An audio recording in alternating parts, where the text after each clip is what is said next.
Yes, sir. A special one from the CEO, Stan Tunnel with the spoon. And your boy, right in the South. Man. On the beat. To get your information. To the spoon, to be part of the action. Spoon television.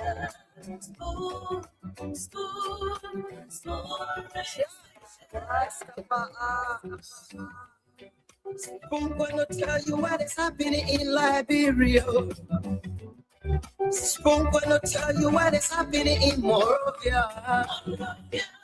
Spoon gonna tell you what is happening in Africa. Just to spoon, you will know.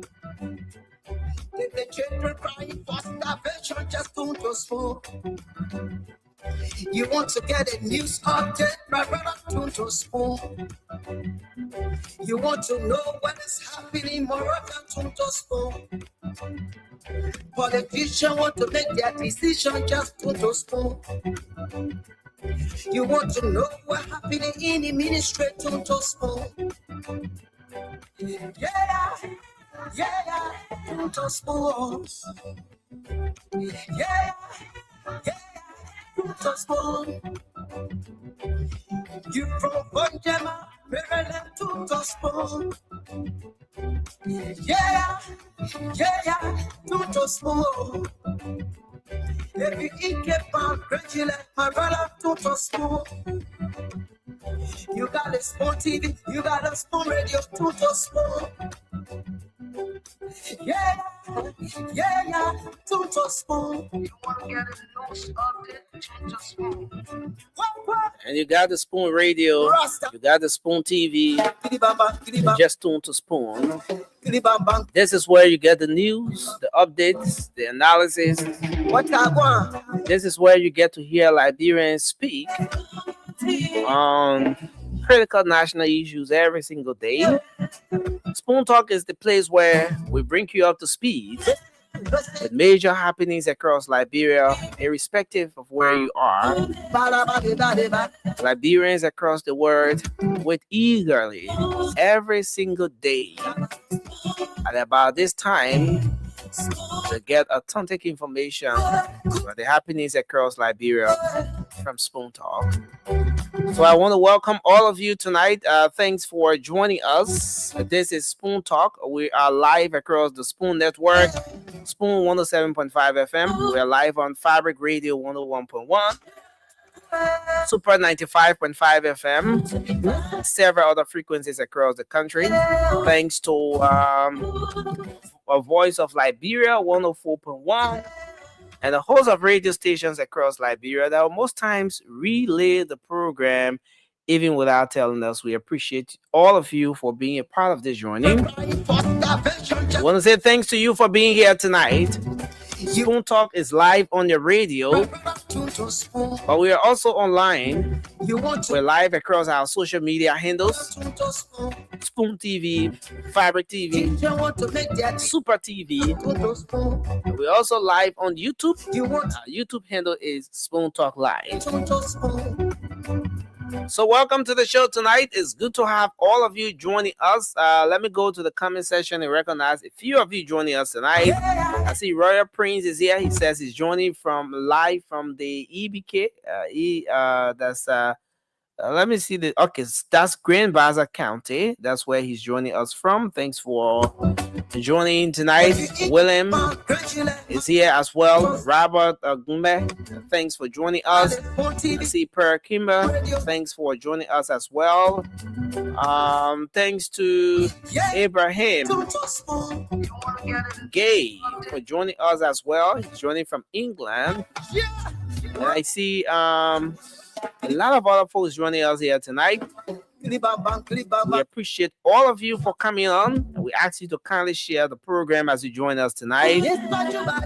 This edition of Spoon Talk is loaded. A lot to talk about tonight. So many things happening across Liberia. We want to appreciate all of you for joining us tonight. Roberta Riches is here tonight. Henry T. Toll Jr. has joined us. Thanks for coming on tonight. Stanley Pham is here as well.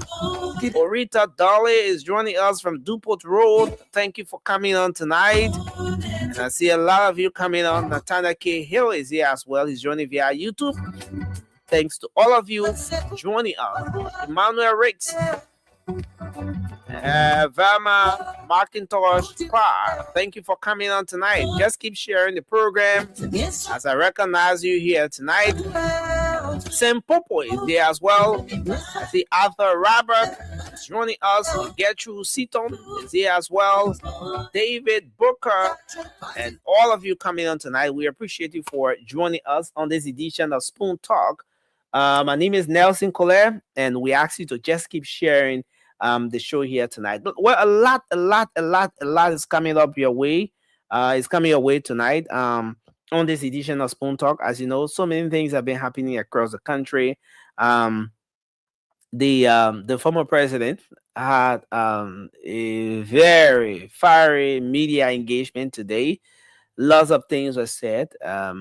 And some of those will be highlighted on the show here tonight. She talked about the city being very filthy, went on to mention the free speech situation, and taking a close look at the Yeke Koluba expulsion from the House of Representatives, and a lot of other issues she talked about today. Those very important conversations coming on here tonight, and yes, so we look forward to having all of you share the show.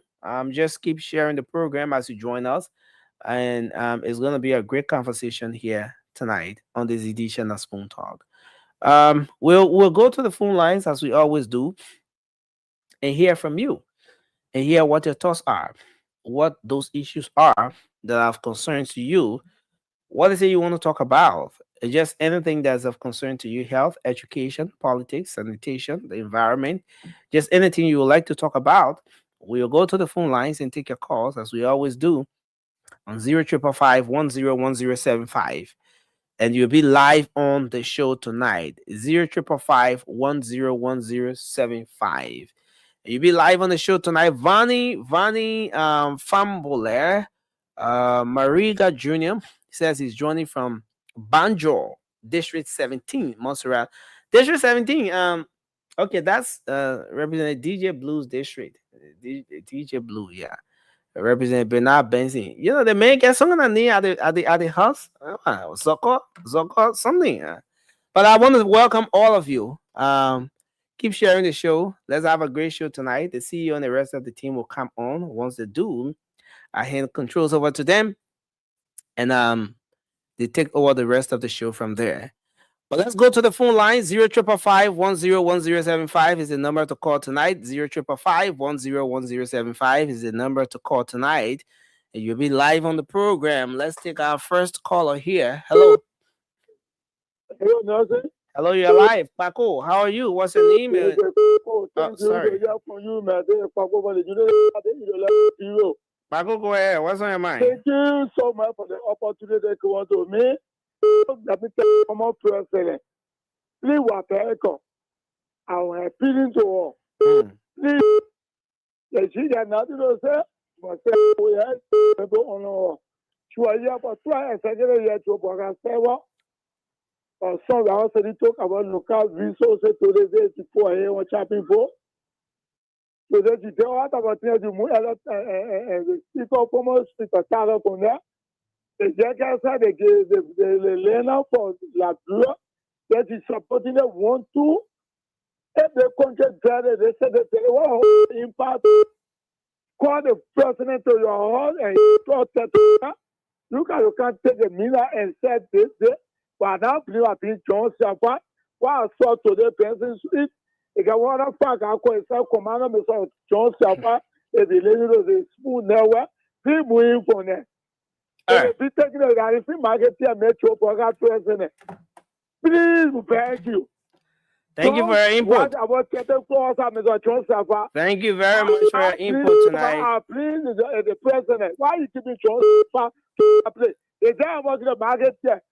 Thank you. Today saying that the comment you want to send them for the place, take our resources. They say that the comment or whatever. Point to market really behind people that any violence today, you want to straight to Oaga. But any will thank you. Please, you know. You can come and swear any. You don't want the president to take power. You betray the president to CDC. But now I see that quarter UN. All right, thank you very much for your input. Let's go back to this line. Hello, you're live on the WhatsApp line. Go ahead. Yeah, hello, Nessie, my son. Yeah, hello. Straight to the point. Yeah, go ahead, ma. Let's hear you. Yeah, well on my mind is the rest. The red issue in Liberia, my son, by the time the red come, they were told the red to 7. They told the rest of Guinea, you can watch it on YouTube live. They truck leaving the port 24 hours, carrying rest of Guinea, carrying rest of 7 and they know the condition of the war they stand. So you go to that port and go see. All right. They can feel sorry for the poor people there. They tow in the red, we're not producing rest over there. Thank you. Thank you for your input so tonight.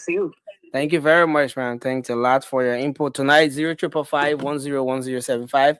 Hello, your name and where you calling from? Let's hear you. Thank you. I'm Abraham and I'm from Busa. Let's hear you. What's on your mind? My mind is burning. What did burn in your mind? In that we no longer have any independent journalists reporting from the Solomon border. It's simple. We can hear who the government spokesman can do a script, a guidance script, and can say, oh, the program by night and go by the next morning. No, we need independent journalists to report to us. That satisfies democracy. Especially our small country. So I'm appealing to the government to please allow independent voices from that border so we know what's going on to give us relief, especially the school journalists. Thank you for the time. Thank you for your input. 0555-101075. Hello. Yeah, good evening to Spoon FM family and good evening to my people of the Republic of Liberia and good evening to you, sir. Let's hear you. The new Remy Constant and Council EF come out this beautiful Thursday evening. Bro, Nancy Cole, what on my mind is 2 cardinal issues I'm going to speak about and everything is embedded within the government in our range today, in our era. How to refer to Joseph Nimaka level. What are some marks that the government lacks coordination in their government? President Bwaka told the Liberian people and the companies, the vendors, that there's no sign the contract, they should put up to aid. Then Jeremiah Panku, who is a seated vice president of the Republic of Liberia, came with a contradictory statement that the contract should be awarded to Joseph Nimaka. You said, hello? Yeah. You said what did the vice president say? The vice president has also made a statement that the contract should be awarded to Liberian company. And let me put that to rest. It also scary. No, don't put it to rest. Go back on that issue. What did you just say? Oh, okay, yeah, I said I got 2 issues. So let me go to the second issue. I will clarify to what I said. Okay. I also want to speak about the statement made by our president again during an interview on EFBC on Monday. He said that he did mention that he had 2 or 3 men sitting somewhere. They are more powerful than even in the AFL that they can overrun a whole city. That's how the propensity to undermine our beautiful democracy, peace and stability. If our counterpart didn't get back a counter react, it will be bad. So the people are trying to undermine our peace and democracy heavily in the country. And President Bwaka, the people experience. All right, thank you. Thank you for your input tonight. Hello, your name and where you calling from? Let's hear you. Good evening, Nexi. Yeah, good evening, Oscar Zigwen. This is Oscar Zigwen. Oscar, go ahead. Nexi, I have 2 burning issues on my mind. Please give me a chance. Let me express myself. Next thing, I want to call upon the government. Next thing, I think you know Nima. the road leading from Counter to Secretary, the junction is called CNC Junction, or the curve, the trap. Nothing has begun death trap for our citizens. The curve is causing accident on a weekly basis. Every month, the government or the Liberian citizens lose their life. More than 3-4 cars have an accident and they will lose life. So I want to take upon this government, to call upon the government for us to take millions of dollars and use it for ourselves. Let it come and redirect the road, because it's causing a lot of accidents. As you are speaking now, last night there was an accident and 3 persons lost their life. And every day that car is very bad.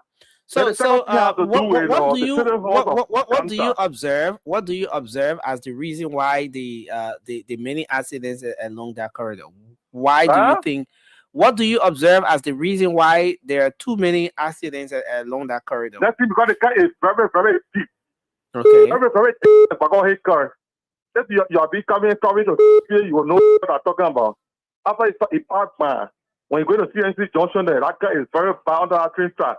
It's more than hit car.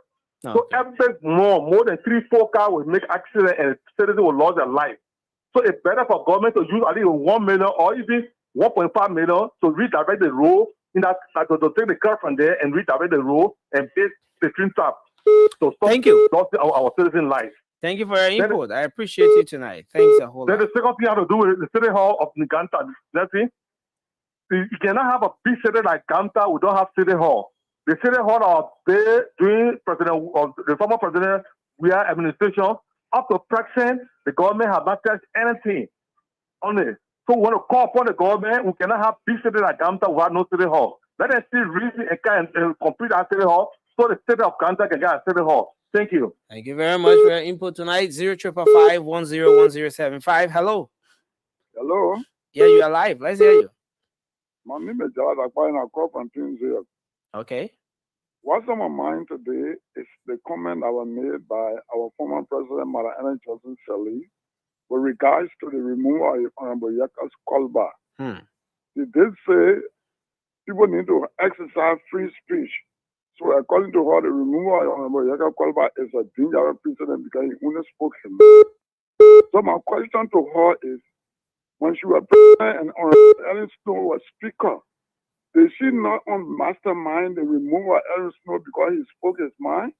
There was a time Ellen Snow had an interview on the radio and said, thank God he is a pure Liberian, he is not a German Liberian. And we have come to believe that our former president has a German background. So was that not was speaking his mind, that according to Snow, she undermined him and he was removed as speaker? So she cannot be the one telling us today. That's my point tonight. Thank you. Thank you for your input. Hello. Yeah, good evening. Yeah, good evening. Go ahead. Let's hear you. My name is Arvin Chair. We must come back to the other need also. I want to make a simple analysis. From 2005 up to present, I stand to be corrected all. But Joseph Brother says they are going to finish. It will be 24 years. Manasari, Joseph Brother says we are safe. So let's take the issue. CDC was a unit party. The 24 years, CDC has first inside the unit party will be having 18 inside. But Joseph Brother says they are going to finish. So Labrador problem today, CDC and unit party who is responsible? I believe unit party is responsible for Labrador today because what Joseph Brother says they are going to finish. 18 years, still our people are suffering. We are still crying in this country. So my problem today is United Party. 18 good years, we are still crying. I rest my case. Thank you very much. Thank you very much for your input. 0555-101075. Hello. Good evening, brother. Yeah, good evening. Go ahead. Thank you. My name is Baskendi, and this is I'm calling from Chicken Factory. Well, brother, what is on my mind is I have to do the action key. About 2 years now.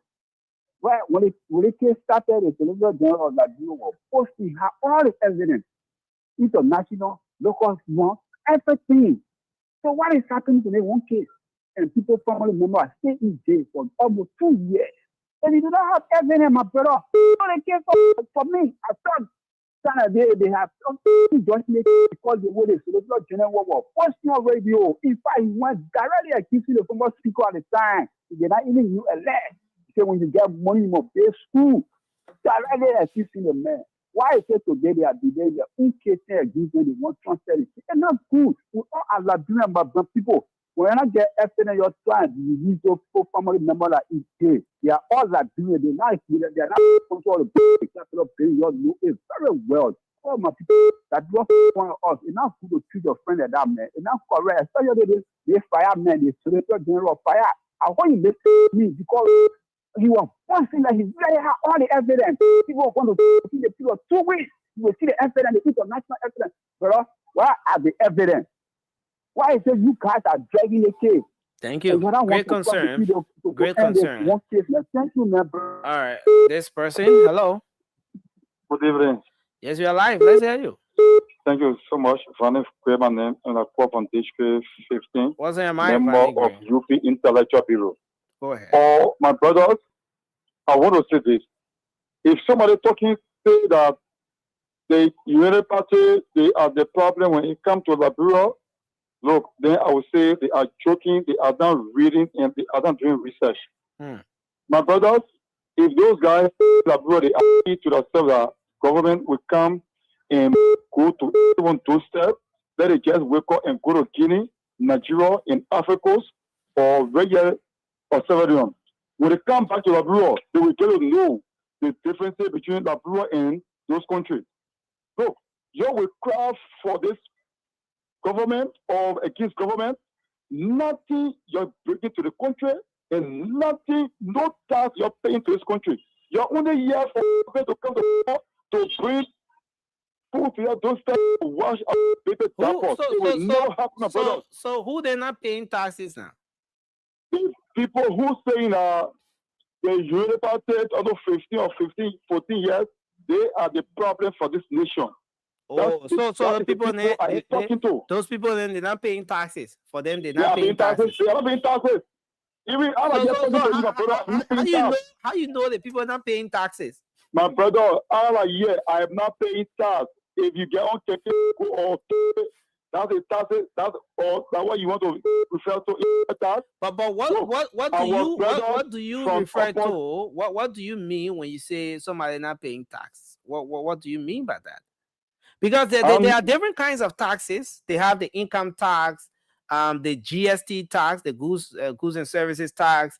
You have the real property tax, and different kinds of taxes that people pay. Even if you go to the supermarket to buy, or you go to fast food area, restaurants, you pay taxes on the items you buy. So how do you say people are not paying taxes? You want to pay something on board. Let me say this to you. The taxes you already fall flat on that one. Just go ahead. You can't give me chance to my point, my brother. I beg you. Okay, conclude quickly. Okay, to conclude. My brothers, as so many people in this country out a year I speak to you. It's not because I get on to say okay, which means I'm paying tax. Oh. So, I'm not paying tax. Okay, thank you. So for sure, my brother, our people in opposition, they will cry. Mr. Baka 12 years is matter of much. It will stand. Thank you so much. Thank you very much. So the opposition, they're not paying tax, so they will cry. The people in position, they're paying taxes, so they will not cry. Hello, let's hear you quickly. Yeah, this is something that you're calling for India, my brother. Yeah, go ahead quickly. Let's hear you. Yeah, go ahead. Allowing the use of personal land. Yeah, that's something I want to learn or want to talk about. Last time, Senator Connie spoke about the army people not being insufficient. We could talk about the CQ. The people went against it. The young people went against it. Now they are buying it. They are carrying on recruitment. Secondly, the recruitment they are carrying on now is not in the army. It's not about education so much. It's not about degree, PhD. once the person can learn to, when you can spell the name, read the name and spell the name, or that person should be accepted. I mean, when they're in the bush, in case of anything, you're not going to sit in the office and start condemning and telling them to go in there.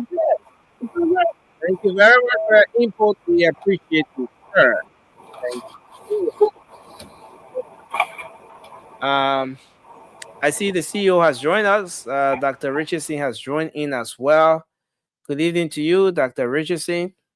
And good evening to you, Honorable Dr. Boombreaker. Is that okay? I think that's from Dr. Richardson. She at work. I think her sound is terrible today. Yeah, you can hear it.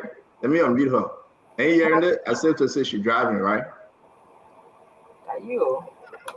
Yeah, there's a little bit of echo coming from your end, Dr. Richardson. So you can hear it now? No, I muted her, so it's fine now, right? Yeah. There's a little bit of background. That's okay. That's free. Dr. Richardson, at you, man. They said that you, then you shaking your head. We hearing it, then you shaking your head. What kind of CNC problem is this? Yeah, man. We hearing the thing, then you say no, but Dr. Richardson, you're speaking. You what? I said I was so trying I can't only do CMC for you. Oh, no problem. Dr. Richardson, you're not doing it for me. You're doing it for CMC and Musa Bededo. Not for me.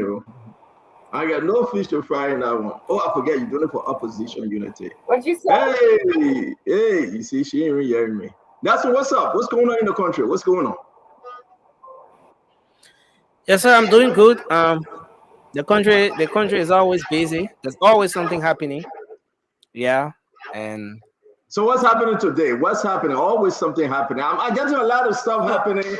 You know, but when that President brought back in the country, we're going to ask the president, right? When you brought back, you brought peace and war. Then what? That's it. Let's say peace and war for you. But this thing about the 200 agriculture, something that Richardson, it is so concerning. I mean, that was a fake news from the mansion. The whole $200 million, somebody standing in California, that Liberia will not import rice again. That it's not something. It's not adding up. That Richardson, you're off camera. Something just not adding up. They're saying 200 million. They said 200 million, right? We got to understand. If you look at the whole thing, you ask the people, it's like a problem. Nobody seems to know who put out the announcement, whether it was Calais. But we will dig deeper today because I spoke to people in government about the whole 200 million, and they say that bro, we're not import rice again. What? This is very interesting. We were talking about it. Some President Baga is back. What he going to say about what Jeremiah can say? You pull hole or you pull hole? Only put to Martin deal. You pull hole there or you pull hole there, that Richard say. Which one is Papa talking about today? Papa say he's tired. Why did Papa say he's tired? My Ellie is beating on the old man and say all the project for her and Joe we are.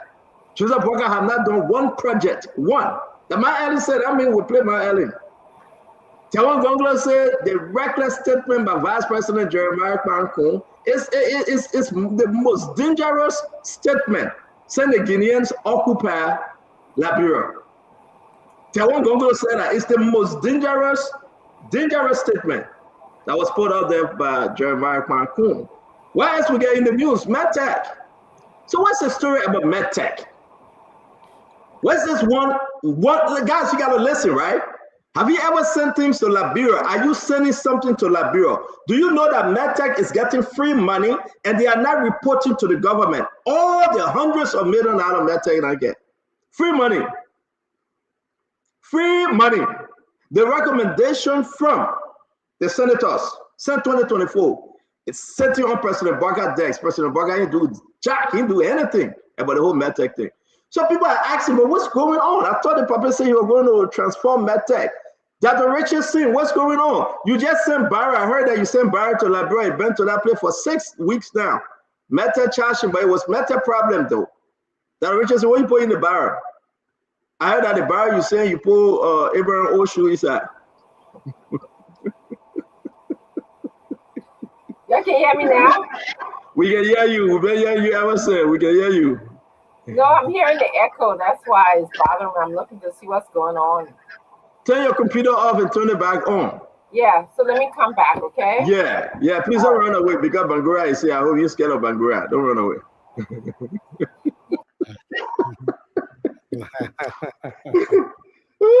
We want to say hi to everybody, hi to the good people. Wilfred, JS, Bangura the 10, the prodigal son of the second, the prodigal son of MDR. The man left, he came back. Again, we're going to tell that one behind Jade. But have you guys listened to Tewon Gonglo? Tewon Gonglo is on fire. He's beating on Jeremiah Kwankun, his kinsman from Nima County. And by the way, what I heard today, they said Jeremiah, not from Nima County, he half Nibadian, so therefore, things he's doing. I said, seriously? You're telling me that Jeremiah, is that true? Jeremiah Kwankun is half Nibadians? Is he half? Do you have half Nibadians? Anyway, we're talking about it. Y'all can say your own. Now, my Ellen, what's she giving President Burger hard time for? Where's that coming from, Gay? I mean, I missed the show yesterday. My people yesterday, yeah, they put and say we take off yesterday. We took off. That's it. They posted Mateo yesterday. They guys and Nelson, Dama, all and they said Mateo yesterday. We did. So it wasn't no technical problem. That's the CEO. We have internet issue. We have connection issue. We had a raining here and there. Maybe those are the technical. For me, you give me a secret. I will say, man, B. So you come and put it like against us now. You come. Oh, really, Dama? Dama Nelson made that decision. Dama Nelson, James, all of them. They decided is that true?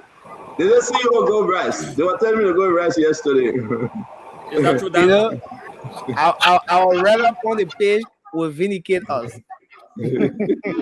That's I want to say, we now they can't stop Can you guys hear me? Do I still have the echo? Yes, we can hear you, Mama. You could. But I still have the echo. I can hear it. But Director, so what you need to do, get one computer, just one computer, and try with that computer when you go anywhere. And when you use that computer, it will be good. But you joining us from different network, I mean, different laptop, different internet station, it will be a problem. You know, just tell everyone to get you one new computer. Of course, you're going to say. Oh, I promise you one for Mother's Day? Yeah. Yeah, I wouldn't want everyone to send me the money now, I'll buy it for you.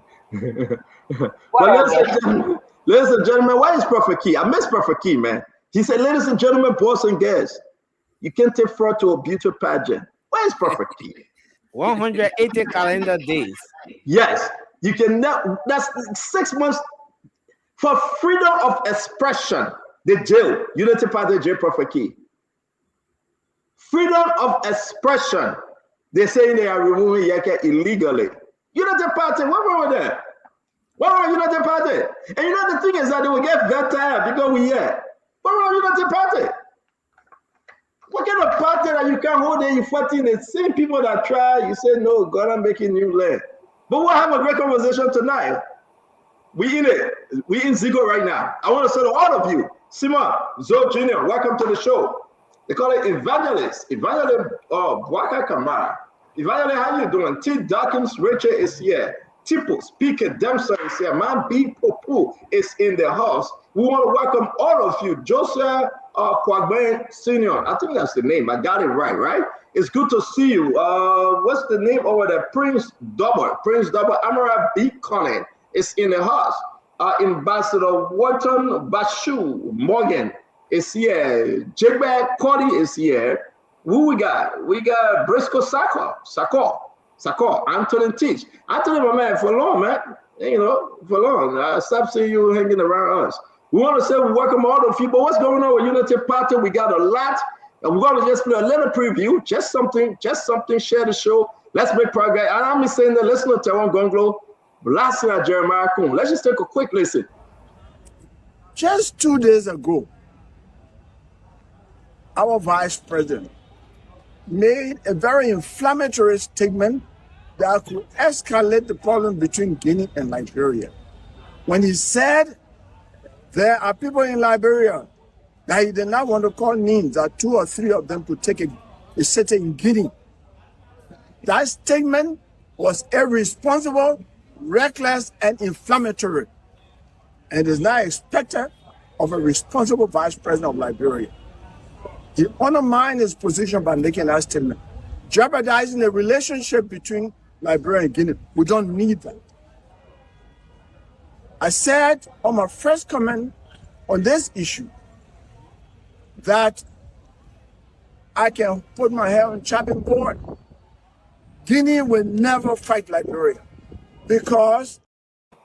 So, you know, that's a good way to start the show. Dr. Richardson, if you're not speaking with them, meet you for a minute, yeah? Because that sign getting back. Now you're ready to talk, you can unmute yourself. But what to say to all of you, though, that's Tewon Say Gonglo. You remember Tewon Say Gonglo, the councillor, right? He took his party, LLP or LPP, what P it is.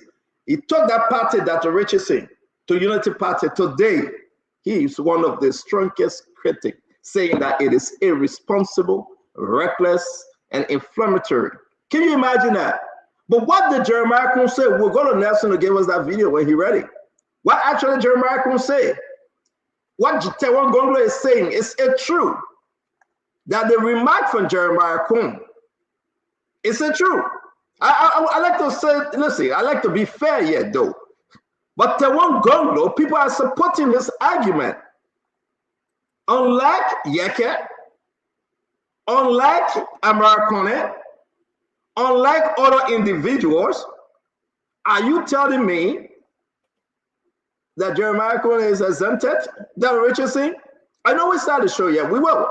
But let's just dance around a little bit. And I also like to say, I heard Mr. Cummings on one of the other network, I think it was Orchid FM, and Mr. Cummings said if he become president, he will not take his salary or he will direct his salary to the education sector in the country.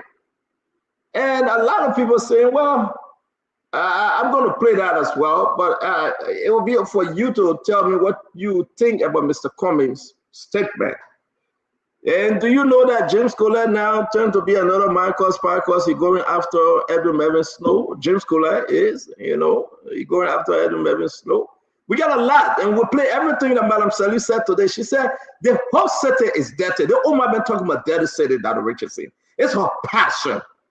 It's her passion, right? But then I know somebody was like, but you been there for 12 years. Yeah, she been there for 12 years. She did what she would have done. In 12 years now, somebody else got to do the job too. You cannot say she didn't do her part, you know. But yet it says she got to criticize. And I think she's coming up much stronger against Joseph Yuman Boakai, though she gave him $1 million for his campaign. The second round of the election, but I'm saying you gave President Boakai $1 million in support to remove George Manoia. But I didn't see Madam Sally. Yeah, I said it. And these are facts because I heard it from the horse's mouth. I heard it from the horse's mouth. I heard it from the horse's mouth. And these are the same thing we are talking about today. Unity Party eating their own baby, the cat eating their own baby. So welcome to the show. I know I'm starting on a different note today. Dr. Richardson is in pink. I have pink on and I took it off because I saw her in pink. I don't want to wear the same thing she's wearing, right? But I want to say to you, welcome to the show. We got a great one for you today. We're going to play all the videos. We're going to talk about MedTech. I love to talk about MedTech and China Union, especially MedTech tonight. Wilfred Bangura, what is the problem with MedTech? Since 2024, Joseph Yuman Boakai, President of the Republic of Liberia, called for recommendation from the Senate. It's on the President's desk. It's right on the President's desk, right there. He have never touched it. Who eating the MedTech money? They are not contributing to the government. Who eating the money? Who eating MedTech money, Dr. Richardson? This is our lead topic for today. Who eating the MedTech money? Why this government is quiet when the Liberian people are bleeding, importing, and sending the goods? MedTech is overcharging. Who they giving the money to? What's going on with Samora as custom commissioner? What's going on with Double Jada? What's going on with the commerce minister? What's going on with... Hey, I got a news for you. I got a news for you. Now, Richardson, welcome to the show. I know you're not yet too long. Let's give you the time for you to throw some of your big announcement. Musa Benete is on his way to the United States to attend the CMC induction ceremony. One will be held in Philadelphia, combining Delaware and Philadelphia together. And I will tell you this, man, it's going to be a great one. Also, Senator Edwin Mervyn Snow is coming to bury his niece. Yes, here in New York. I believe that's the location. It's going to be a busy weekend today. People will be pulled like a spider on two different directions. But go ahead and sympathize with Edwin Snow and go and celebrate with Musa Hassan Benete. Both men will be in the United States speaking to Liberians and engaging. I heard that Musa will be walking on the street of Philly. He will visit every Yogogari shop. The message he's going to visit every, what is the name? That Yogogari, what's the name? That Richard said. Ari Yoko. No, not Gary Yogo. The family will get a jacket. Yeah. Oh. They are jacket spot that Richard said. Musa say you're going to eat something there. So there's a lot going on, folks. It's a lot going on. I want to say to all of you, we will give you nothing but the best today. Dr. Francine Chinwe, special Abraham Richardson West. Welcome to the show. Thank you, Stanton. You're not hearing any echo right now, right? Yeah, we are, but we managed to air. Oh, okay. I was trying to figure out what's going on. But I look forward to a great show. Just want to thank everybody that's joining us. You opened your statement by talking about Tiawan Gonglo, and you said that he made a statement about the vice president. And in my understanding, I want to side with Tiawan Gonglo, who said that the vice president made an inflammatory statement. I believe that his statement about having people in a country that can go and take over a city, namely he was talking about Guinea, was inflammatory. I don't expect my vice president to be speaking like that. The president already said that they were going to be working on diplomacy. I think he should have stuck to that line. We see that in his presentation, he said things that are disjointed. The last time I was here, I was talking about disjointment.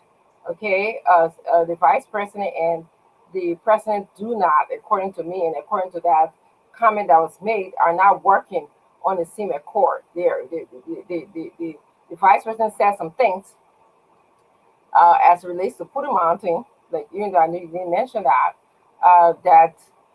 the president put a halt on. Okay, the president said that he was working on diplomacy as it relates to Guinea. And then the vice president came and told us that there's people in our country that he believes can go and take over any city. I don't expect him to be speaking like that. So I just wanted to share that. You are going to play Madam Ellen Johnson Sirleaf comments, and we'll listen to that, and then we'll also give our opinion about it.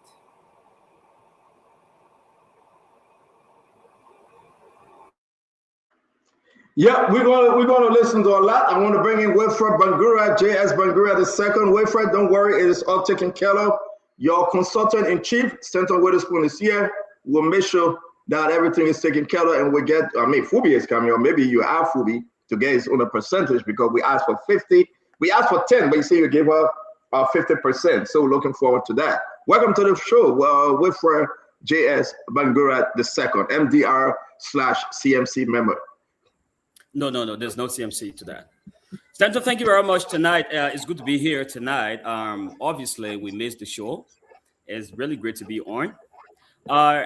Initially, we just want to state for the record that the vice president made no inflammatory remarks. No inflammatory comments were made by the vice president.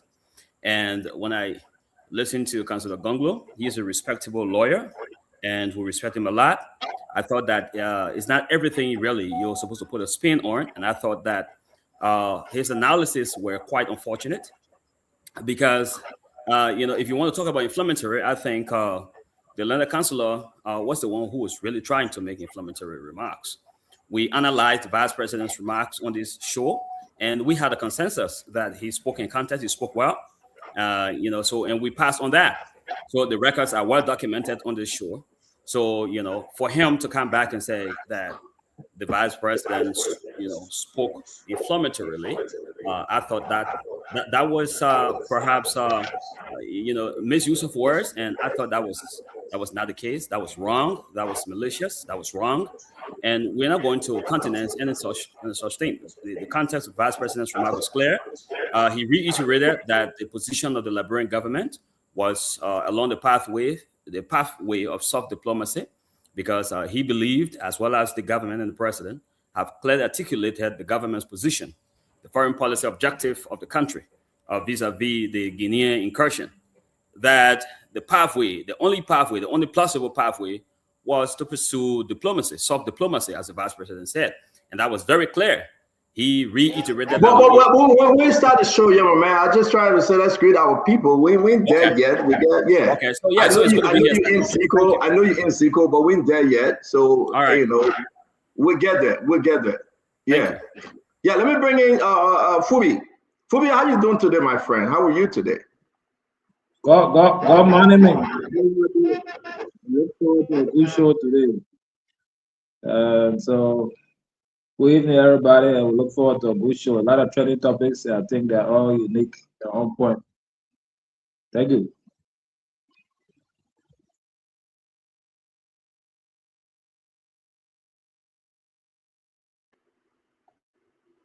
All right. My Liberian people, you know, somebody trying to just do me some kakalika. But I want to say to all of you, though, a great show coming up your way tonight. Continue to share. Find us on YouTube. Find us on Facebook and all of our social media outlets. You got to understand, this is the day the Lord has made. We will rejoice and be glad in it. Okay? You got to rejoice. Things happening in the country. President Bwaka is back in the country. A lot of stuff is happening. What say you? What you think? When you talk to the Liberian people, talk to us. We are in Liberia and outside of Liberia. What are you thinking about this government? 3 days now, the government, 3 years. 3 years, 3 days. The government ain't have to take anyone. Can you imagine? All the opposition beating on the government. President Bwaka working Pakulakwa. People say things not happening. President Bwaka it's hard. It's rough. It's tough. Say what you want to say, but it's not easy. Being a president is not easy. The country need more. People are asking for more. President Bwaka just don't care. So the people are complaining. Tawan Gonglo is complaining. Breaking down the rules of law. Stepping on freedom of speech. And today I'm taking back, you know what, I'm going to call Tawan. I'm going to call Casino Gonglo. The poor man lawyer. It's like what he's saying is like, is this what we voted for you for, Dr. Richardson? Tawan and his vice candidate, Dr. Yakwaguro. Kapuge. Yakwaguro, who gave you go? Liberia gave me go. Dr. Yakwaguro, Kapuge, you are Yakwaguro. He's right now as director of the EPA. They are frustrated. Yakwaguro is frustrated. So, I mean, it's like people are thinking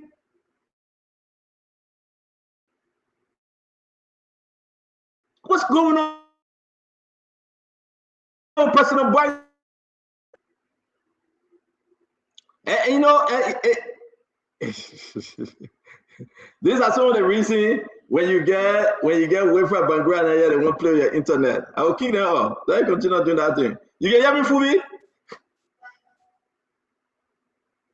All right. So, you know, I would say to all of you, though, it's very interesting. But welcome to Spoon Talk. Welcome to Spoon Talk. Our brother Winfred Russell. I will call him Russell because the other guy are Wilfred, and this other guy are Winfred. W-Y-N-F-R-E-D, W-I-L-F-R-E-D, Wilfred and Winfred. So I would say Bangura, I would say Russell. I have to be missing your name, and I beg you. Or as I will call you Winfred. But welcome. It's good to have you back in America. My brother Russell, it's always good to have you back. And I thank God for a wonderful trip. I believe it was successful. We'll hear from you. You will give us update. Please, right now, I'll give you the chance. Say hi to your cousin-in-law before we start the show, Becky. I don't want you to interrupt us with a greeting. So please, say hi to your cousin-in-law, Dr. Richardson. Please. Thank you, Stanton. It's great being back.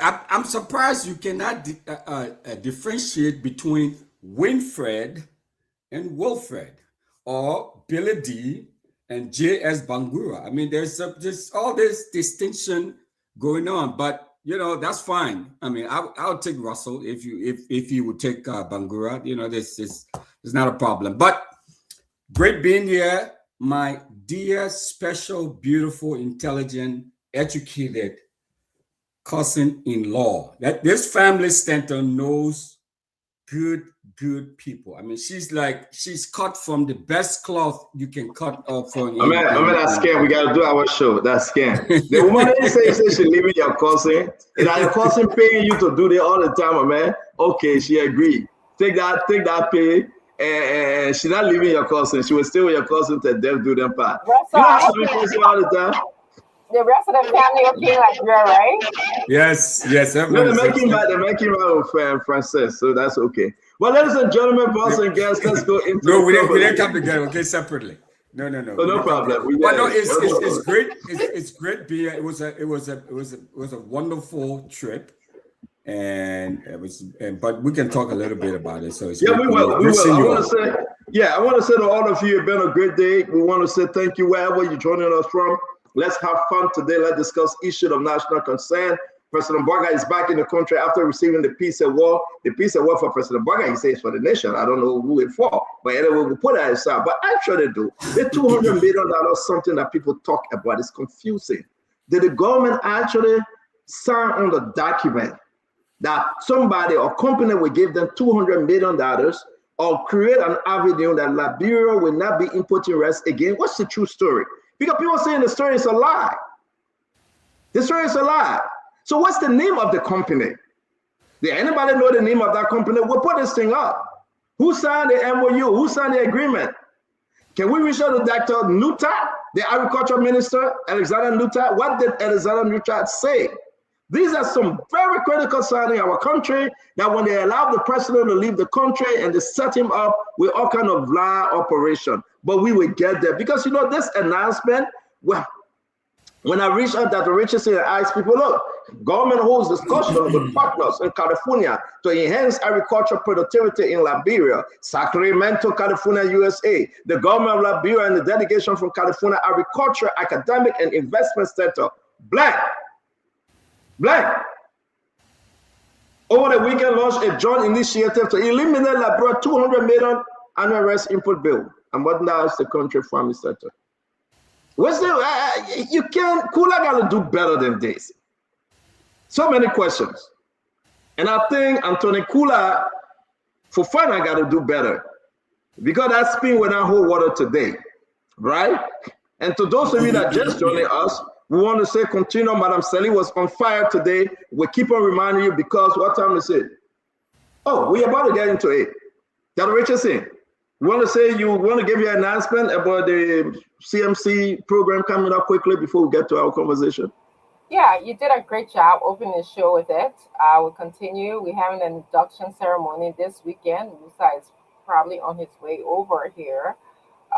So on May 2nd, we're going to be having installation of the leaders for the Philadelphia, Delaware, and New Jersey chapter on, I told you it's going to be around 6 o'clock. It's going to be held at the Victory Liberian Church in Philadelphia. It's going to be grand. It's going to be free. We're going to have some entertainers. We're not going to occupy the time with just speech giving. So you can come on and have fun and think about all of the positive reasons why you should become a CMC member. We're going to be discussing that as well. After that, the political leader, Musa Hassan Bello, will be walking the streets of West Philly, particularly Woodland Avenue. He'll be going there to say thank you to many of the people who have contributed to this program already. So that's the program. He'll be here, and then he has a Grand Jury program. Thank you. As a Grand Jury program as well, and we'll talk about that. Yeah, Dr. Richardson, thank you. Look forward to seeing Musa Hassan Bello to walk to the street of Fedi, West Fedi, and engaging the folks eating some jacket and pepper salad and ground beef soup with fufu. Again, I want to say to all of you, maybe you will eat GB, but you'll be walking. A lot of people coming around to shake hands. And I see that this program was sponsored directly by the people, and Musa didn't contribute anything. Dr. Richardson refused to tell us that a lot of people contributed. A gentleman that I know paid $2,000 as his contribution. $2,000. If Dr. Richardson failed to beg me tonight, Fubi, I will call that gentleman name. Because that gentleman, he's in this government. I don't know what I'm allowed. He supported this government, but now he paid $2,000 to Musa CMC. I don't know if I'm allowed to call his name, whether it's a security threat, I don't know. But again, $2,000, the highest contributor to CMC, $2,000. No, somebody else donated a car. Somebody else donated a car, just to be on the record. They donated a car. The car you see Musa driving whenever he comes to America, CMC, won It was donated by another person. I know that person very well. I met that individual. He gave Musa almost a brand new car. I think the car is 2 years old. Yeah, I'm going to leave it like that. I'm too much into CMC business. I know that for natural history, everything. So I got to be careful. I want to say, let's watch Yeke Kodubai. Today, Yeke say he's on his way. He got his campaign to remove Joseph Yeman Barker. Take a look.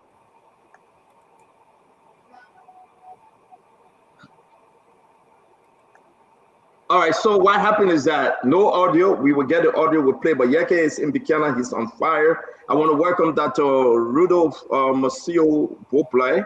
Dr. Boplay, welcome to the show. It's good to see you. We are about to get in Zico. We are receiving information that LFA have put out her candidate list, and they named Cassell, one of the strongest contender against Raji. His name is not on that list, so we will put the list up. And then we'll ask you what's going on. I will call Cassell to ask Cassell to what's going on. His name should be there, but his name is not there. Then that's a whole another wahala. And you forgot, Mr. Cummings was on OKFM. Let's listen to some of the things he said. Maybe we'll take a spin on this one. I would donate wherever the salary is for the president. I don't know what it is. I don't know if it's public. But wherever it's there, I will make it public, and I would donate it to some charity. You will not take a salary? I will not take a salary. Cummings, you on record? I'm on record. I've been on record. You will not take your salary as president? I will not take my salary as president of Liberia. I will make it public where that salary is, and I will make it public where I was going to donate it to. Yeah, so there you have it. Mr. Cummings said he will not take salary. You know, he will make it public. And, you know, he will not take salary. So I'm kind of like, at the end of the day, we will talk about that. Mr. Cummings is on record now that he will not take salary. I want to say to all of you, Gibson is telling I should get a different microphone. All right, Gibson, buy it for me. I will repay you. All right, the man watching the show, he said I'm gonna get a different microphone. So Gibson, go ahead, buy it for me. I do appreciate. That's Mr. Cummings though. Let's go back now to President Barker. He came not too long. Let's listen to him. Okay, Mr. President, I'm Joraisi Israel Prince Joe, and I work for Spoon FM and TV. Mr. President, you spoke strongly about empowering young people at the 24th African Peace Award, with over 70% of African population being youth. How is your administration ensuring they become drivers of development rather than victims of unemployment and instability? By educating young people, by opening job opportunities, by being able to lead in a way that you trust us to make the right decisions so that you can have an opportunity. We are doing it in many ways. It doesn't happen overnight, but it's happening. All right, so like I said, a lot of stuff is happening right now. It's 9 p.m. in Liberia. We're about to get into our conversation. These are some of the things that is trending today. We'll bring you issues that are trending. There you have it. Today, the LFA Election Committee announces list of qualified candidates for 2026 election or elective Congress. There you have it. There you have it. But one person named missing, one person running for the seat for president, Mustafa Raji. Where is Cassell? We would need to hear from Cassell because he went to court. He said he won his case, and the rest of this thing you can tell us, President Mustafa Raji or something. I don't know. Y'all will have to tell women representative, executive committee, and everything else. But Mustafa Raji. So what happened? What happened with Cassell? I want to say to you, man, this is getting to be very serious. And I like to say to all of you, let's begin. Let's start the show. Dr. Boplet, let's hear from you. Let's give you a few seconds. Welcome to the show. Thank you, Stanton. Good to be on the show as always. Good evening to all my esteemed colleagues, those who listen and watch. Thank you for engaging and making Spoon what it is and shall become. It's good to be here tonight, Stanton. There's a lot of things going on in our country, a lot of challenges, but there's also opportunities. One of the biggest challenges now, I think, on a macro level is power and energy supply. It's going to be extremely difficult to build a modern society at any appreciable pace if our main source of energy is simply not available. Right now, it's tough. Thank you. Because yeah. Dr. Bubla, thank you very much. Sorry, I got to give everybody the chance just to weigh in quickly because it's 9 p.m. in the country. By 11 o'clock, you will be saying, Stanton, I got to go. I got to wake up in the morning. So we got to watch you talking, Dr. Bubla. You are too relaxed on Spoon Talk these few days. You are doing exceptionally well. And everywhere you go, people celebrate you. So we see that you are enjoying yourself on Spoon Talk. On your program, by the way, a lot of good recommendation coming to us from your end. And we appreciate you. Let's welcome our brother, this ANC Global Chair. His name is Emmanuel Dakuta George. Dr. George. Good evening, Stanton. Sorry I came in late. I don't know what we're speaking to and how many minutes we have. But if it's just our introduction, let me say good evening to Dr. Richardson, Mr. Bangura, Mr. Harris, Mr. Galas, the Honorable Russell, Dr. Brople, and the Councilor Kanyo Baba. Kanyo only appear when something strong coming out of that. So when he hear, you know that we're coming to say something powerful. But Stanton, tell me around, Kanyo that be me, you should put him beside his friend Dr. Brople, then I'll be at the end. But if we expressing what is on our mind, yesterday, Mr. Alexander Cummings had an extremely wonderful interview on OKFM.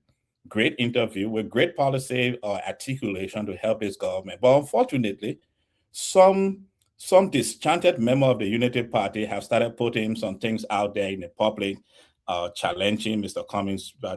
Cummings' record and asking him that he had. In fact, someone even equated him to have to be $100 million and why he invested in Liberia. The hypocrisy of this conversation is what is getting to me. The president that they voted for in the Unity Party worked in government. We paid for him for 42 years. What did he accomplish? Madam Ellen Johnson said he put it in charge of. So we will get to it. We will get to it. I know you're starting with fire. Let allow the other guys to chime in. It's good to have everybody. We will get to it. Today would be one of the best on this show. We want you to please share and let's all have our say. To the councilor himself, Kanyo, welcome to the show, my brother. It's good to see you. Well, thank you, CEO. Let me say some pleasant greetings to all the other panelists. I also like to greet His Excellency President Joseph Yuma Boakai and welcome him back to Liberia and congratulate him on his recent Peace Award. And I can see how that award is merited in terms of how he has dealt with the challenge we have with Guinea, with diplomacy, with peace, with restraint, and with wisdom. And we therefore welcome him back to the country. And we appreciate his leadership. I also like to comment on the fact that I followed that the Putu mining process is moving steadily. In fact, what we are aware of is that the government is making some very big strides trying to finalize this deal. And as a Granadian, as a Liberian, desirous of seeing investment and jobs in our country, particularly in the Southeast, where I come from, I like to applaud the government and to encourage the government, especially Vice President Kuhn, who has been doing a great job moving that process forward. Thank you very much. We'll get to it, Kanyo. We'll get to it. It's good that we just got to introduce ourselves. I'm giving you guys just 30 seconds. Thank you. CMC Jacob Jada, welcome to the show. It's good to have you, my brother. Thank you very much, Stanton.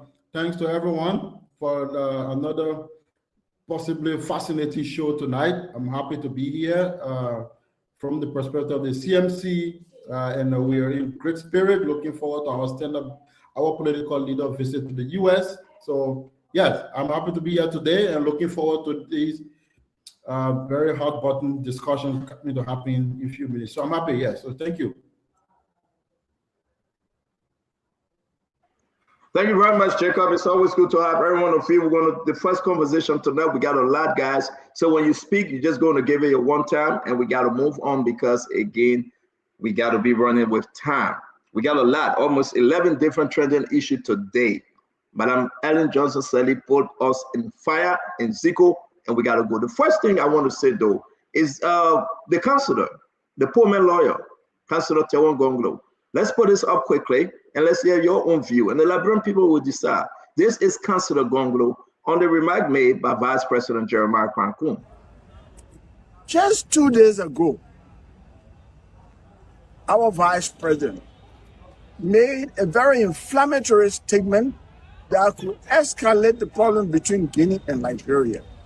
When he said there are people in Liberia that he did not want to call names, that 2 or 3 of them could take a seat in Guinea.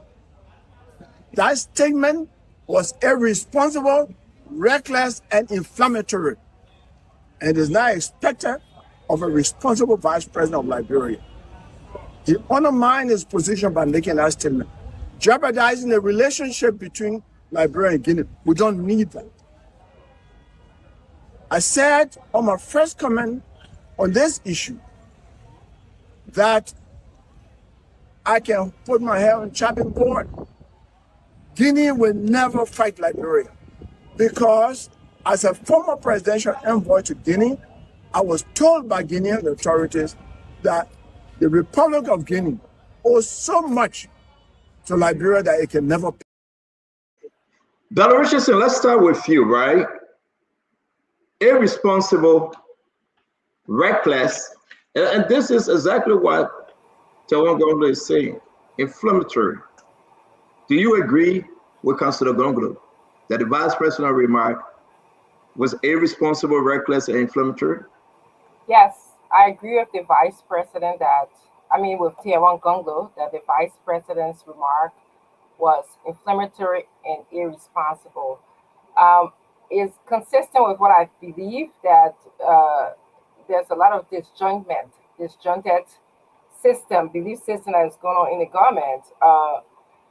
The president is calling for soft diplomacy, and we have the vice president saying that I have someone persons in the country that can, take over a city, that can go and do some kind of tactical maneuver of a military maneuver and take over a city, and he was referencing Guinea. I think that as the vice president, he should be very careful. He shouldn't undermine his position, as Tewon Gonglo said.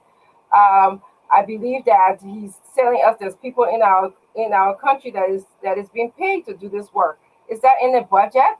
He should know better, and he should have stuck to keeping one line. Soft diplomacy. Diplomacy is what we're working on with working with the people from Guinea. But I believe that his statement has the potential of undermining him if he intends to be president for all Liberians, because he's trying to tell us that there are people who are working covertly in our country. How am I supposed to feel safe when the vice president knows that there are people that are working covertly in my country that could go and undermine another country? Thank you. Dr. Richardson, thank you very much. We're going to jump straight into the conversation. It's very important. Let me bring you in Wilfred Bangura. What do you think? We call people as they enter studio today. Irresponsible, reckless, inflammatory. That's said Tewon Gonglo, Councillor Gonglo. Well, do you believe it? Is that true? Hey, Stanton, and hi to my fellow panelists. It's great to be on the show tonight. I certainly disagree with Councillor Gonglo. The councillor is a well-learned council. We have a lot of respect for him. But I thought that today he misspoke, and I thought that he needs to rethink his comments. The vice president's remarks about the situation happening at our border was in context. It was very clear. It was brought to the show. It was analyzed, and we reached a conclusion that indeed we agree with him that the pathway the government was pursuing was soft diplomacy. At the same time, he, as a national leader, had the responsibility to calm an intrepid nation that all was not lost, and that we're not cowards here in this republic, and that even people on the show stated that they are prepared. They will be prepared, to defend the republic. Nobody will sit here and people come and overrun us like chickens. Opposition members were unanimous with the government that when it comes to the defense of the sovereignty, we were going to do that. So for the councillor to misunderstand that and equate that to inflammatory remarks, I thought that his remarks instead were inflammatory, And I thought that normally, as an opposition leader or as a political leader, you will want to make comments on trending national issues. But he should really carefully rethink his comments. But I thought that he spoke completely out of context. I disagree with him. The vice president did not speak inflammatorily. He uttered and reiterated the position of the government, which was the pathway of the pursuit of soft diplomacy in the event. And then at the same time, he had to give hope to a nation that was in panic, that all was not lost. They should remain calm. Thank you very much. We want to say, let's play exactly what thank you very much, Bangura. Let's play exactly what the VP said, and we'll go to the rest of the team, guys. Let's follow.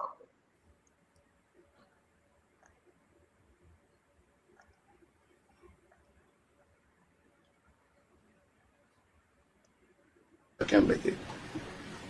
We got 14 forces here beside the army. I can cause on me. 2-3 persons can cross in the morning to capture one whole city in some country. Yeah. It happened.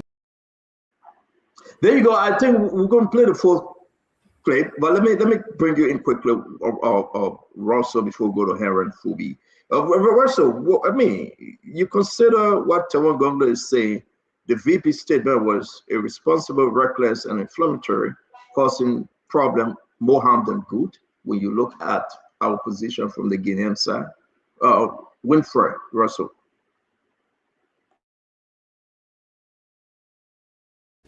That thank you, Stanton. That would not be my conclusion. I disagree with Councillor Gonglo. I don't think that the Vice President's statement, I would not, for sure, I would not interpret it as being reckless or irresponsible by any means. I think the current Vice President spoke candidly, but he was very forthright in what he had to say about the situation there. So I would not, for sure, I would not describe it the way Councillor Gonglo, without due respect to him, would not describe it in such a manner. Thank you very much. I'm going to bring you in. What's to you, Emmanuel George? What do you think? Well, Stanton, I'm not surprised that the learned counselor, one of the most respectable Liberians, a person who is known for his straightforwardness and his discipline, who speak to that issue. I'm not surprised. I raised it on the show when it came up. In the initial setting, the vice president said, I think there was a beep, so we couldn't get it clear, that we have people outside of the AFL or beside the AFL that are trained. That is concerning.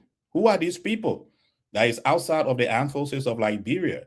We are expected by now in the vice president office who have given some clarity on those words, whether he said outside, inside, or besides.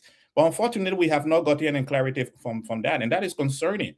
Some of his people have come up to say reservists, but every reserve force have a general that commands them. Who is the general, or who is the commander of this reserve force? If we want to say it's reserve force, unfortunately, not one of the people can tell us who is the commander of the reserve forces that they are speaking to. So yes, it's concerning. We should be concerned about that. I agree with others with Bangura on one point. He came to clean it up after he had blundered in the beginning of the statement. He came to clean it up that will go towards peace, but he raised the concern. And we should be concerned that if we have people trained outside of the armed forces of Liberia, who are paying those people? Where the budget line coming from? Who are they? Who is the commander? Thank you. Thank you very much. It's good to have you. Let's go to my brother Fubi. Fubi, what's your take on Tawan statement? Yeah, so firstly, the vice president is now under obligation to explain to you any extra forces that we have outside of AFL or his office, and now under obligation to explain that. And the real person that is making the inflammatory statement is the Councillor Gonglo, because the vice president spoke clearly, and he was very, very much on point with his point. with a statement. At all point, he's telling the people of Guinea or everybody. And the first thing, the Bible didn't say you got troops got 1 or 2 men that can enter Guinea and capture a city. He didn't mention Guinea in that direction. So he misquoted the vice president. That's wrong. The vice president also said, and anybody would say that, I have people that are capable of fighting and standing up for the country. But we chose peace. And we're going to explore the peace option. So for Councillor Gongolo to leave all of those parts and just take the first sentence and say the vice president is being inflammatory, he's inciting, and he want to bring war between Guinea and Liberia, or he want to damage our relationship. Who actually damaging the relationship? Guinea that crossed their country, enter our country and planted their flags. They are the one that damaging the relationship. It's not Liberia. It's not the vice president's statement. So if anybody who want to provoke war is the Guinea, the Guineans, not the Liberians, and not the vice president's statement that caused that. So I expected a consider, but anyway, he's a politician. So he's trying to pin his political, statement to incite his base, but that would not fall on, on fertile ground because many Liberians are. Thank you. Thank you. Let me ask you a question though. You said the vice president's statement wasn't towards Guinea when you said we have 1 or 2 men that can cross and capture the city. He said to enter in a city and capture a city. He didn't say Guinea. But hold on 1 minute. We didn't hear you. You said, what did he say? He didn't say he got 1 or 2 men that can enter Guinea and capture a city. He didn't say that. Oh, but he was with the whole thing was about Guinea, right? But his statement, he didn't say he got men that can enter Guinea. The whole conversation, the question was about Guinea, right? The point that he didn't mention Guinea. The context of that question and answer, it was about Guinea, though. Enter in a country. If you didn't answer whether it was about Guinea, then we'll move to the next step. Enter in a country. He didn't say Guinea. So you're wasting my time now. Let me bring you in. Tamba Aguilas. Let me bring you in, Tamba. It's good to have you. Yeah, thank you, Stanton, and good evening to everyone on the panel and to listeners in Radio Land. It's a pleasure to be here. My voice is coming back. I haven't been here regularly because I lost my voice after my malaria sickness. But I have followed, what is happening in Liberia. And I said this morning, I said, Liberia, you wake up every day, it's a new topic. It's a new debate. But what the vice president said when it comes to the issue that's happening across, between Liberia and Guinea, I think the vice president spoke in context. And I think I will join others who disagree with Councillor Gongolo here. And here's why. When you are in conflict, and we are not in conflict with Guinea. Guinea has encroached on our land, and we don't want to get into conflict. We don't want to go to war. And even Guinea knows that. And we know the history between Liberia and Guinea. But in times of war, leaders have to be able to defend the Constitution, but also to boost the morale of the people in uniform, no matter who the enemy is. I live in Guinea as a refugee for close to 10 years. In fact, I traveled to the States from Guinea as a refugee, as an international student. So we understand the proximity and the relationship with Guinea. But when Guinea is provoking us, our leaders have to also be able to stand firm and support our men in uniform, no matter what. But also, the second aspect is that, opposition will be opposition. Ruling position, their role is to rule, is to govern. And in this case, the vice president is trying to send the message that we chose peace because we are known as people of peace who have experienced war, and Guinea hasn't experienced war. So even though he spoke in context, and there's a clear message to Guinea that Liberia cannot be a pushover, and we shouldn't be afraid of Guinea. We don't want war with Guinea, but no Liberian and no elected official should be afraid of Guinea. So thank you, Tamba.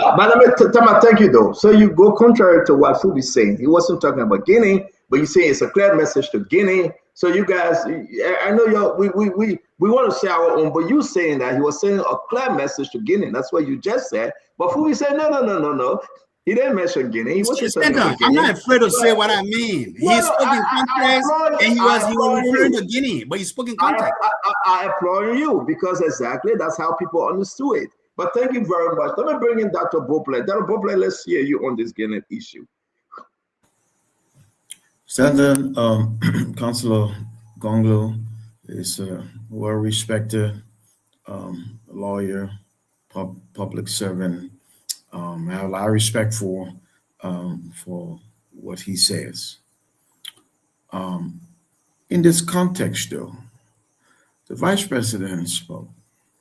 And the vice president is saying that we have capability, we have ability. He's the vice president. What is he supposed to say? Oh, we're afraid. We're going to die. These people are going to take over the country. No. He said we have ability and we're able to do X, Y, and Z. So I don't consider that reckless or irresponsible. I do think that when you put that next to what we're trying to do, which is solve diplomacy, that is not very helpful. Now, there's a thing called comparative advantage in economics. You can use it, I won't use it in the political term. You can play basketball better than me. I can play football better than you. I always want to play football. I think we are strong in the area of soft diplomacy. That's our comparative advantage. And that's where we need to be, and that's where we are. Also, we are a war-weary nation. Nobody going to do unnecessary bravado. But the vice president can speak and say we're not weak, we're strong, it's okay. Thank you. It was Sunday that I will tell you there was a story about David and Goliath, but it's not Sunday, so I'll not tell you that story. I know that story very well, but I want to say thank you very much, Chateau. At the end of the day, the rest is history. Let me bring in my brother, Councillor Kanyo Babala. Councillor? Well, thank you, Stanton. I think if we're having elections on the vice president's speech, as of now, the votes will be in, and these are all very level-headed people. It will be clear that the vice president did not speak recklessly. Rather, he spoke as a leader. He spoke as a leader of a country that's concerned. On this platform, we've raised many issues. You, Stanton, about what's happening in Solumba. The government was beat on multiple times. Sometimes I wonder what the opposition people want. First, they say the president is weak because he's being diplomatic, which I found very strange. Then the vice president says, look, we're going to pursue diplomacy, but that does not mean we're weak. We have a history of defending ourselves, and if it must come to that, we could defend ourselves, but we are pursuing peace. Then they get mad again. But here's what I want to say, particularly about my senior colleague, who I respect so very much, Councillor Gonglo. You know, politics has a way of changing mindset, and I see it creeping into Councillor Gonglo slowly. The first instance was with Yeke, and I will juxtapose the Yeke situation with this statement. Yeke made some very base and reckless statements. Interestingly, Councillor Gonglo's position on the Yeke statement was, Yeke had free speech, people are trying to oppress Yeke, he's standing up for Yeke's rights. The same Councillor Gonglo. The vice president comes out to bolster confidence as a leader of the country. Then the same Councillor Gonglo who said that Yeke has the right to make those reckless statements that can take us to war as a lawmaker flips. And then comes on the side and say it is now the vice president being reckless. What does Councillor Gonglo want? This politics thing has a way of creeping into the best of us and twisting the way we engage. And you can see the clear, you know, I don't want to use the H word, but you can see the clear disparity in the analysis. One Councillor Gonglo saying, Yeke can say the Guineans, we sold the land to the Guineans own the land, is not reckless, it is free speech. Then the same Councillor Gonglo can come back and say, just because the vice president says that if push comes to shove, we have men, that is reckless. So no, Stanton, this one, our senior colleague, our own Pape, he made a very big mistake. Not every statement gets to be politicized. Let those who won't be president in their parties, let them say what they have to say. But in this case, Liberians crave leadership, security. They need to know that our leaders are on the ball. And I believe Vice President Kuhn spoke in that context. It was so very important. That's my position on the matter. Thank you. Thank you very much. We're in with our brother Jacob Jada on this issue. Brother Jacob, what say you? Stanton, on the matter of the border issue, my approach is different.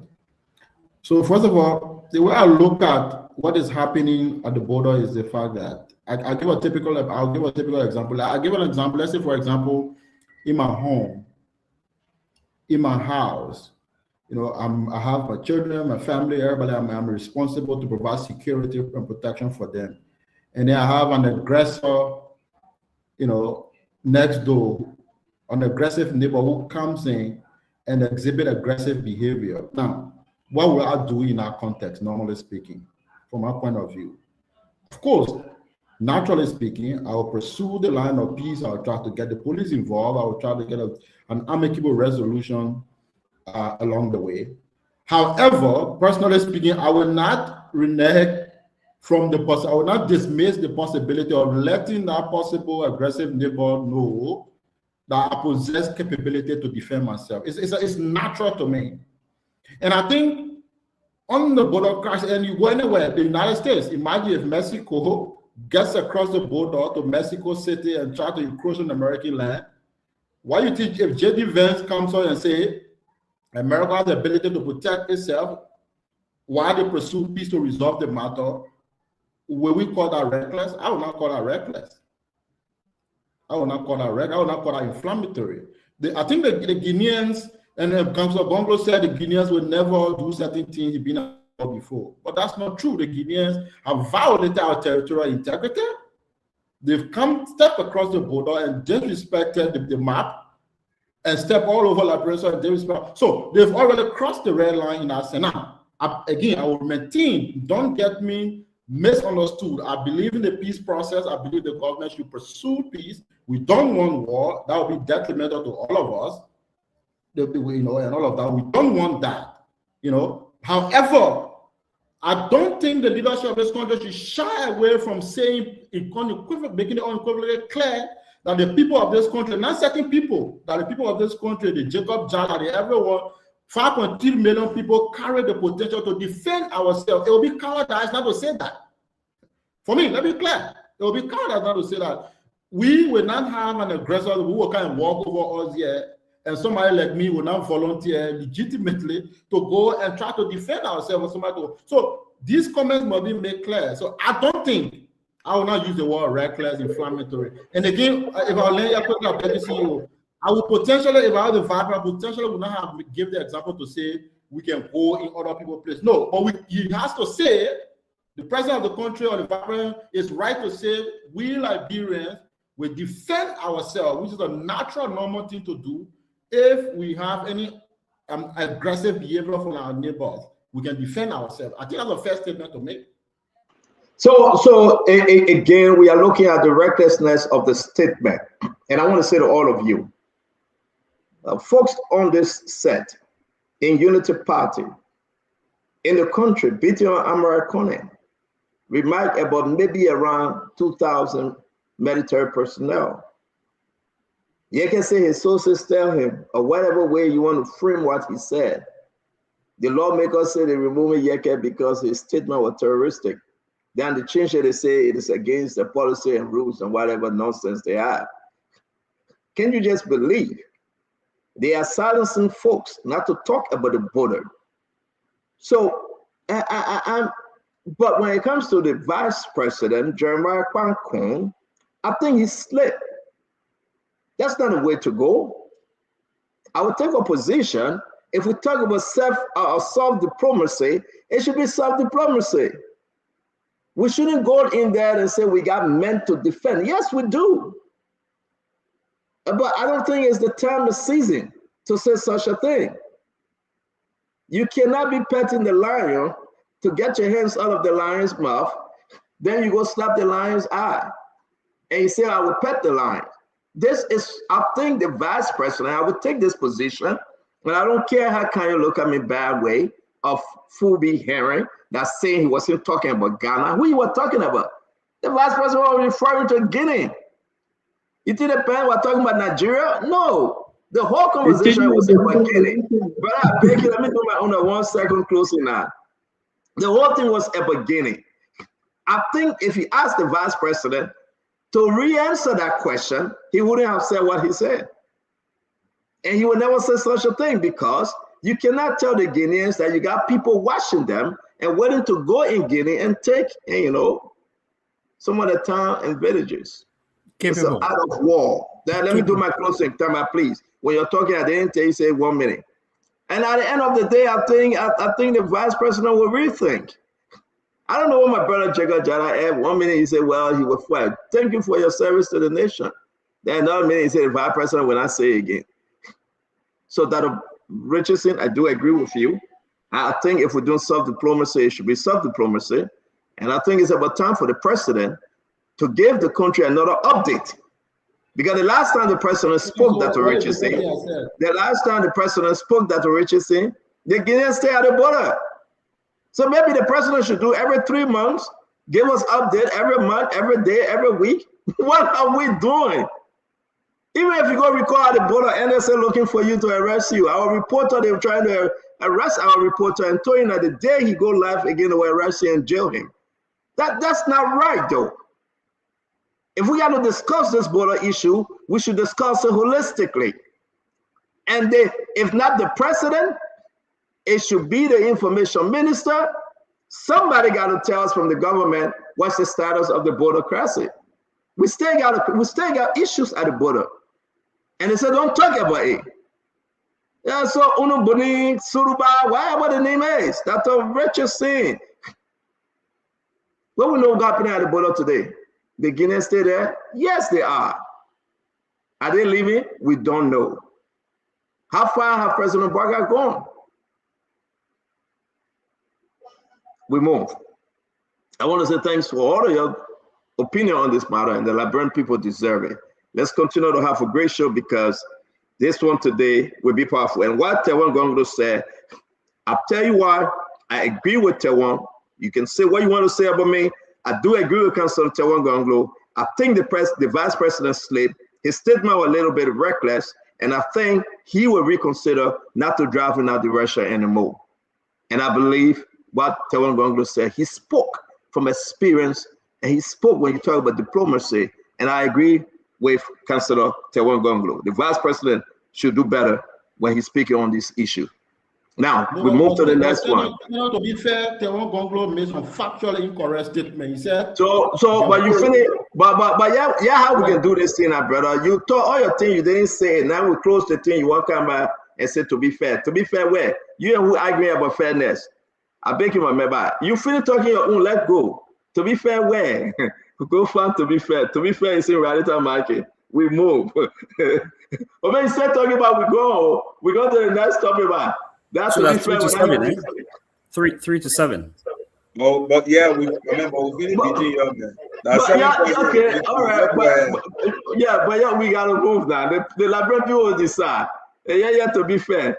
By the way, I want to say thanks to all of you guys. Let's move to the next thing. It's very important to bring on the next conversation on Ma Ellen. Who? Now Richard said, what's going on with the old man? She stay around moving strong. But I let us to talk about what Ma Ellen said concerning Yaka Koruba. Let's go ahead. Let's play it. Look, everybody will remember that in 2010, I signed something that says the independence of freedom of speech.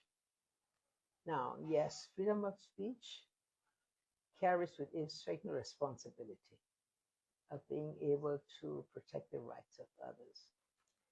But I don't think that one should be overly disturbed if people say things that are not really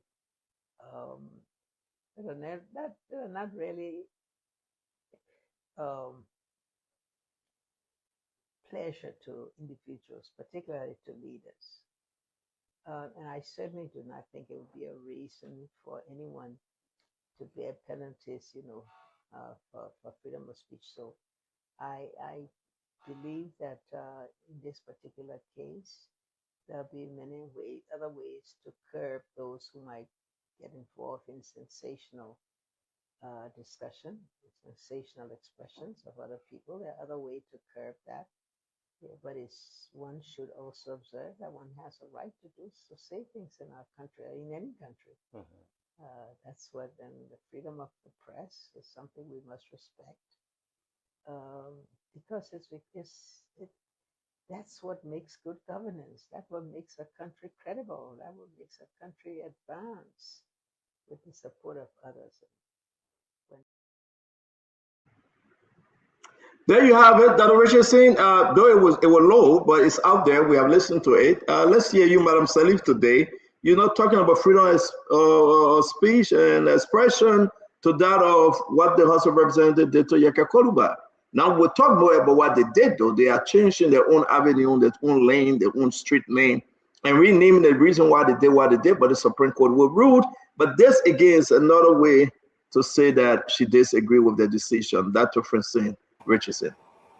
Thank you, Stanton. I want to give the former president, Ellen Johnson Sirleaf, a lot of credit to be a female leader of Liberia over 170-something years. We had all male, and she braved the storm in terms of running our country, especially during her first term. She did a lot of good work.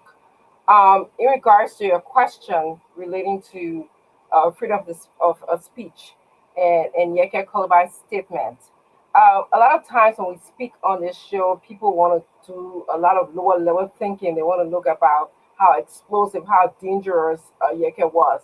But we speak in terms of good governance, and this is exactly what Ellen Johnson Sirleaf was addressing. The reason why we need freedom of speech. We need freedom of speech in order for people to trust the government, in order for people to not be afraid to have exchange of ideas, in order for opposition to want to speak about how they feel and hold our government accountable. Okay, so corruption can be exposed. So when Ellen Johnson speaks at a higher level, she speaks about some of the foundation of democracy. Okay, she speaks about us protecting our democracy. So I wholeheartedly agree with her. Yes, Yeka can say some things.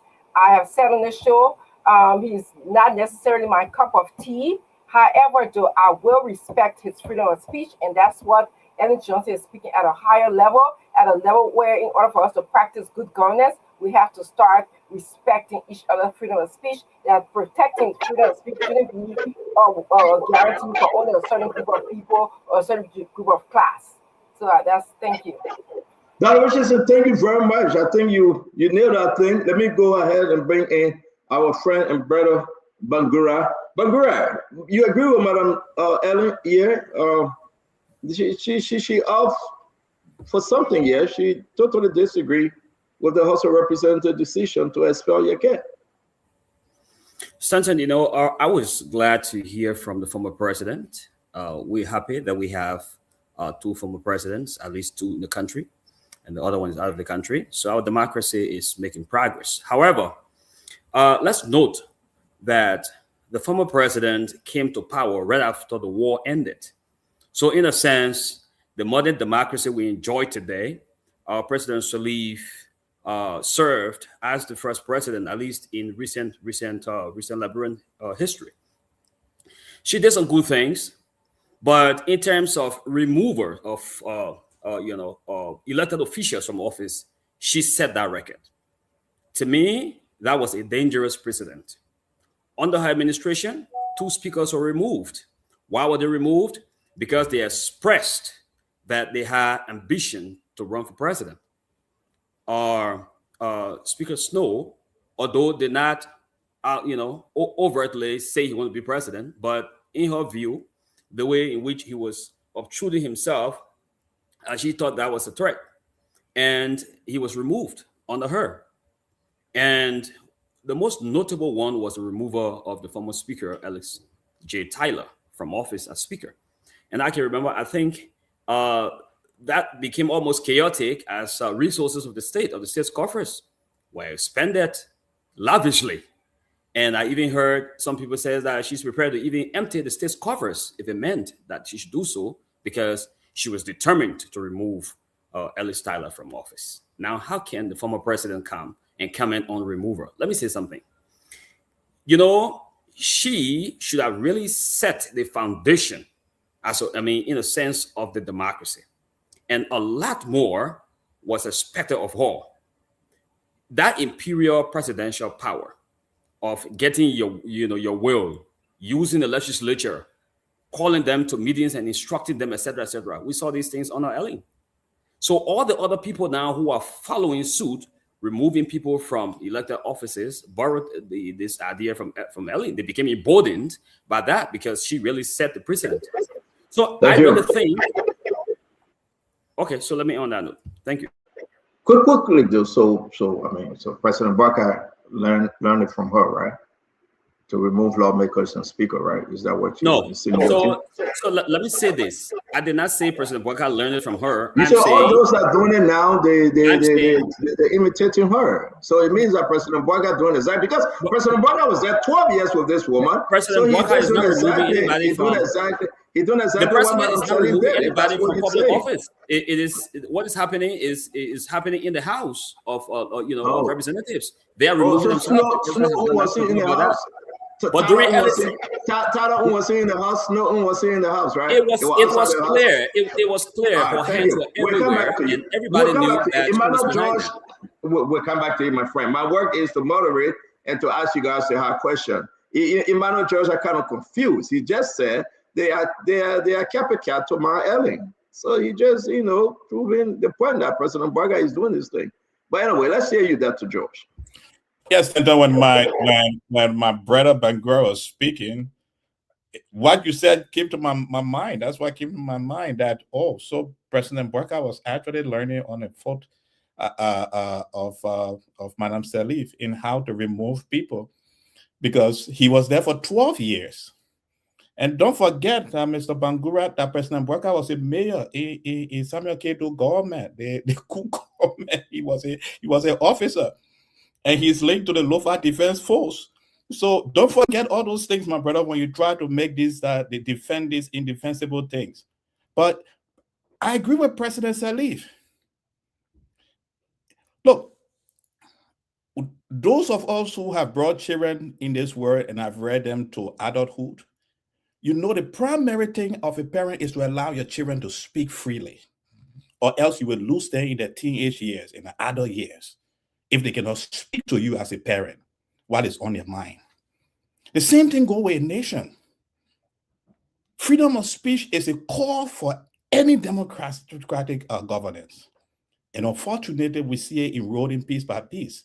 And it seems to be a UP blueprint. If Bangura is right, there is a blueprint that the Unity Party seems to have, and it passes on from one generation of Unity Party president to the other. And it must stop. It must stop. We cannot continue on this. Again, the words of Yeke Koluba was simple. From my research, you have asking for her research, you have had a conference. And I agree with President Salif. There were many other ways they could have dealt with this thing instead of expelling someone who was elected by the people of District Number 10 to be their representative. This is wrong. And this same thing following the next, unfortunately, the next government will be a reasonable government headed by Alexander Benedict Cummings. So all this nonsense won't happen because it will be a reasonable, well-refined, well-articulate government that will be able to accept that there have to be an opposition and there have to be other voices in the room that you will have to listen to. We all cannot be marching to the same tune all the time. Thank you. Thank you very much, Dr. Boblet. Then we'll bring in Winfrey Russell. Let's hear you on this, my Ellen.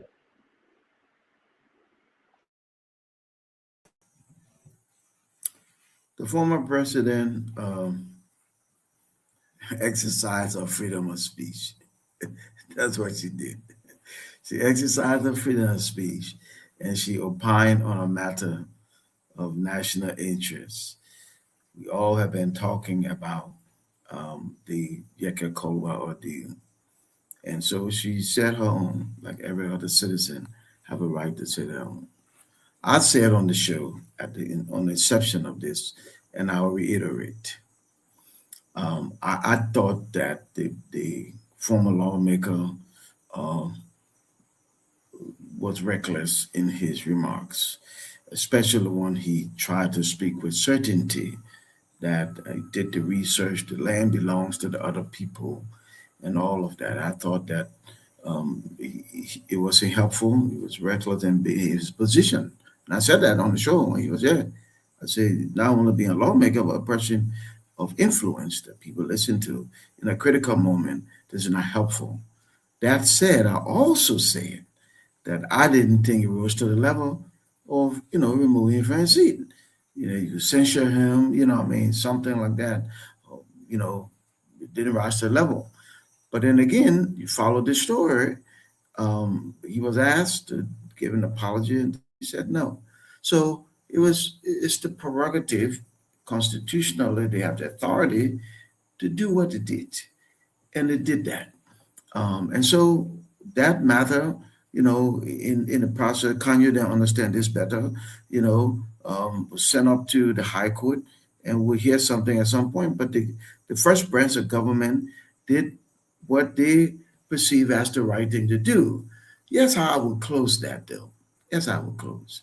I think that's a lesson in this to be learned, beyond a lesson for me. When you're elected by people, especially at this time in our country, when the challenges are many, the opportunity to help people many, and you cannot point to one thing that you've done for the people, it makes it difficult when these things come for the community of your district rally behind you. You'll get a handful of people.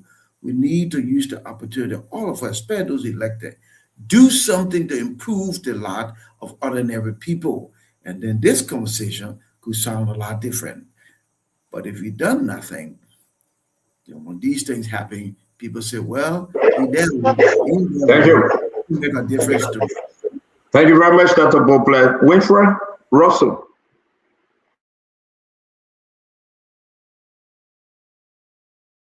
Thank you, Stanton. I think a lot has been spoken about this. I mean, it's as straightforward as possible, and we're giving our perspective. There's no need to belabor the point, but I would also like to emphasize that this decision by the Liberian National Legislature sets a very, very dangerous precedent. And as we saw and we're hearing here, it's been widely condemned across the board by many groups, by many individuals, including, who we were just talking about, Councillor Gonglo as well. Many pro-democracy groups also talk about how this threatens, and I strongly believe that it threatens our constitutional order. So I'm not surprised by the position that former President Sirleaf has taken and the points that she's made about this. The absence of due process. I'm not a legal person, but I think it's pretty clear cut that this is dangerous. This is a dangerous precedent. This is weaponizing free speech, and denying someone like Mr. Koluba from speaking his mind and try to weaponize it. I think there, it's like trying to chill the conversation, and this sort of chilling effect, I think is bad, Stanton. So I'm with President Sirleaf. I'm with a lot of folks who are in support of our democracy and seeing our democracy move forward. This is bad. This is a bad precedent by this national legislature, and I hope they can reverse course, because it makes us look really, really bad. It makes us look bad. I mean, in the eyes of the international community, in the eyes of legal-minded folks and people who are working hard to stabilize and strengthen our democracy. To see this kind of thing, it's bad, Stanton. It's really bad. Thank you very much. Thank you, Fubi. Yeah, so like the said, Madam Sari exercise of freedom of speech. And the recent saga with Prophet Key, many of the well-ended people also say he exercised freedom of speech. And when they went to the court, the Chief Justice and court ruled that whatever freedom of speech you have, it doesn't erase Article 15. That you have your freedom of expression, but you are responsible for the abuse of it. And the lawmakers also didn't act outside of the law.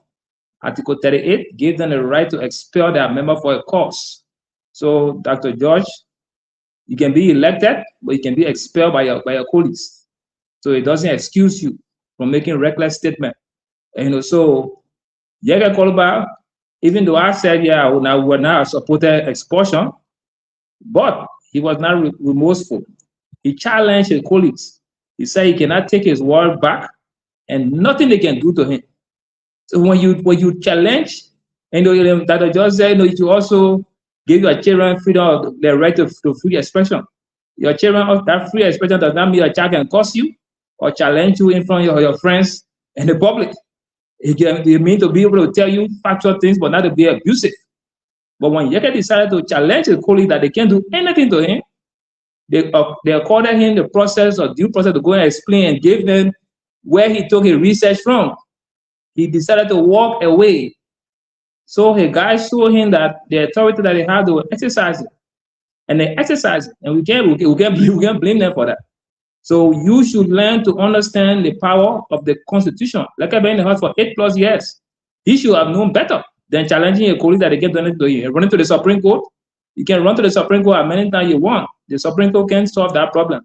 The only thing the Supreme Court can tell you is that the procedure you used to move him was wrong. Go by and do it the right way. That's all. But to say they overturn and they want to overturn the decision, they cannot overturn the decision. So Madam Sali did her best to do free speech, and we respect that. But the colleagues also acted in accordance with the law. The Constitution gave them the power for court.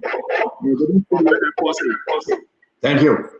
Thank you. Tama, before we bring in Councillor Cario. Tama, let's hear you. Yeah, thank you, Stanton. First of all, I think someone said it is really a pleasure to see a former president of our country engage into our democratic governance process, expressing a freedom of speech, coming out to really critique the government of the day. And it helps and promotes our democracy, because I feel and I believe that the more voices we have out there, including those of a former president and former leaders, it holds the government feet to the fire and forces them to do the right thing. What Madam Salif said today, former President Salif said today, is not wrong about freedom of speech, because that's the ideal society we want. Freedom of speech promotes democracy. Freedom of speech helps, minorities in our society and political leaders to be able to come out to air grievances and criticize the government of the day, to hold their feet to the fire. But it comes, of course, freedom of speech comes, with its own limitations, right? It is not absolute. And it's incumbent upon us as citizens in exercising our freedom of speech. We understand also that when we abuse those rights, that we can be held to account. Now, I should talk about the Yeke issue. I believe, Yeke's expulsion has been handled through, their own internal rules. Could it have been handled differently? Absolutely. I think many of you have said it on the show here. But when someone comes out during a moment of crisis, wherein the country is going through a difficult situation and is being challenged by another country, by an adversary, and you come out with that degree of certainty and say that piece of land belongs to another country that we have occupied for over 180 years or 200 years since our independence or before then, it raises questions about your own loyalty and your own freedom of speech as a citizen to that country. But whatever Madam Selvi said today, look, it's not wrong. We want freedom of speech. We want a country where people are not afraid to speak up, to speak their mind and to critique the government without looking over their shoulders. But those freedoms, those rights also come with responsibilities, and we should exercise those within those responsibilities. Thank you. Thank you very much, Kayo. Well, thank you, Stanton. I'd just like to commence my comments by reverting to what Fubi just said, the Liberian Constitution. In whatever conversations we have, the law should take precedence and should inform our discourse. That is higher level thinking. Because when we aspire to elevate the conversation we have, they must be grounded in what the rules are and not how we feel or our political alliances. Article 15A is very clear on freedom of speech. Freedom of speech have never been absolute anywhere in the world, not just Liberia, because we like to take Liberia and make it seem like it's this dustbin of history that anything goes, but we don't want to compare it to the so-called other established democracies. Freedom of speech has never been absolute. Article 15A is clear. It says you have your right to freedom of expression, but you will be held fully accountable for its abuse. So open your big mouth and say Guinea own the land when your country is in an international situation with Guinea. Open your mouth and insult other people, threaten other people, make terroristic statements elsewhere. You have the right to say it.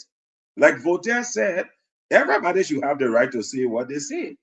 But equally so, when you abuse it, you will be held accountable.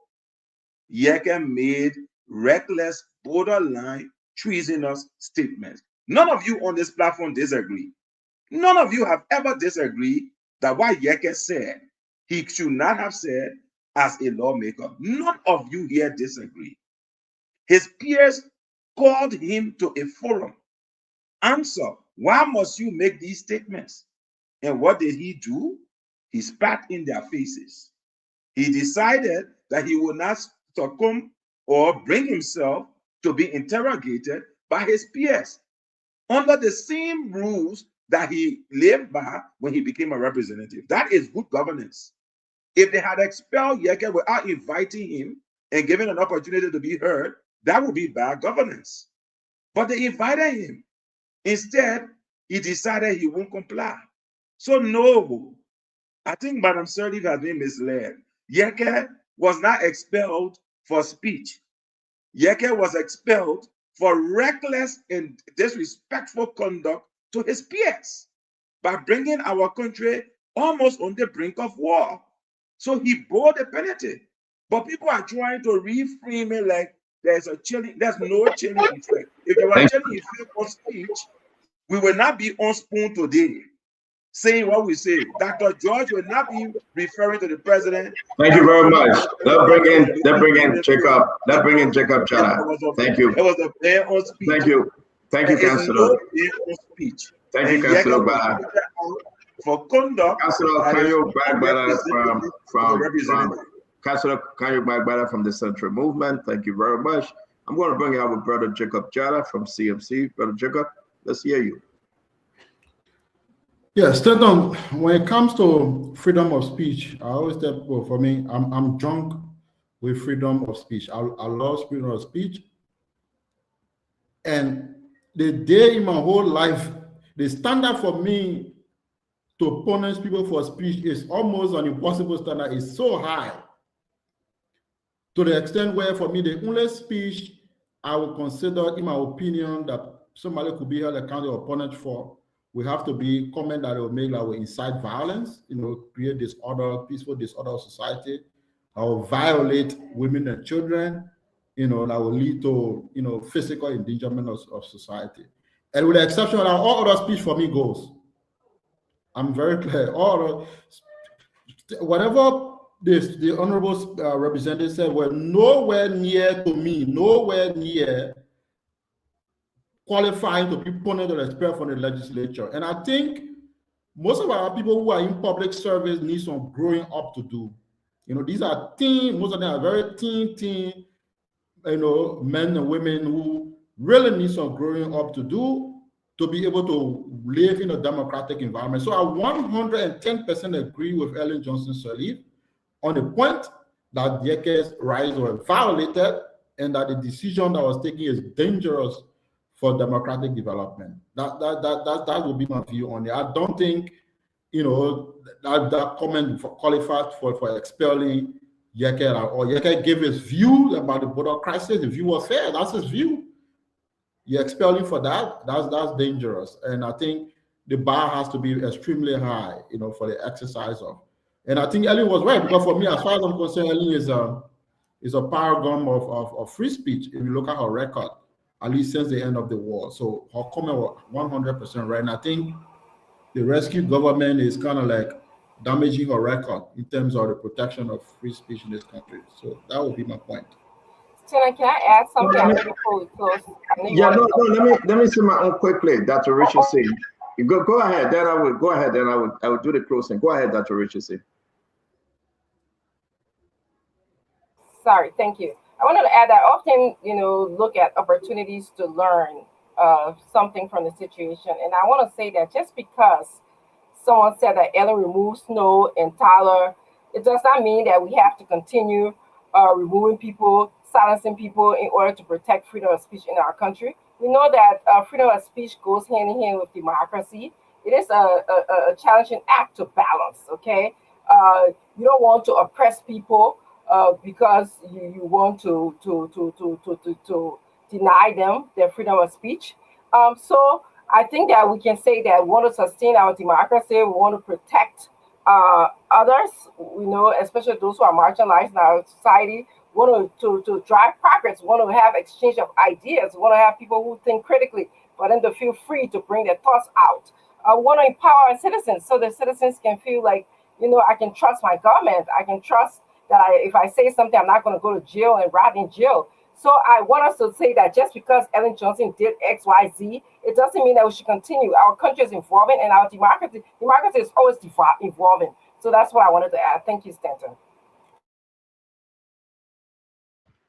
Thank you very much, Dr. Richardson. I think, let me say this and say this to all. It's total embarrassment that we come here on the show every day to talk about freedom, free speech.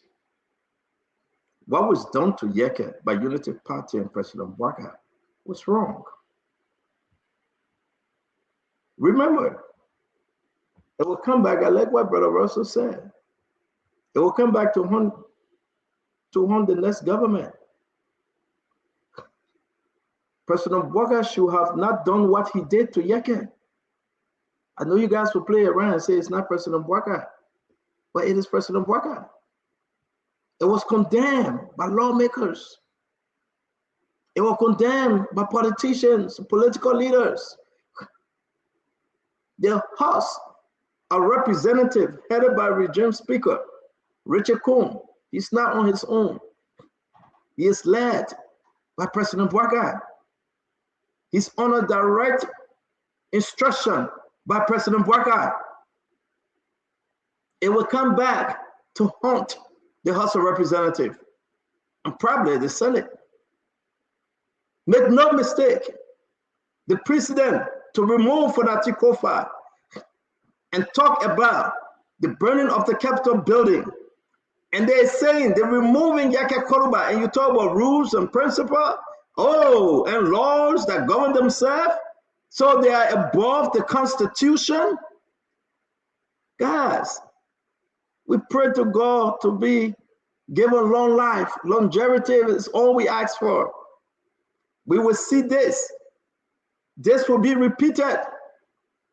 And after 2029, if it is not Unity Party in power, I can guarantee you, lawmakers will be forced to resign or they will remove them. I hear somebody say, Madam Sally did it to Snow and Tyler. So President Waka should do it too. So President Waka should do it too. This is wrong. That's not what that's not the reason we came here to vote for President Waka. We champion him. Remember what the president said? Things that never happened before will happen. Maliciously, he said that. Yeah, the removal of Yeke Koruba, suppression of freedom of speech. Yeah, I'm telling you, my friend, this is wrong. Our country deserves better. Do you think James Colette will take upon himself to say that form a committee to remove Yeke? You believe that? You believe that? Are you kidding me? No, what they're doing to Amara Kone, writing that the Amara Kone should be investigated. What kind of government is this? And you sit down here and say the rule, the rule, the rule. Town trap, not for right alone. Yeah, it will come back, it will come back, and it will come back very hard. You get but 2.5 years left. Watch it. It will come back very hard, my friend. And I hope we will be quoting the Article 52 and Article 17 and Article 81 and Article 31B when that time comes. And I hope people will be here and say that's the law, the rule. This government have done the worst. You remove Prophet Key and put it in jail for 180 days. You remove Prophet Key, and I'm telling you, my friend, and think that you're going to silence him. Nobody can talk. And you'll say the rule. I'll get a story for you. Remember, what goes around comes around. I hope you will come back and support this rule, Fubi. Councilor Kanyo Barbara. You want to silence everybody? You can't. A lot of people have tried, my friend. They didn't make it. They tried.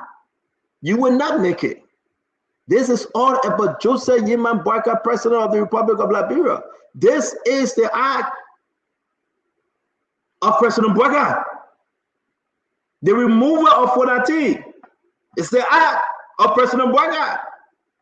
The removal of Yeke Koluba. It was done by the instruction of President Boyka. You can't say fine, they go after you. The people are listening, the people are watching. The president is giving the marching order.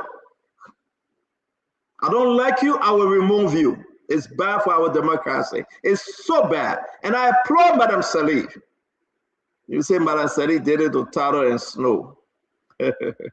May God save our state. We will pray to God that Unity Party win again. Yeah, I say. We will pray to God that Unity Party win again. Believe it or not, if this goes to another, oh, my friend, the speaker will be removed. Oh, what I'm hearing? No. Lawmaker will be resigned or be removed. Even if you sneeze, they will remove you for sneezing. Is that what we want? To destroy our country? And we sit there and talk about the rules and the law? May God save our state. President Boyka needs to stop this. President Boyka needs to stop this. This is wrong.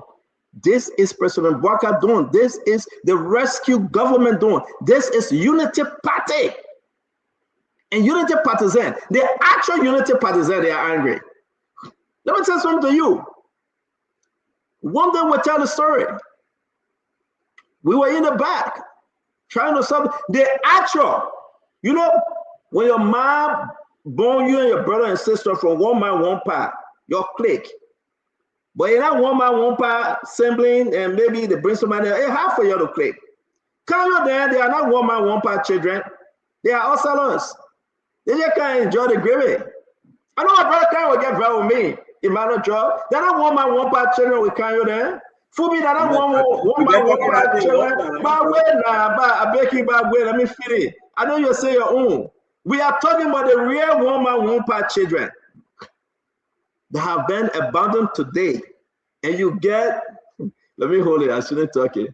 They come to eat and go. Then they say they applaud the decision to destroy Unity Party. The real Unity Partisan, and they are angry. They are. So go ahead. Shut down Wema Pay. Make it not to say anything. Remove the job. Take job from Ami Moda and tell him, say, be quiet. We'll see you later. Go to Yeke Koluba. Take him from his job. Go down to Prophet Key. Put him in jail. And when he leave for that, give you another 6 more months. That's fine. Go after all the people, Mike Jabate, take them from there. Make your name, make history. Gonna make a new land. Things that you never see before, you will see it. The Liberian people will speak 2029. And I beg for us to leave. And that's why Snow said it was wrong. And that's what Dillon said it was wrong. And that's what Americana said it was wrong. But these guys down there have been targeted. Listen to Snow. There were times when people wanted the microphone and said Yeke was fearless and he spoke truth to power. And there were rumors that he was going to be expelled. And he doesn't need a job. He gets expelled, he can rerun and he will win. And those guys, or good Samaritans, took over the helm of power. And Yeke said, well, I did this to get you where you are. So I'm going to do it to you too. And he said, no, you can't do it this time around. It was right to do it then. It's not right to do it today. Others argue that because he spoke in the border situation, it was beyond freedom of speech, saying the land is for Guinea and all that stuff. Oh, Julius. So let's play Delon. Yeah, what Delon said too. And good governance. There's always a place where the law has check or stop. My take is for the respect for the rule of law. Look, Article 38 of the Constitution says each house shall adopt its own rules of procedure, enforce order, and with the concurrence of 2/3 of the entire membership, may expel a member for cause. Each house shall establish its own committees and subcommittees, provided, however, here is where I want to emphasize. All rules adopted by the legislature shall conform to the requirements of due process laid down in this Constitution. That all rules adopted by the legislature shall conform to the requirements of due process laid down in this Constitution. And said due process laid down in. Well, you listen to them. Taiwan spoke. Alexander Cummings spoke. Everybody spoke. Taiwan, where I like what he's saying, his closing. What Joseph Boakai won, that's what Joseph Boakai gets. And you go figure it out. The same unity party that said, listen to Wilfred Bangura. Oh yeah, Madam Sadi had nothing to do with the removal of Mervyn Snow 19 years ago. Today, because she spoke, they said, but the woman removed her. But the same people that say Madam Sadi and Joseph Boakai didn't remove Edwin Snow. They said only Madam Sadi, they didn't say Joseph Boakai, but Joseph Boakai was vice president to Madam Sadi. Together they removed Edwin Snow. Together they removed Alex Tyler. But today, they are confessing after 19 years that it was Madam Sadi that removed them. Can you see what happening? My friend, time trap, it would never be for right alone. It's coming around. It's coming around. Y'all get ready. The people will speak. I like to say today, Yeke was in the Canada. Yeke was in.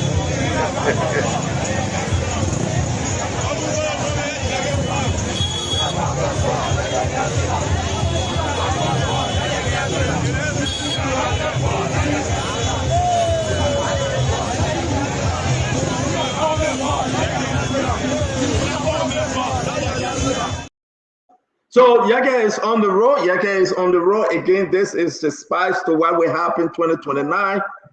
The people are getting there. The people will listen. The people will speak. I want to say to all of you, if you see what is happening at the court when James Collette thinks that he can remove everybody, I'll tell you what, it will be so interesting for 2029.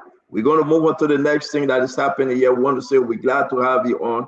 And let's just go back quickly to talk about President Joseph Yema Boakai returning to the country. But before President Boakai returned program here, I want to put this up though. Dr. Richardson, what was going on with this announcement? Maybe you can help us understand. Were there any 200 million promise to stop the rest input in Liberia? Did we sign a document from a group in Sacramento or California, the entire California, that yes, indeed, will be given? What's the message Kula Fufana is putting out here, Dr. Richardson? And then I will read what I received when I spoke to some of my sources on this. What do you think, Dr. Richardson? Sacramento, California, the government of Liberia and the delegation, you can read it, but talk to us, Dr. Richardson. So, Cynthia, I have the same questions that you have. Who is this group? Do we know anything about this group in California? What is their name? You know, is it a public versus a private interest or investment for Liberia? And I also was wondering, who's going to manage the fund? Did they go through the right laws? Do we have, where our legislature contacted? So I have a lot of questions about them. That's all I can say about that. Until I know further information, for the sake of transparency and good governance, as I always like to add, and sustainability, there's not much I can add. Thank you very much. Let me bring in my brother Bangura. Bangura, what say you? So this is good news, Stanton. This is really, really. What was the good news? I want you to help us understand. What's the good news? What could I poster? What should really trying to say? Help some of us understand. I think the release is self-explanatory. It talks about a boost for the agricultural sector. You know that any investment in that sector that will boost domestic production of rice on the Liberian market is good news for local farmers. This is something that has, this problem has long plagued local farmers. They've been looking for assistance and support from the government to help. Most of the rice we eat today are imported rice. They come from outside the country. So when you have investment in the agricultural sector, that will affect. So let's get back. We know all that history. We know that history. I bet that's you. Why I said I'm not trying to interrupt you. That is going to be a good news. Also help me, and I will give you your extra time because I'm interrupting you on purpose. What's the good news? Are we getting a company, some investor coming in to give us 200 million? Can you help us comprehend this? The release are stated clearly about this investment. The details will come later. And so what we embrace, first of all, is that this trip was very successful. We have investment in the agricultural sector. Are you saying we get investor going to be investing 200 million? I believe the details will be released subsequently. No, so let's get it from you now. Let me put this up again. And maybe I'm begging you back. Just help us understand what the executive marshal putting out there. What are they saying? Are we getting additional 200 million in the agricultural sector to stop the rice import in our country? Yeah, that's what I say. It's to modernize the country's farming sector. $200 million. Okay. So we're getting 200. So we're getting 200 million. That's what it says. So okay. All right. Let me hold you there. Emmanuel, is that how you understand it? This thing is very vague, it's very confusing, but we know the truth to this though. Emmanuel, let's hear you. What do you think? Well, yeah. The press statement says multi-stakeholders, then go to the University of California, then go back. I mean, just all around the place. We don't know. The statement starts with 200 million annual and 200 annual million drive and 200 annual million that drive. It's very confusing at the top. That's how the statement starts. But as you go in between, there is no conversation about the 200 million who want to bring it in. FAO and all seems to be part of this.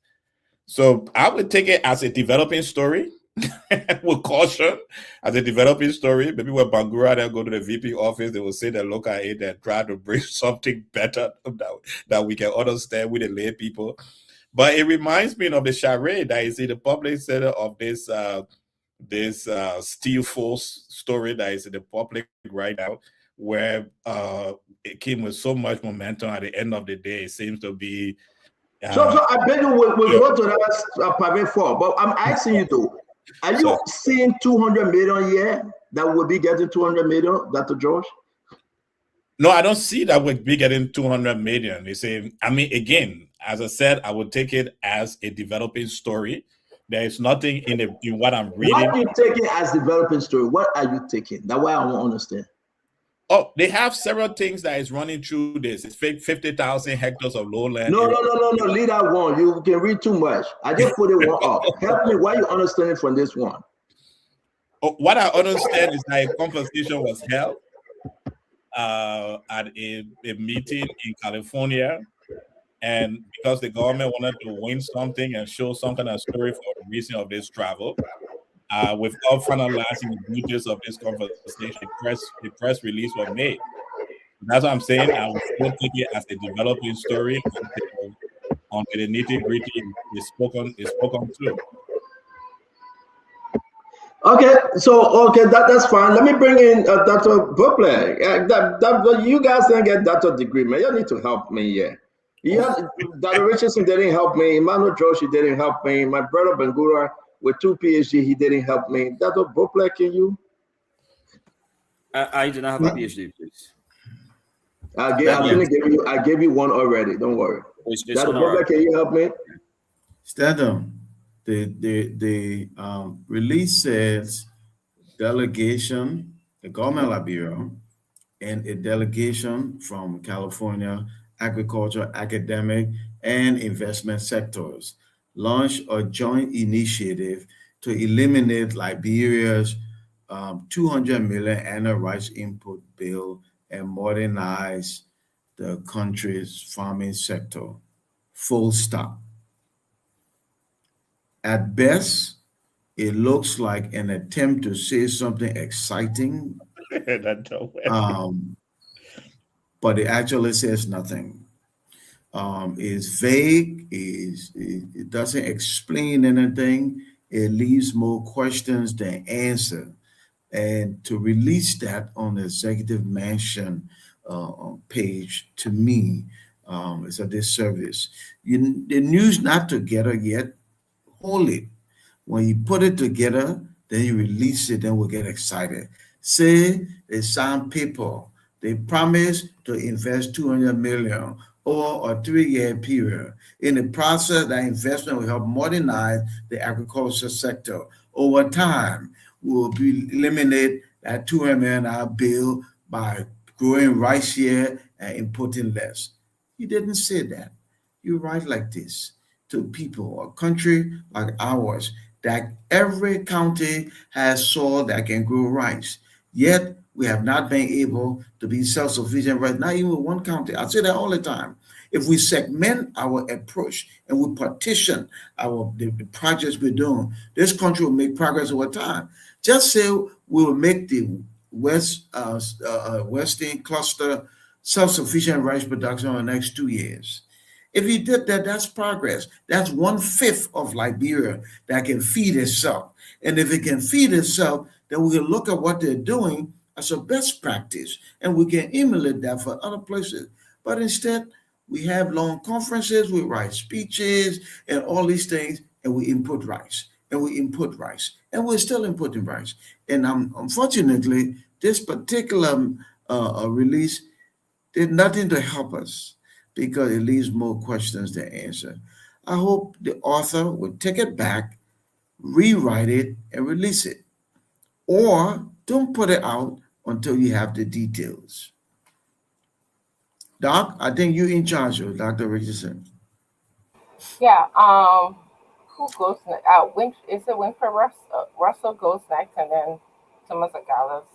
Yeah, Winfrey. Henry, Kanya, and then Jacob Joe. Thank you. Thank you, my beautiful cousin, Dr. Richardson. I don't have much to add to this. I think, again, this is a good initiative. I think, this is something that we've been talking about for a long time as a country, that we need to be self-sustainable in rice and rice production.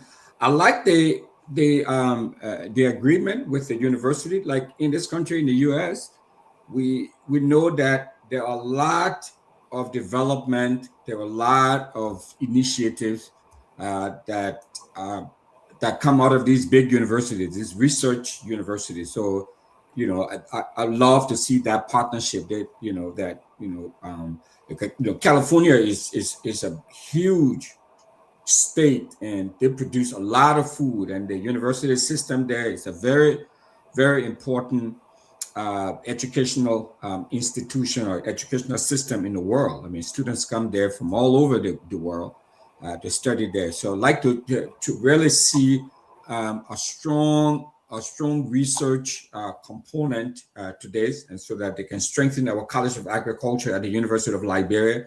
I think it's a beautiful thing. Now, how it's going to be implemented is something else. So, working with agronomists and other agricultural researchers there at the University of California system and the University of Liberia, I think it's going to be beautiful. I think it's going to be brilliant. But let's see what comes out of that, because there have been all of these promises, there have been all of these plans from time immemorial about strengthening our agricultural sector, about agricultural production and research. You have CARI there in Bunk County. There have been so many other facilities and other endeavors that other leaders have come up with in the past, and to see us still struggling with our stable food production, with rice production and all of that. So I hope something comes out of this. Again, this is a beautiful, at least on paper, it looks beautiful. It looks nice. Well, I miss your the beginning. You said the so next time you should beautiful. No, I can do next time because when I'm on the show and the show is running, people giving us people that are connected to this information trying to clarify. So maybe you said what one of them just said to me. It means that we're not getting no 200 million. Am I correct, Winfrey? So. No, that's not the point I was making. I was just talking about in general that this is a beautiful thing. The partnership between the. But do you think we're getting 200 million here? It's possible that we'll get 200 million with. I mean, because these things are very expensive. I mean, these whole setup. So the country will get 200 million. Let me come to our brother Councilor. Yeah, Tama, you spoke, right? Yeah, no, I think I'm next on this. Fubi, you have not spoken yet? No, not yet. Okay, Tamba, you and Fubi go there. I want to drag Kanye back into this. Okay, thank you. Look, I read the press statement. I work in an impact investing sector. You know, when you talk about launching joint initiative and you target, you add a press tag. The press tag is referencing our bill. We spend about $200 million a year to import rice into Liberia, but that's not the investment. And I think they are putting the impact ahead of the announcement, right? Even though Russell said it's beautiful, I think it's promising. And here's why I think it's a promising announcement. But the investment itself is not $200 million. I didn't see any price tag in his investment announcement today. What I saw is a promise and a proposal that would tackle a sector in our country, especially feeding Liberians, which is, through agriculture. And our primary food is rice, right? Our staple food is rice. And that's what this announcement talk about. But the second aspect is that it brings together private sector, government, and academia. And the academic aspect for me is very important because I think Rosa talked about it a little bit. The University of California, and I did a bit of research on the University of California today. The University of California Agriculture Program is one of the most comprehensive and highest rank in the world, right? So when the announcement talk about California leading in terms of technology, innovation, and knowledge transfer, I think that's the promise for me, because our people do subsistence farming across Liberia. We haven't been able to mechanize and really mechanize the agriculture sector where we can produce en masse. We have cooperative, smaller groups that are trying, but we are not there yet. So I think for me, that's the promise. And I look forward to see more details about this announcement to see really what's going to be the return on investment. For example, they are starting with 50,000 hectares of lowland in their initial phase. What's going to be the return on investment? How many farmers? Thank you very much. Thank you very much. I don't know who doing that to you to put a spoon logo on your face, my man. It's not just stay in that spot, my man. We'll keep you there for today. Every day somebody new will go in that spot.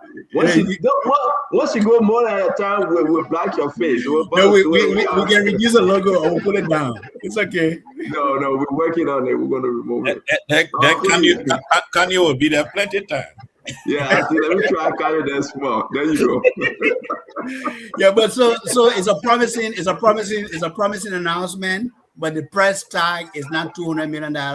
It is tackling a challenge that we have in Liberia. Thank you. Ourselves. Thank you. Thank you. I want to bring in Phoebe Harris. Phoebe?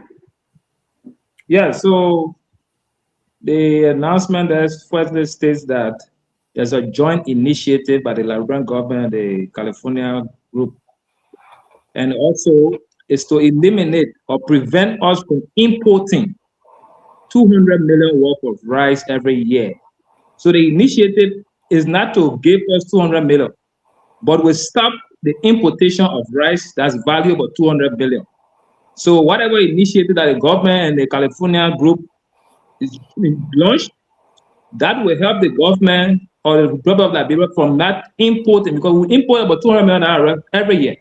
So the initiative is geared towards stopping that importation and growing locally, so that we as Liberian farmers can make that money locally instead of importing $200 million annually.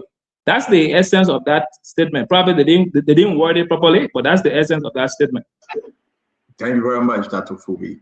Dr. Councillor Kanyo Bakara. Well, thank you, Stanton.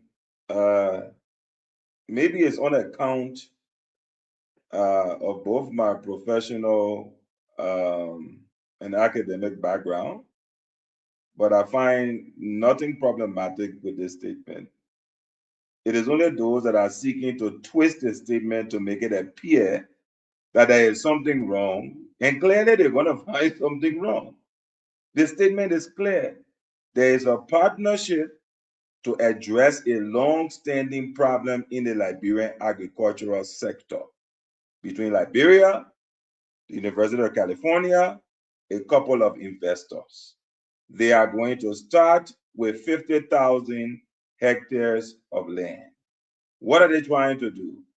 Every year, we import close to $200 million worth of rice. We want to reduce that by 61%. It's all right there in that statement. And I read it in under 1 minute. It's all right there.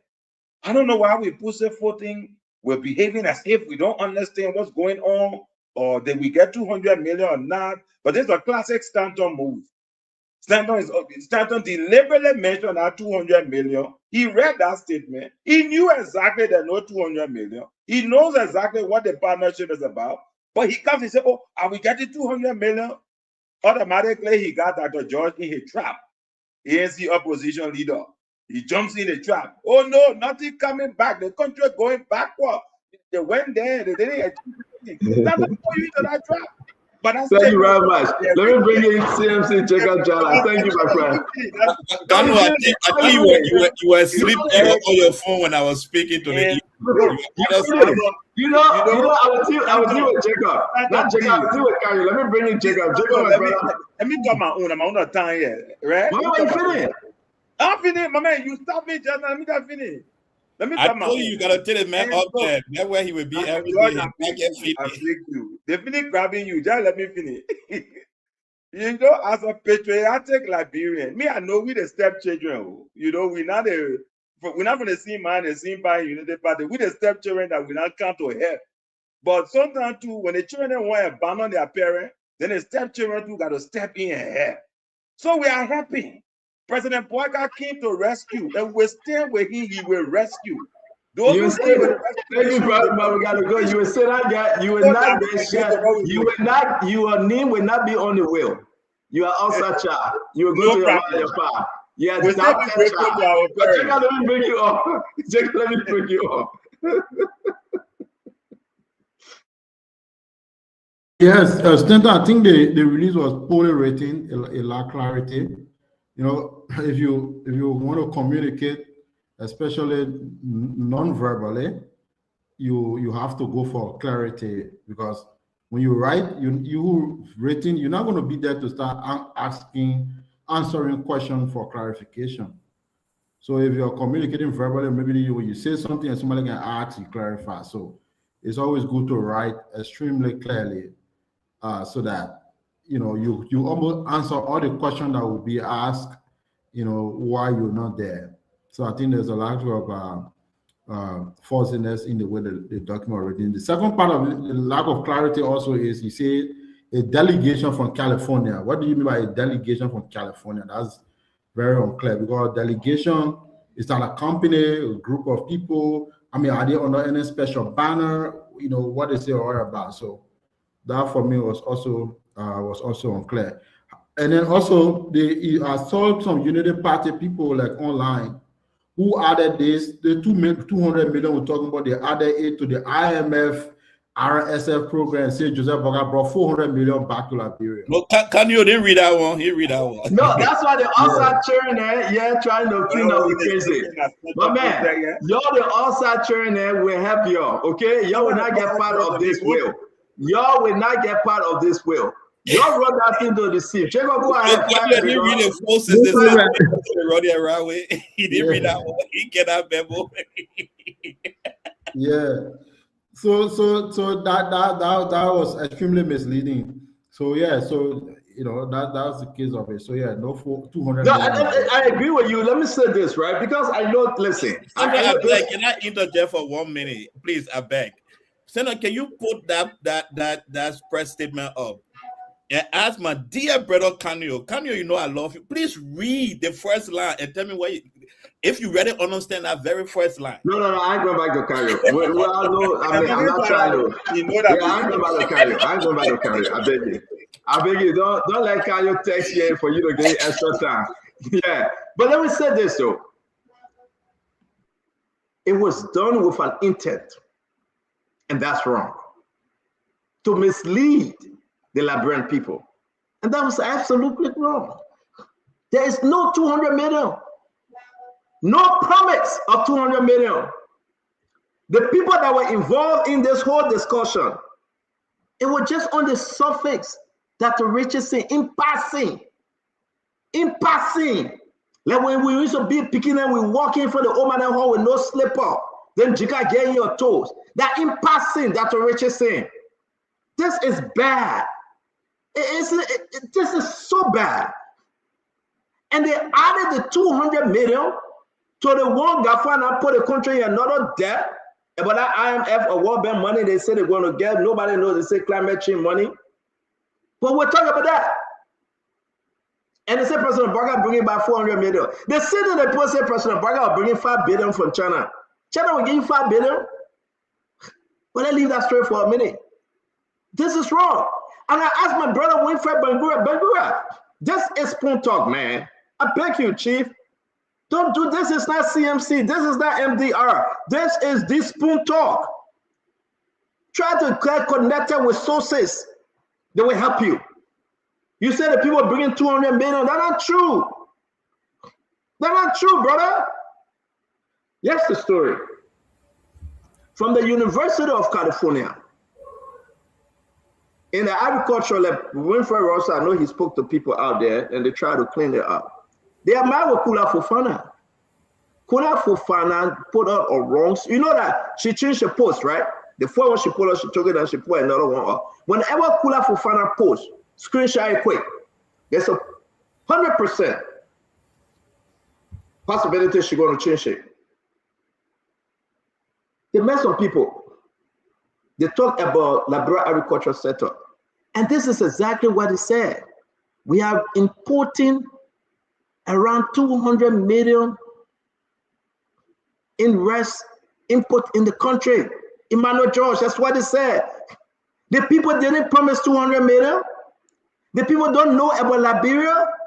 The people didn't promise a dime. They talk to people. When the people say we express interest and we will look into it, they told that to President Baka.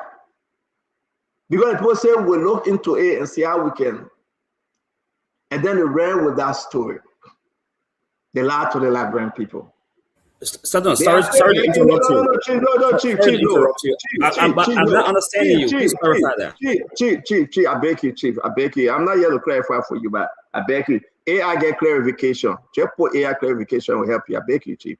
Let me do my own talking. So here's the issue. They promised to come in the country June or July.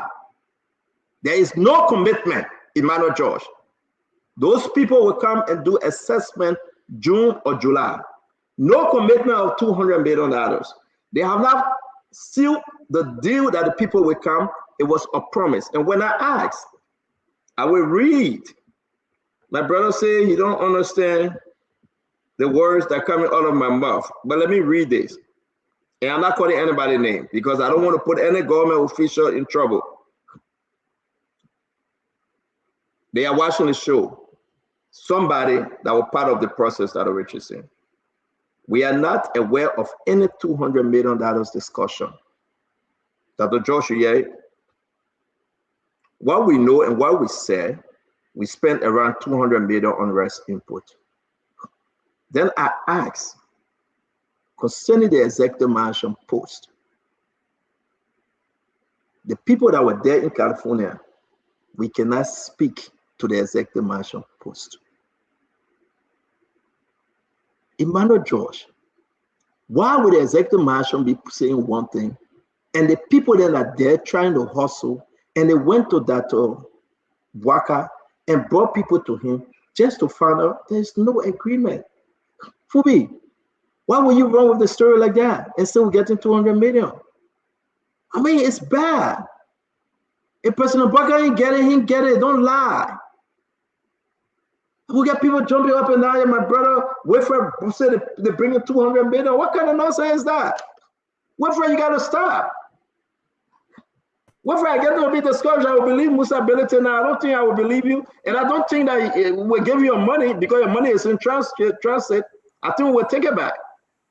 Because what you are doing is not right. I was advocating for you. I'm not understanding anything you're saying about that. From 6,000. Huh? Oh my God! So don't take it. About, yeah, okay. Let me do that one. I got time for your Tabata you talking to now. So guys, there's no 200 million. At least we make the case. Kula Fofana is wrong. She shouldn't have done that. There is no 200 million. There's nothing serious about conversation either. Nothing. And I'm talking about those that try to engage people and they took these people to President Barker. So I'm done with that whole thing, right? You can celebrate 200 billion. I think it's bad to lie to the country. I'm done with it, right? I'm not going back to it. The Liberian people deserve better. And let's go back to Mr. Cummings right here. We still get time. I would. Mr. Cummings was on OK FM. He said a lot of stuff. Let's see exactly what he said. It's actually what he should be saying now. I would donate wherever the salary is for the president. I don't know what it is. I don't know if it's public. But wherever it's there, I will make it public and I would donate it to some charity. You will not take a salary? I will not take a salary. Cummings, you on record? I'm on record. I've been on record. You will not take your salary as president? I will not take my salary as president of Liberia. I will make it public where that salary is, and I will make it public where I will going to donate it to. So two things real quick, Dr. Richardson. Why is it the Liberian president cannot tell the people that employ them how much they are making? Why they hiding it? Number one. Number two, Mr. Cummings coming up with these promises now. You think he said a lot, by the way. You think he's on track? It's a good political message moving forward, Dr. Richardson? Yeah. First, I just want to say that for someone who has been in academia for many years, a lot of times you ask, questions about, who is this California partner? What agencies will be responsible? How will they track this 50,000 hectare of land are they talking about? That would be in the interest of I know. I'm just making a point here. So I think those are reasonable questions anybody who's academically friendly would ask. But in regards to Mr. Cummings, I think Mr. Cummings was speaking from the place of sacrifice for his country, what he would do with his salary, with the presidential salary. I don't know why that is a secret to answer you quite frankly. I think that there's so many trappings of being a president of Liberia, for example. You get a lot of free things, a lot of things that are, given to you. So it's hard to quantify the salary of the president. Now, on if I were, to advise Mr. Cummings, I would just tell him, to maybe just be more specific in terms of where is his salary going to go? Is it going to go to women and children? and he's going to organize a full committee to monitor, that the funding that's going to go there. So those are the kind of things I would just tighten up that message a little bit. That's all I have to say. But I think his message just is in the spirit of good governance. It's in the spirit of decreasing corruption in the country, and it's in the spirit of integrity of me giving back to the country.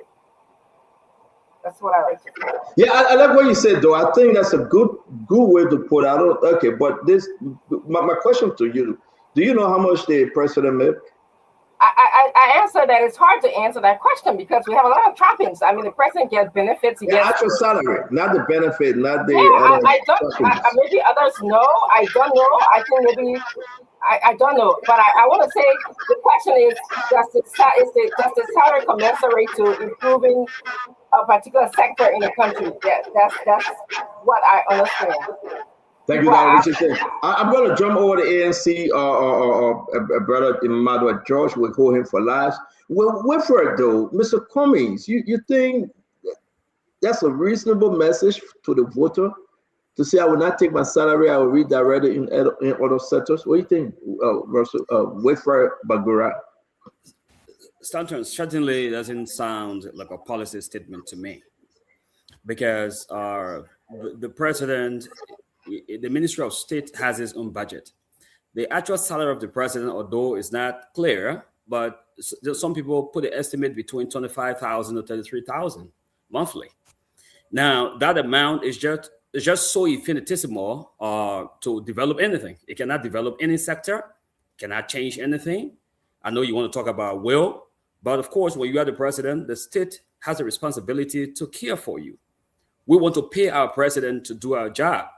You talk about monies that go toward the president's security details, the upkeep of the president. All these sums of money under the Ministry of State's budget is Mr. Cummings also saying that he's going to donate all these monies to improve a particular sector. If the answer is yes, then I think we are going somewhere. But if Mr. Cummings is talking about just his salary as president, which is estimated between 25 to 33,000, then to me it doesn't really hold water, because it doesn't sound like a policy. Look, what we want to hear is policy prescriptions. We want to hear policy. We want to hear, what is it that he's going to do when he is president to transform, for example, the educational sector or the health sector or agricultural sector. It's not about the president's salary, which is, like I said, just a drop in the bucket. So it doesn't really sound so. Fire in the belly of Liberians that our president is giving his salary to us, but they know that is not really going to change anything. So he should go back and come back with more policy prescription, in my view. But it doesn't sound like any policy statement to me. Russell, I mean, what say you, Russell? Well, I don't think the question was about Mr. Cummings making a policy statement. I don't think he was coming up with a policy prescription of how he's going to transform education when he becomes the president. I think it was just I've not listened to the full context of the interview or so, but there was nothing wrong with that. And I think people like those sort of soundbite dropping it here and there. And I think it's signal leadership, and it's about national interests versus personal financial gain. And I think that's smart. I think it resonated with a lot of people. A lot of people love hearing that. For those of you who know Mr. Cummings, and I don't know him like many of you all on this show. I am certain that if you ask him for some policy prescription around education or so, I'm sure he will clearly articulate that and lay that out. But I don't think that's where the interviewer was going with the question. But this is something that he may have said before, though. It seems to me that this is something that he may have said. I don't know if Dr. Richardson can speak to that, because I know she was part of his campaign the last time. But I don't think this is new as far as I know. Oh, really? And I didn't you know, know that. I mean, it brings a lot of symbolism. It adds a lot of symbolism that people want to hear that. And true, we're not talking about all of the different perks and the benefits and all of that. So let me ask a question, Russell, because I beg you, right? Do you think the voter is a buying statement message to the voter that Mr. Cummings say, I will give my salary away? You think that message will resonate? I think it has the potential to resonate, Stanton, depending on how, now that they have that out there, how his handlers can package that, get that, package that, and then disseminate that far and wide, and put them in really, or colloquialize it, put it in bite sizes for people to digest. It could go along with, because Stanton, I just came back, and it is true that things are hard. You know, financially, people are, people are catching a lot of hard times. So even if it's just symbolism, that because you look at politicians, many of the folks don't seem to have a lot of respect for the politicians. They're asking them, to pay taxes, to do all of these things while they're riding around in big, flashy, fancy cars, and they seem to be living well. So coming up with something like that, talking about saying, hey, I'm just coming here trying to look for an opportunity. Thank you. Yeah. I don't want to get paid. Thank you. We got two more. I think will resonate with some people. All right, Dr. Bopla, let's hear you. You think this is going to resonate, Dr. Bopla? Stanton, every day I see poor people. Every day I interact with poor people. Every day I see jobless people. Every day I interact with jobless people. If somebody says they will donate their salary to help a group of citizens, it's commendable, because your salary is usually what you earn. So if he says, I will donate it to help somebody, it's commendable. I try to always keep my feet on the floor, because I find myself to be tremendously blessed at this point in my life. But I never forget the people I see every day and the place I come from. We can talk policy papers. We've been writing them. We got plenty of intellectual in our country. Plenty. But we got one of the worst school systems. So let's not kid ourselves. Anything to help ordinary Liberians is a drop in the bucket.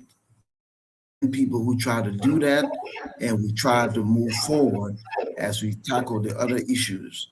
If Mr. Cummings want to do so, God bless him, it will help. It doesn't hurt. Let me ask, did President Barker make such a promise before? Did you hear him promising that he will not take salary, or all of his salary, or some of his salary, or $1 off his salary, half of his salary? Did he make any promise of such? The president didn't donate his salary, but the president offered to reduce his salary by about 40%. I would say that so is that true? Can we confirm that he reduced his salary? Well, I mean, he said that, so I don't know if it's true or not. What is not clear is whether it was going to donate it to anything, but I think he said reduce it. So yeah, so reduce it to what? But anyway, Tamba, let me come to Tamba. Tamba, let's go back to Mr. Cummings here. Do you think the people are going to glue to Mr. Cummings? They keep calling that attention at Tamba, that it's time that we give back. Yeah, and Mr. Cummings is on record. I will play the other thing quickly because we're running against time. Mr. Cummings says something also before we bring the rest of the guys. Let's listen to this one as well. Tough on the UP. You were very tough on it. We're going to get tough on the UP too, by the way. Now. You think so? We have to, right? Because they've had state power now over 2 years, right? Liberian lives, the average life for Liberia hasn't really changed, or the ordinary common Liberian. So now we got to get tough. We got to hold them accountable and make no apologies for that, right? They were elected. They have control of the resources. They have the constitutional authority and responsibility to lead on behalf of our people. We're going to start to get tough on them. I want you to, package this too, and tell me about the new Cummings here, Tamba. He said the surpass the time, the grace period is over.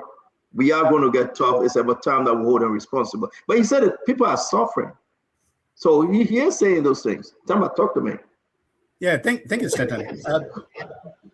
I've listened. I didn't follow the entire 1 hour interview, but I have listened to clips that have been circulated on your network, Stanton, and other networks across Liberia. But when I just think of the statement that Cummings made about the salary aspect, right? It is not new. It is not bold. You know, as Dr. Brooklyn clearly stated, President Walker did give up 40% of his salary. I can't confirm or deny whether that money is being taken out and redirected to other programs. Former President George Weah did give up a portion of his salary. I don't remember the exact amount, but he did promise to give up a portion of his salary. So that statement, for me, the missed opportunity for Cummings is that he needs to really come up with bold ideas. Just a cheap shot about salary, he missed the opportunity to get his message out. And I know, Imari is looking at me. I have been a tough critic of Alexander Cummings. And I do this because Alexander Cummings is a smart guy. And he's a Liberian success story. He's been successful in the private sector. But since he came on the political stage in Liberia, he has only made one mistake after another since he declared his intention to run for president of Liberia.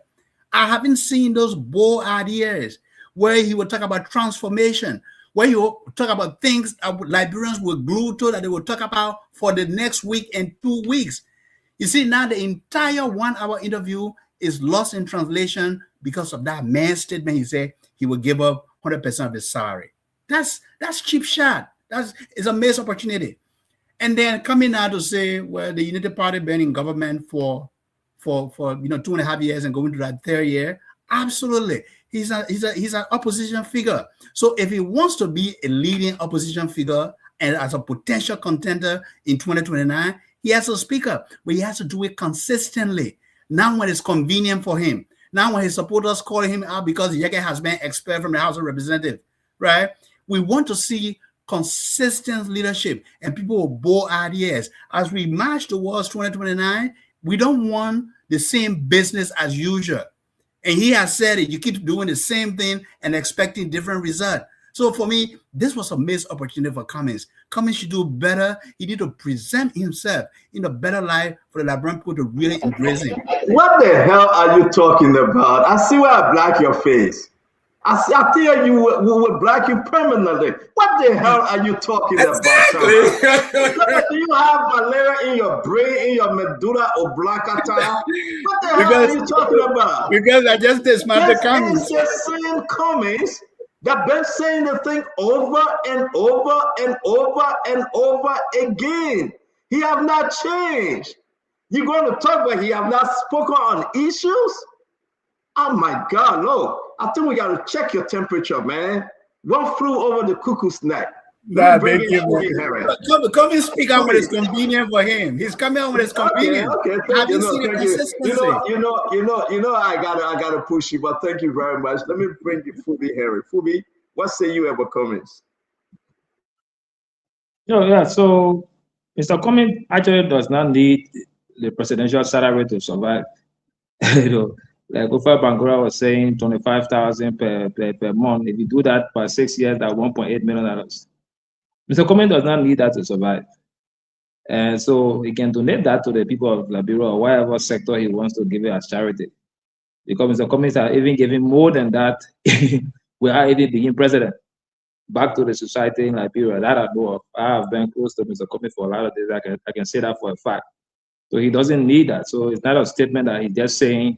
It's not a loose statement that he's saying that my man Nitamba is saying that it's a missed opportunity. That's a factual statement that he can live without presidential salary. He can work as president and don't take the salary. That's something that can be done. And also holding the government accountable. The government that never shy away from holding government accountable. All through CDC government, he held the government accountable a lot of times, and he have also given a lot of shots. We might not agree on everything that he will, say, but he have always held the government accountable. He have always issue strong worded press statements. And every citizen, whether you unity partisan or not, we should all hold our respected governments accountable. And because the government that we put in place, we didn't put them there because we just love them. We elected them because we want them to work at our way and to our satisfaction. We have to benefit from the leadership. So when you are citizen and you're not benefiting from the leadership, you have to hold the government accountable. Thank you. So I mean, you I think you on the comment side, yeah. I think my brother Tama is confused. I would say my own because I know exactly. I have sat with Mr. Cummings. I have eaten. We went for dinner so many times. Yeah, I said so many times. Trust me, I have. Some of those things you guys know and some you've done. I respect Mr. Cummings, and I must say my 2 cents to what he's doing and what he's saying. Let me bring in the man that I hate on the show, the most hated. I just don't like him, but I have to keep him on. Yeah, Counselor, call you back, Yeah, my man. I mean, also, you gotta tolerate me. You're the I have to. You guys decided to jump ship. Yeah, the outside child. Who are the outside children? We have to stabilize the ship and keep the state steady. So we, the outside children, we are here to stay. But I'm going to come at the Cummings thing from a rather unusual tangent. I want to investigate the mentality, or I would say the psyche behind saying, I will not take a salary, because we've heard people say that. And I think that psyche is trying to say that I'm not in this for pecuniary gains. I can be the best, leader of this country because I don't need the financial emoluments that come with the position. I can understand that. However, I don't think Cummings has really, put some deep thought into why he is where he is. Take President Boyka, take former President Weah. For good or for bad, Liberians know them. They've lived with them. They've interacted with them. They know their friends. They know their family. They know their shortcomings. They've been here. And you can say whatever you want to say about them. For good or for bad, where they've intervened in the society and helped people, it is easily accessible. Where they've faltered as individuals is also easily accessible. The majority of the Liberian population do not have that about Cummings. Yeah, maybe Phoebe was close to him. So Phoebe, got some of the details about what he has done and, how he has been very, supportive of Liberians. But that's not available to the general Liberian public. Cummings is a success story, we know, but it's a success story in the US. What is he in Liberia? So if he wants to, and I'm going back now to that, I will waive my salary and what the moral equivalency is. If he wants to really make that a reality, he better start using that salary now.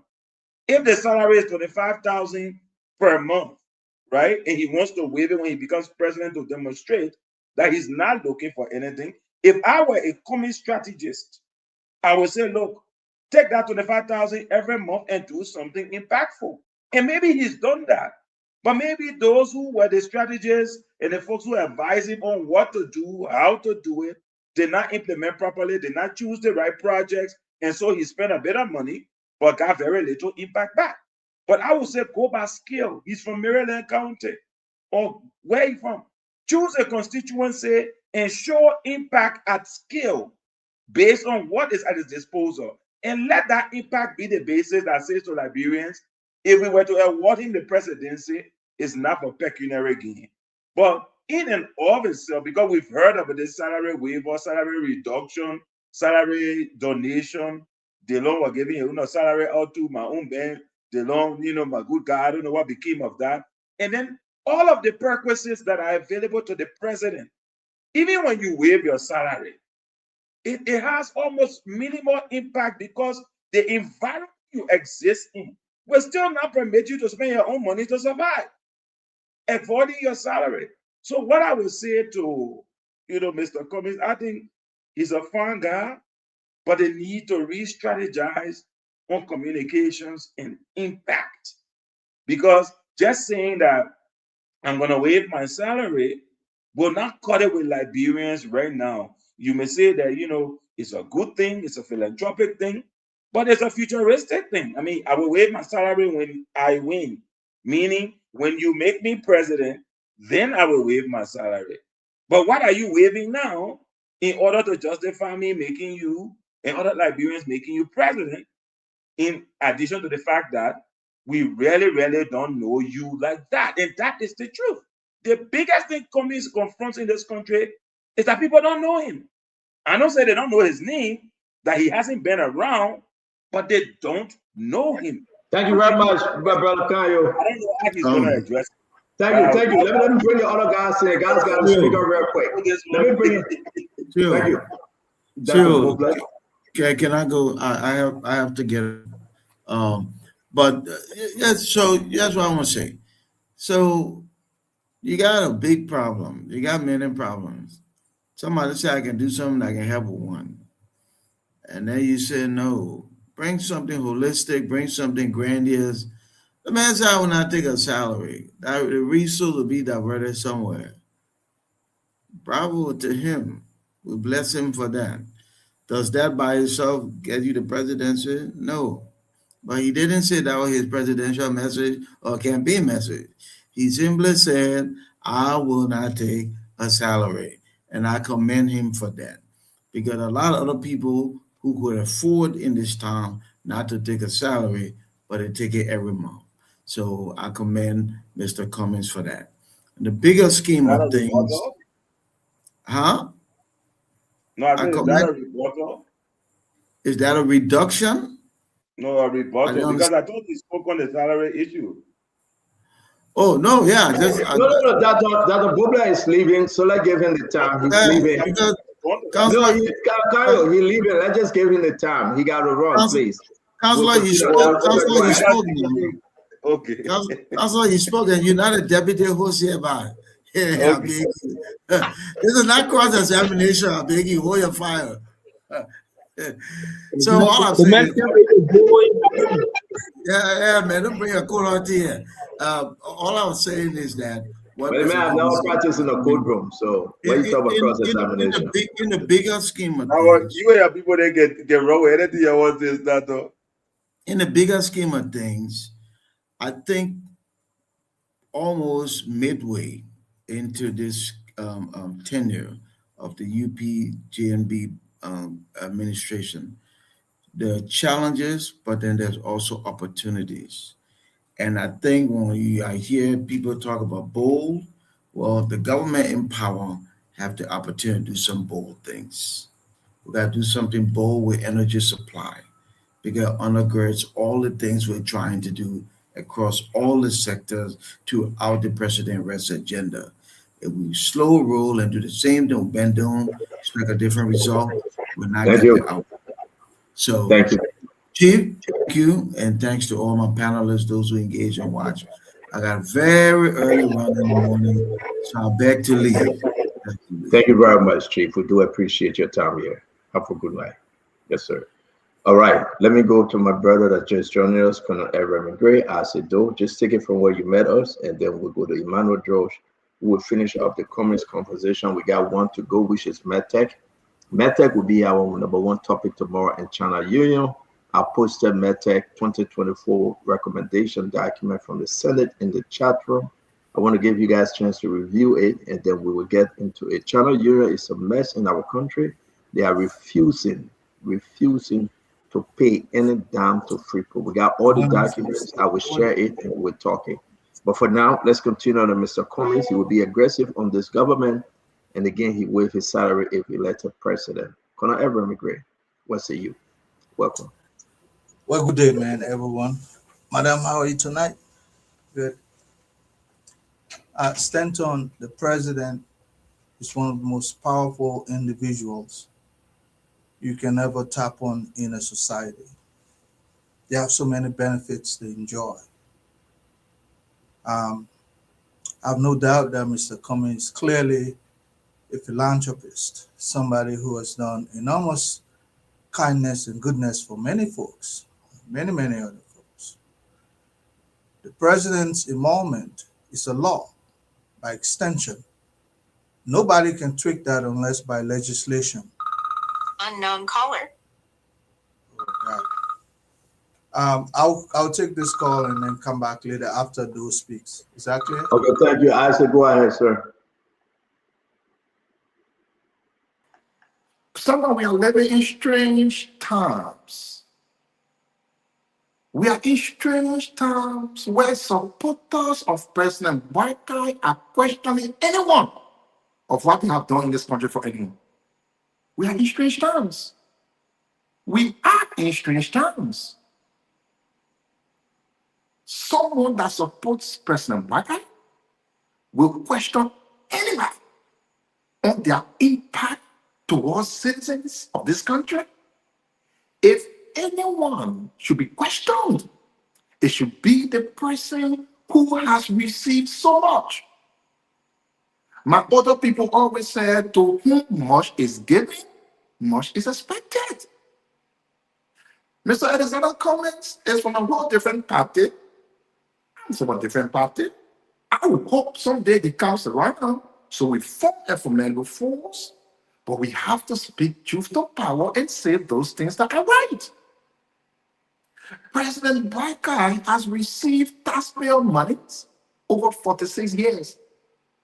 You cannot go anywhere on the street and see anyone that will tell you, oh, President Barkai paid my school fees or he paid my rent. You can't go places today of people that will tell you, Cummings helped me. But that's not the issue. Let's come to Mr. Cummings say he only received salary. President Barkai served as ambassador. He served as Minister of Agriculture. He served as LPRC Managing Director and plenty other positions. When I wasn't born, see my beard here today. Not a single day he had ever asked to reduce his salary, even reduce it. You know why he did it this time as president? Because George Weah did it before him. You know why he followed that? Because he sees it as a good thing. So then why should someone else question Mr. Cummings for even trying to do better than what President Barkai has never done in his life? I think we are living in strange times. We are in strange times. Mr. Cummings spoke well. I think leaders should follow him. If you have an option to choose between 0 and 1, you will choose 1 because you know what? 1 is better than 0. So if Mr. Cummings comes and says, I will be receiving $1 from the government salary or covers a salary, I will waive that $1. $1 is better than 0. So why should anyone have any problem with 1 that is better? It is simply because the person you support has never done it. So you feel so much, you feel bad because someone else is trying to bring it out. Thanks to President Weah, who started this issue of salary deduction that goes towards the presidency. In my mind, Alexander Cummings needs to do more to connect with the people, but no rational person should criticize anything. I don't want to talk about communication. We had people that actually led our communication team as a government. We were defeated by someone who should never be president. So I don't think the issue of communication should be a discussion. I don't want Alexander Cummings to do more, but we should all appreciate when someone comes and says something good. Saying you will waive your salary, something that will help the country, even if it does one thing, we should be. So I thought that was in the right direction to go. All right, thank you very much. Let's bring in Mother George. Dr. Richardson, hang with us. Don't you leave. Don't you leave. Hang with us. We're watching you crack with you. We'll soon be out of here. We got about 14 more minutes. Yeah, Dr. George, Mr. Cummings, I like to play for people to hear again before you speak, because I think this new Cummings is coming from a place, and I would say my 2 cents here. So let me play both clips, and we'll listen to you. There's the first one about the salary, And the next one about holding Unity Party government accountable. I would donate wherever the salary is for the president. I don't know what it is. I don't know if it's public. But wherever it's there, I will make it public and I would donate it to some charity. You will not take a salary? I will not take a salary. Cummings, you on record? I'm on record. I've been on record. You will not take your salary as president? I will not take my salary as president of Liberia. I will make it public where that salary is. There were times tough on the UP. You were very tough on it. We're going to get tough on the UP too, by the way. Now. You think so? We have to, right? Because they've had state power now over 2 years, right? Liberian lives, the average life of Liberia hasn't really changed, or the ordinary common Liberian. So now we got to get tough. We got to hold them accountable and make no apologies for that, right? They were elected. They have control of the resources. They have the constitutional authority and responsibility to lead on behalf of our people. We're going to start to get tough. On them. Iman, what say you do? Stanton, you know, certain things doesn't surprise me on the show any longer. Because if you are a deputy minister for administration at Commerce, and you had the opportunity to ride around Liberia with the Honorable Musa Ability, and you did not notice that 50 to 65% of schools in Lofa County are substandard. 50 to 70% of schools in Bon County are substandard. 40 to 65% of schools in Nima County are substandard. If you did not read the Ministry of Education report that 33% of schools in Liberia are semi-solid structure, so it's difficult for you to understand. When Mr. Cummings in an interview speak to the Liberian people says that I'm going to donate my salary to the educational sector, to an educational charity, because you don't know that 300,000 will solve some of those problems. But maybe because you spend so much time in a ministry that is accused of $1.8 million being stolen, so it's difficult to really understand the challenges of the educational sector in Liberia. And that's the reason Mr. Cummings spoke to that. I'm going to donate $300,000 every year to develop an educational institution because there is percentage rating for the Ministry of Education. But when you come on this show, the lackeys of UP that have been running around Monrovia with all kind of funny printing, what has Mr. Cummings done? Where were you when Mr. Cummings invested $565,000 to support 6 hospitals in Liberia with medical supply that your government over 20 years refused to do that? Where were you when Mr. Cummings led the establishment of the STEM Institute that was named in his honor, but your government refused consistently and persistently to live up to your partnership deal? So Mr. Cummings have to personally, through his foundation, continue to pay the salaries and to pay for the equipment that is at the Cummings STEM Foundation. That should be a partnership with the government of Liberia. Oh, were you not doing Ebola? When Mr. Cummings personally made sure that medical supplies came to Liberia? Or how about COVID-19? Why do you think he had the highest and prestigious honor of Liberia granted to him by one of the most respectable presidents of Liberia, Madam Ellen Johnson Sirleaf? You people suffer for amnesia, but we'll wake up your brain. And that's why Mr. Cummings said we'll hold you up to fire in the Unity Party. And we're going to do that. Because some of you, your brain don't work well because you are so hypocritical. You don't respect people who are investing their personal money into Liberia. And that's why I support Mr. Cummings. He's not a hypocrite. We have consistently. I wonder where were you when he paid 2,322 students' fees to take WIAC. And not only to take the WIAC, he also had tutorials for those students. Oh, you all need to look for something else to talk about. You support Joseph Boyka. For the 2 years we pay his salary, yet them still we saw Henry Costa in Philadelphia going around with basket looking for money to help him pay his transportation to come back to Liberia. And you all want to talk about Mr. Cummings, who continuously and persistently supports Liberia, but yet and still you're so hypocritical to support a president that has done nothing for Liberia. Show me his record.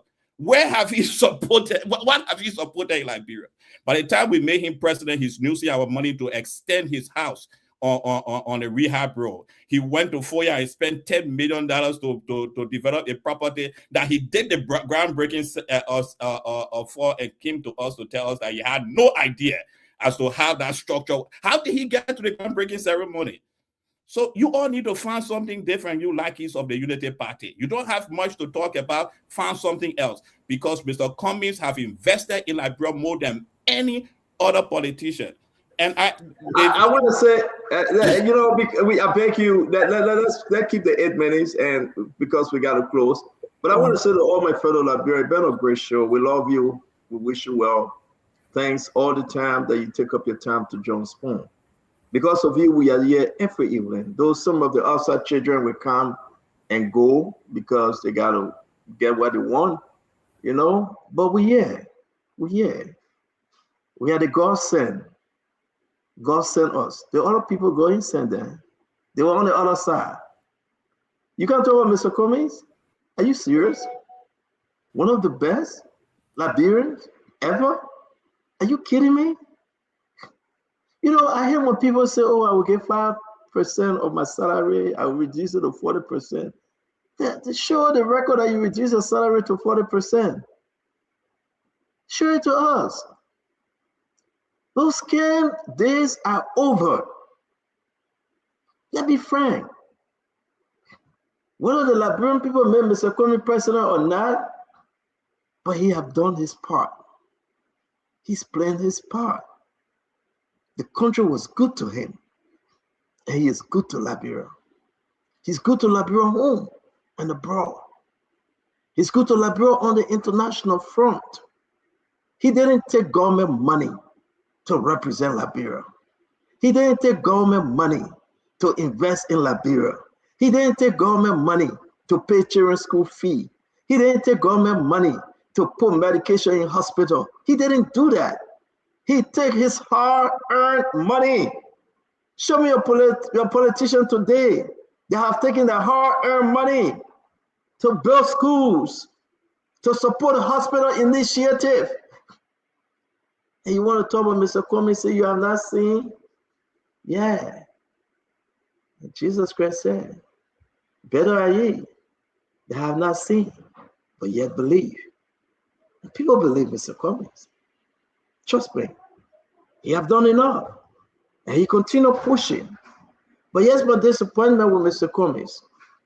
I think, Emmanuel, please give the message to Mr. Cummings. The energy he had during CDC time to fight them publicly and in the back, he should have continued with this on day one.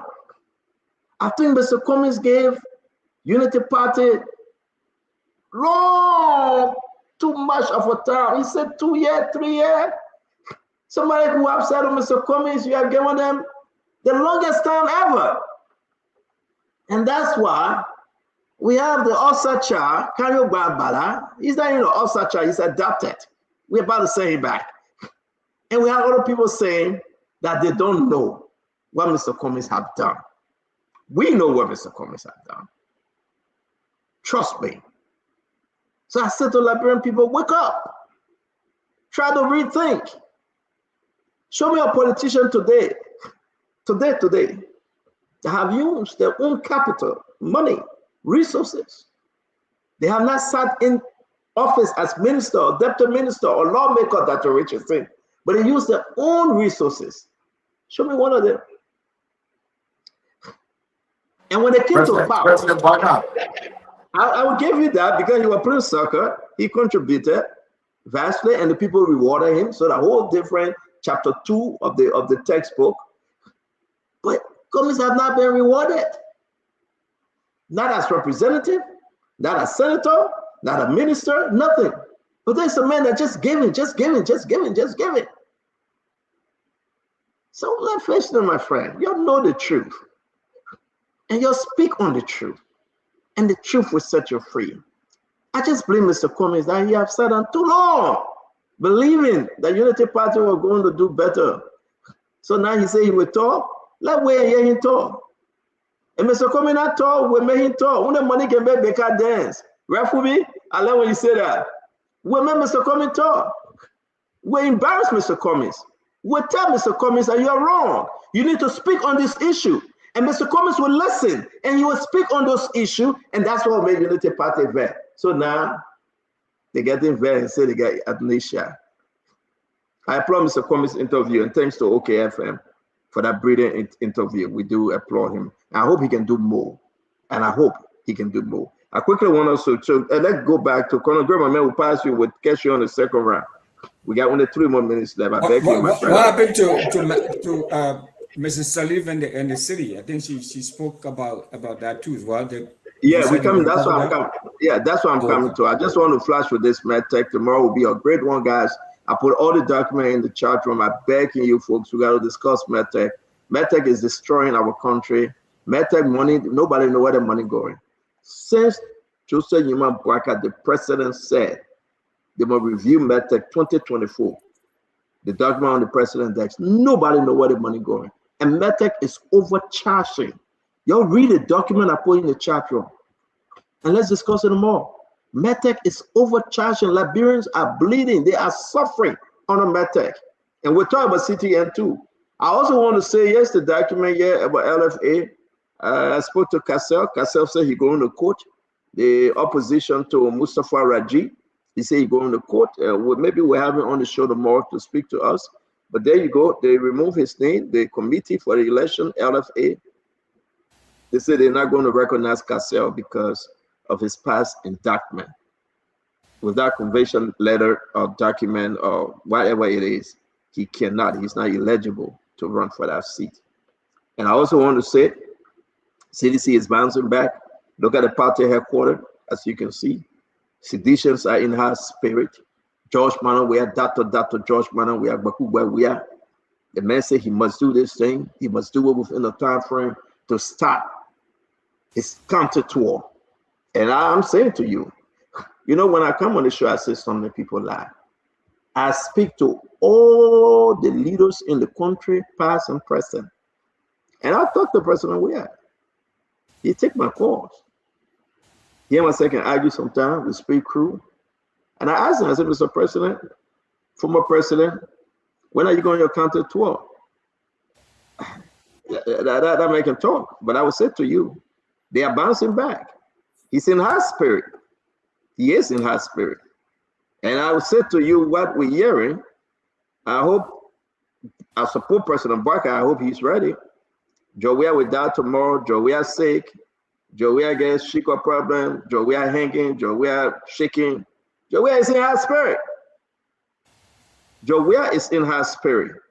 And it's amazing to know the party headquarters is moving faster under the leadership of Jeff Funati Kofa.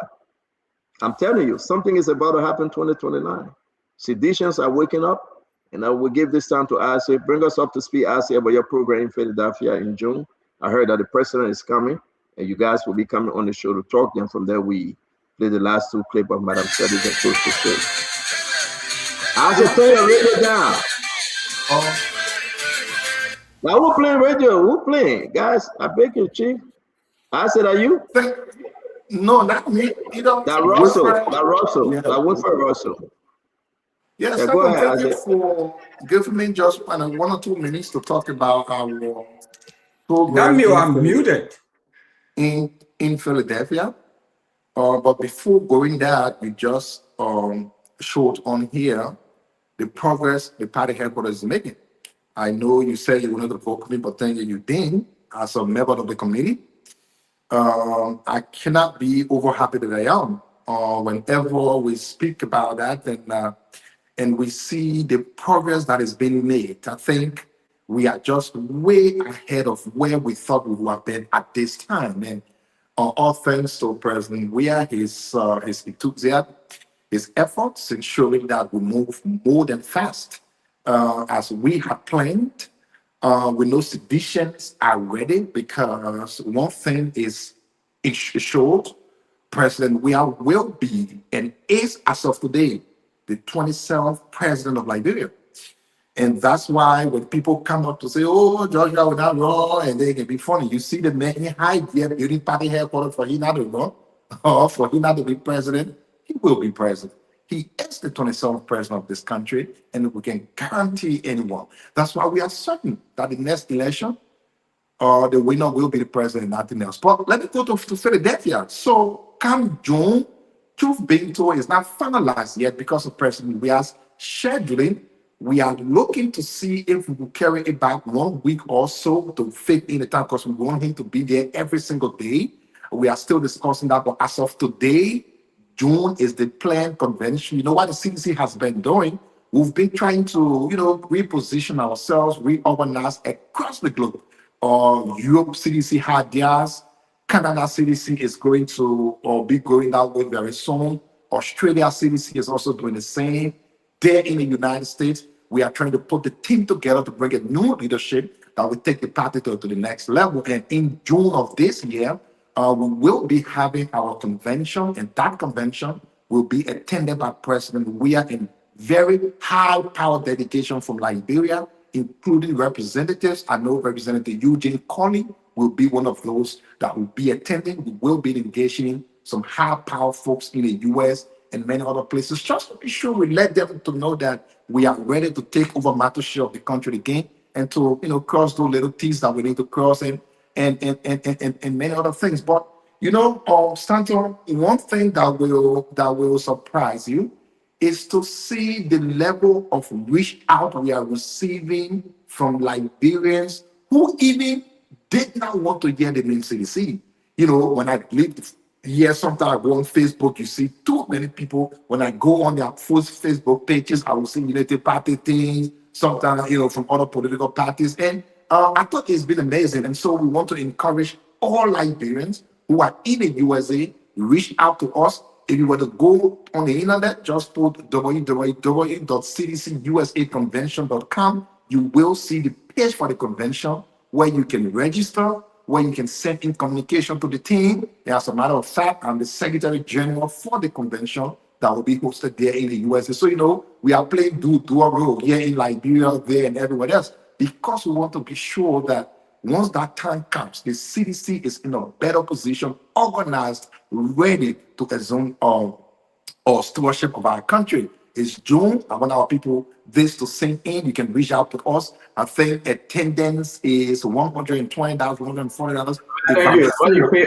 Why you didn't pay for? Will interrupt you. They didn't pay for that now. So this is the thing.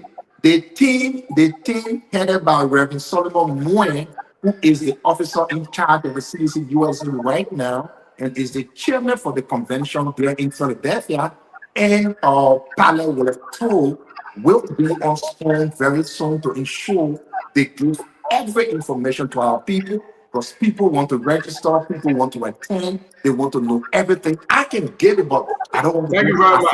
Again, I also want to say thank you. I'd like to say to all of you, just a quick thing. Again, to be fair, we spoke about CMC, Musa Bedete is coming in the country. We spoke about the ANC, Mr. Cummings is back, he's on fire. We are speaking about CDC. Yes, we'll bring in the committee here to talk, and we'll be having an interview with Fonatikofa pretty soon concerning the building, the party headquarters of CDC. We spoke about the president returning to the country and everything he bringing back. The Liberian people know this is what we do here on Spoon. We want to say we do another show. We spoke about the LPP or LPP, whatever the title is, Tewangonglo. Now we'll be closing the show. Whatever your concern are, join us again tomorrow. It's a lot, but we can do but so much. We appreciate you. And we say, may God bless you. Now, if you want to close, you can stay to close. If you don't want to close, I will play the remaining 2 Madam Ellen video. We'll go to Dr. Richards here and then we'll close. Who made the effort to make sure that these projects were properly designed, were properly funded? I think the record on that is clear. And I think many of what you see going on now, we know. We have the record. You have the record. Our government started. Many of the things that were started in my presidency, in our government, and Joe Quaker was a part of that government, don't forget. Okay. He was vice president in the government. Well, many of those things that were delayed, I think, are now being being addressed, particularly in infrastructure. You know, much of the improvements you see near. The message is clear. She said that's a project. President Barker is finishing it. Joe project. President Barker is finishing it. Who project is it? That's not my project. Let's go to the next clip quickly. This city is filthy. The city is filthy. It's dirty. I drive through it from time to time, and I'm ashamed. And frankly, more and more we are inviting international bodies to have meetings here, you know, to join us. Well, I can say that for clear reason. She said the country is filthy. You got a message. I want to say we'll continue this tomorrow. May God bless you all. May God keep you. Thank you for joining Spoon always. Dr. Richardson, if you care to close, speak now or forever hold your peace. We love you. Thank you for being part of Spoon. What's your closing? Yeah, thank you. I'm glad that I'm closing because I have to leave my office. But I just want to say kudos to the former president, Ellen Johnson Sirleaf. Many of us women stand on her back. She has some mixed messages for Liberians, but that's the price of being a leader.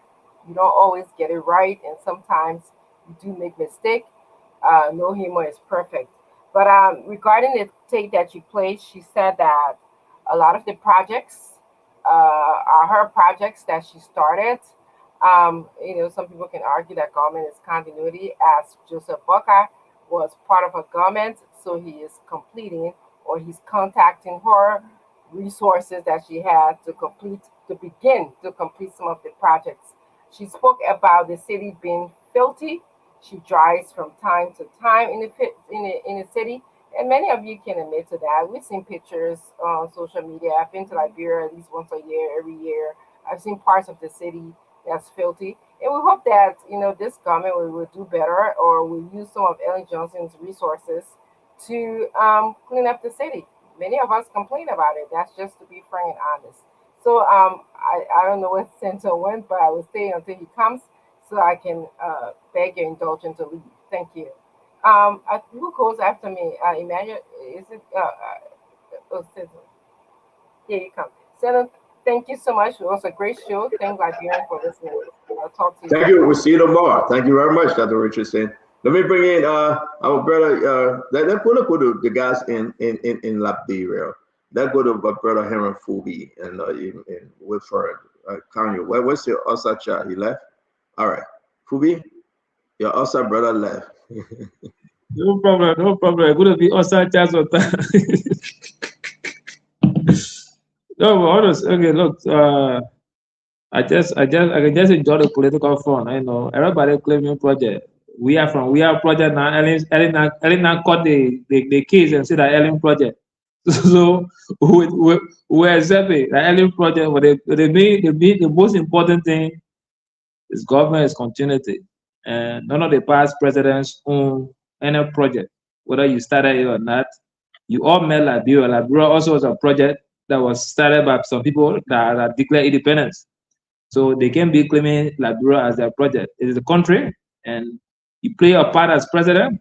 Others also have to play their part. You inherited a lot of resources that God gave. You inherited a lot of infrastructure that other presidents left behind. So you play a part. You did well yourself. Now the next president is doing his part. Stop trying to claim project. Let the man do his job, and let Liberians benefit as a large. Then to the city corporation, we will urge you to clean the city. And I was with CDC, I dealt with them a lot of time on cleaning the city. And at some point, they started getting better. So we also encourage Safa and whoever, the best man at Pinsville and all the other city mayors that have dirty cities, try and clean the city so that at least people can breathe some fresh and clean air. Then you can't be battling with bad health sector. Then you also having dirt all over the place with mosquitoes and cockroaches and all the other stuff, helping to increase the infestation. So just improve the sanitation, then that can help to compensate for the bad health sector, as we also push the health ministry to improve the sector. So, but you can't be having the two. There was a big stuff. But all in all, Mr. Cummings' point about holding the government accountable. I always tell everybody, we should all hold government accountable. Whether you support the government or not, hold the government accountable so that the government can deliver. Because the only reason why we elected people is for us to benefit as citizens. And when they are not living up to that expectations, you have to hold them accountable so that they sit up. But if you always be there pre-singing, your government will fail because you just pre-singing and not helping to get the government to sit up right. And that's what happened in CDC. They are pre-singing all through. They beat their pants down. And today, some of the same comment that Mr. Cummings made then, CDC criticized it, today they're praising it. That's politics. And to Councilor Gonglo, you are wrong. You wrong the VP. And I understand your political twist, but the VP never made an inflammatory statement. You are the one that actually made an inflammatory statement by saying what you said. The VP was very clear that we have the capacity to fight, but we choosing the option of peace, and we should all choose that option because that's the best option for the country, because we don't want to go back to war and start a war no more. Thank you.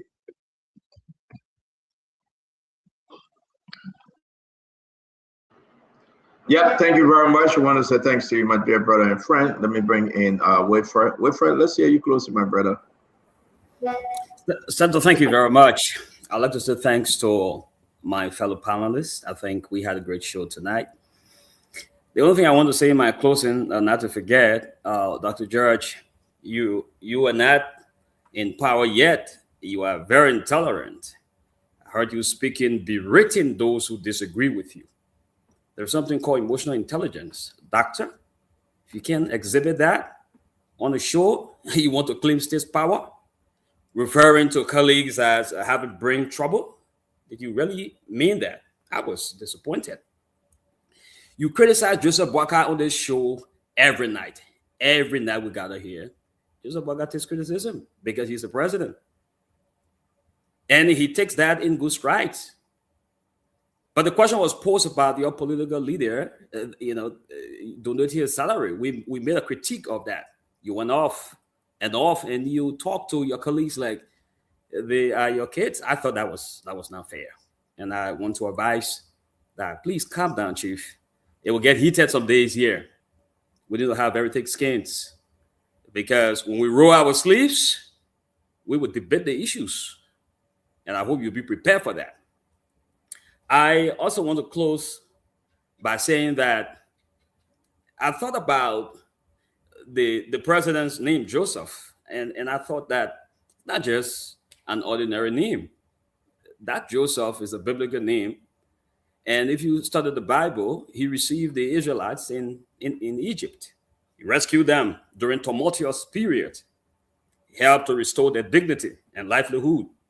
And because of him, because of his action, the action of forgiveness, the action of leadership, he was able to raise a whole nation that we have today.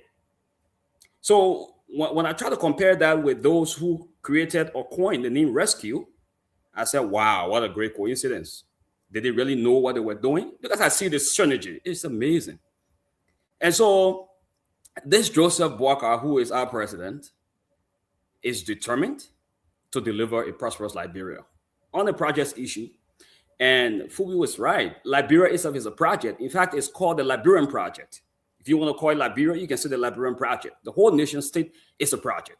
It will continue to be a project. The Americans will say these unions will be perfected. We will continue to perfect our union.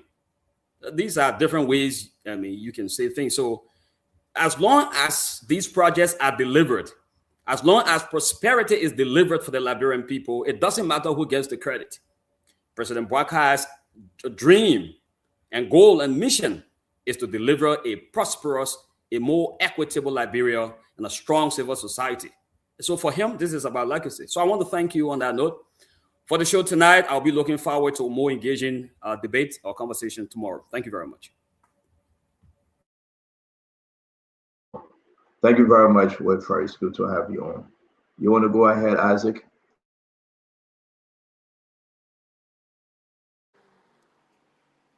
So, President Surrey only re-echoed things we have said always. That President Boakai, as a president, cannot, has not, will not initiate a single project of his own making. Hey, my people, we may not be, I don't know, the most experienced people on the planet, but we have managed to learn and to take good clues in things we've done. Coming on as a government is not an issue.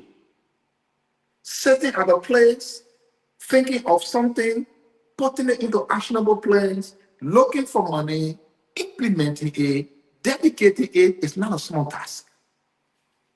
It's not a small task, brother. That even sometimes it wants to affect your brain because you are so thinking how to perfect something. You have to start.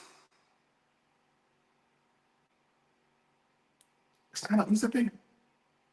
When you get to government and when they decide to end everything people left there, you are not using your brain. People have already sat, put their minds together, put their ideas on paper, develop it, comes to looking for money, start the implementation. You just can't continue it. President Sari was only re-echoing what we have always said, that President Wakai has not initiated a single project of his own thinking. Why would President Wakai bring one? Why would President Wakai bring one? I mean, sit, think about what you want to do, put it on paper, develop the idea, come up with policy of it, go look for money, implement it. When? Why did they elect President Wakai to come and complete everything?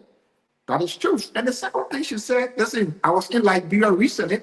Please don't ask me why. I was in Liberia recently, and I can tell you without fear, I don't want to be political. I want to be a Liberian. Liberia is dead.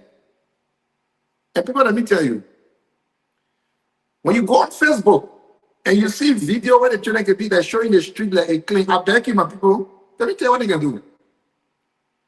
If a road is 10 miles, for instance, out of the 10 miles, 0.1 mile clean, and out of 0.1 mile picture they will take and they put on Facebook. The rest of 9 point whatever miles, they will not touch it because they know it's dirty. So I can tell you about 90 to 95% of Monrovia is dirty. President Suri spoke the truth. Someone called me one time and said, oh, Monrovia, I said, where you see it from? They said, I saw some video on Facebook. I said, hey, you don't understand this student. So if they go leaving from EMWA to Broad Street along, they will only go to 17th Street single and take video. Now, all of the other road, they will go there because they know why it's dirty, because Monrovia is dirty. And let me close on one last thing. Why has President Wakai neglected the children that voted in power? They can insult me. As United Party is not that far, that's true. But why has President Wakai neglected the children that voted him in power? Mr. Josh, so shocking to me that I have come across too many of those United Party partisans who we saw during the campaign, who were everywhere during the campaign, who almost even killed themselves during the campaign to see President Wakai elected. Those children today, brother, it's tough for them. It's tough for them. And I'm wondering, is it that President Wakai is thinking that political reward is in heaven? That those children that killed themselves for him should die, go to heaven before they enjoy the fruits of their labor? United Party has abandoned. You came late, but we got it. I say, I beg you, Chief. It's almost 1 midnight. Let me just end on this. I beg you, Chief. I beg you. Let me bring in Russell Winfred. Then we'll go to Tamba. Emmanuel George Conagry, you will go last, please. Winfred, Russell. Thank you, Stanton. I know we cover a lot of issues here today. First, start with Mr. Cummings. I think it's a good thing that he said what he said about donating his salary to help with the educational sector to help improve the educational sector. I think this is a good thing, and we should welcome that. Every little bit of money that we can get to help to support education in our country, I think it should be welcome. And I mean, we all have acknowledged that there are a lot of other perks and things that come, to the presidency. And if one aspect of it is salary, we don't know. And I'm not sure why we don't know how much the president makes. I mean, it should be public information. I mean, why is it? Yeah, I think we should. That's what we need to push. Though the president's salary not in the budget. $13,500 a month. It's there in the budget, my friend. Take a look at it. Okay, hold on 1 minute before you scream. Can you call it and send it? In the budget? Is it a line item in the budget that the president make $13,500 Congress? Okay, let's wait for Congress. But you might, Russell, go ahead. We'll wait for Congress. Yeah, so so it just, I mean, it's a good thing, and I think it resonates with a lot of people, and I don't think it's something to criticize. So I welcome that. I welcome, and I hope more politicians, especially those high income earners who are politicians, they can do something like that. I mean, like Fubi and many others who know Mr. Cummings very well, I think Conor Gray too as well, have said, I mean, that's something easy and straightforward that he could do because he really doesn't need that money to survive. He's already giving back a lot. And for those who say that he hasn't given or he doesn't give, I mean, I don't know where they're looking because even though I'm not there and I'm not part of his movement, but I do see a lot that he's done and he continues to do. Others, I think the standards seem to be different because I don't see us holding other candidates or all the politicians the same level. They say, well, you must produce this or you must show us this. You must have provided jobs for this before we can elect you. So it's pretty crazy sometimes how we do our politics. I mean, it's very hypocritical if you ask me. But it shows leadership that, hey, I'm about trying to make a difference. I'm not trying to gain any sort of financial get any sort of financial benefit is been precedent, but I want to come and give back. So I think that's something good that he's saying. And like we all have said, we all need to be holding each other accountable. So that's something too that is also welcome. That's welcome news that we hold all of us accountable. We hold each other accountable. So if he's calling or he's saying that he's going to be holding Unity Party accountable, that's also a good thing. We'll hold him true to his word to say, okay, let's see what you do or what you say and see how he's going to be commenting. He's given Unity Party 2 years now, and now he's ready to start, holding the feet to the fire. And let's see how well he does that. And so we too are going to hold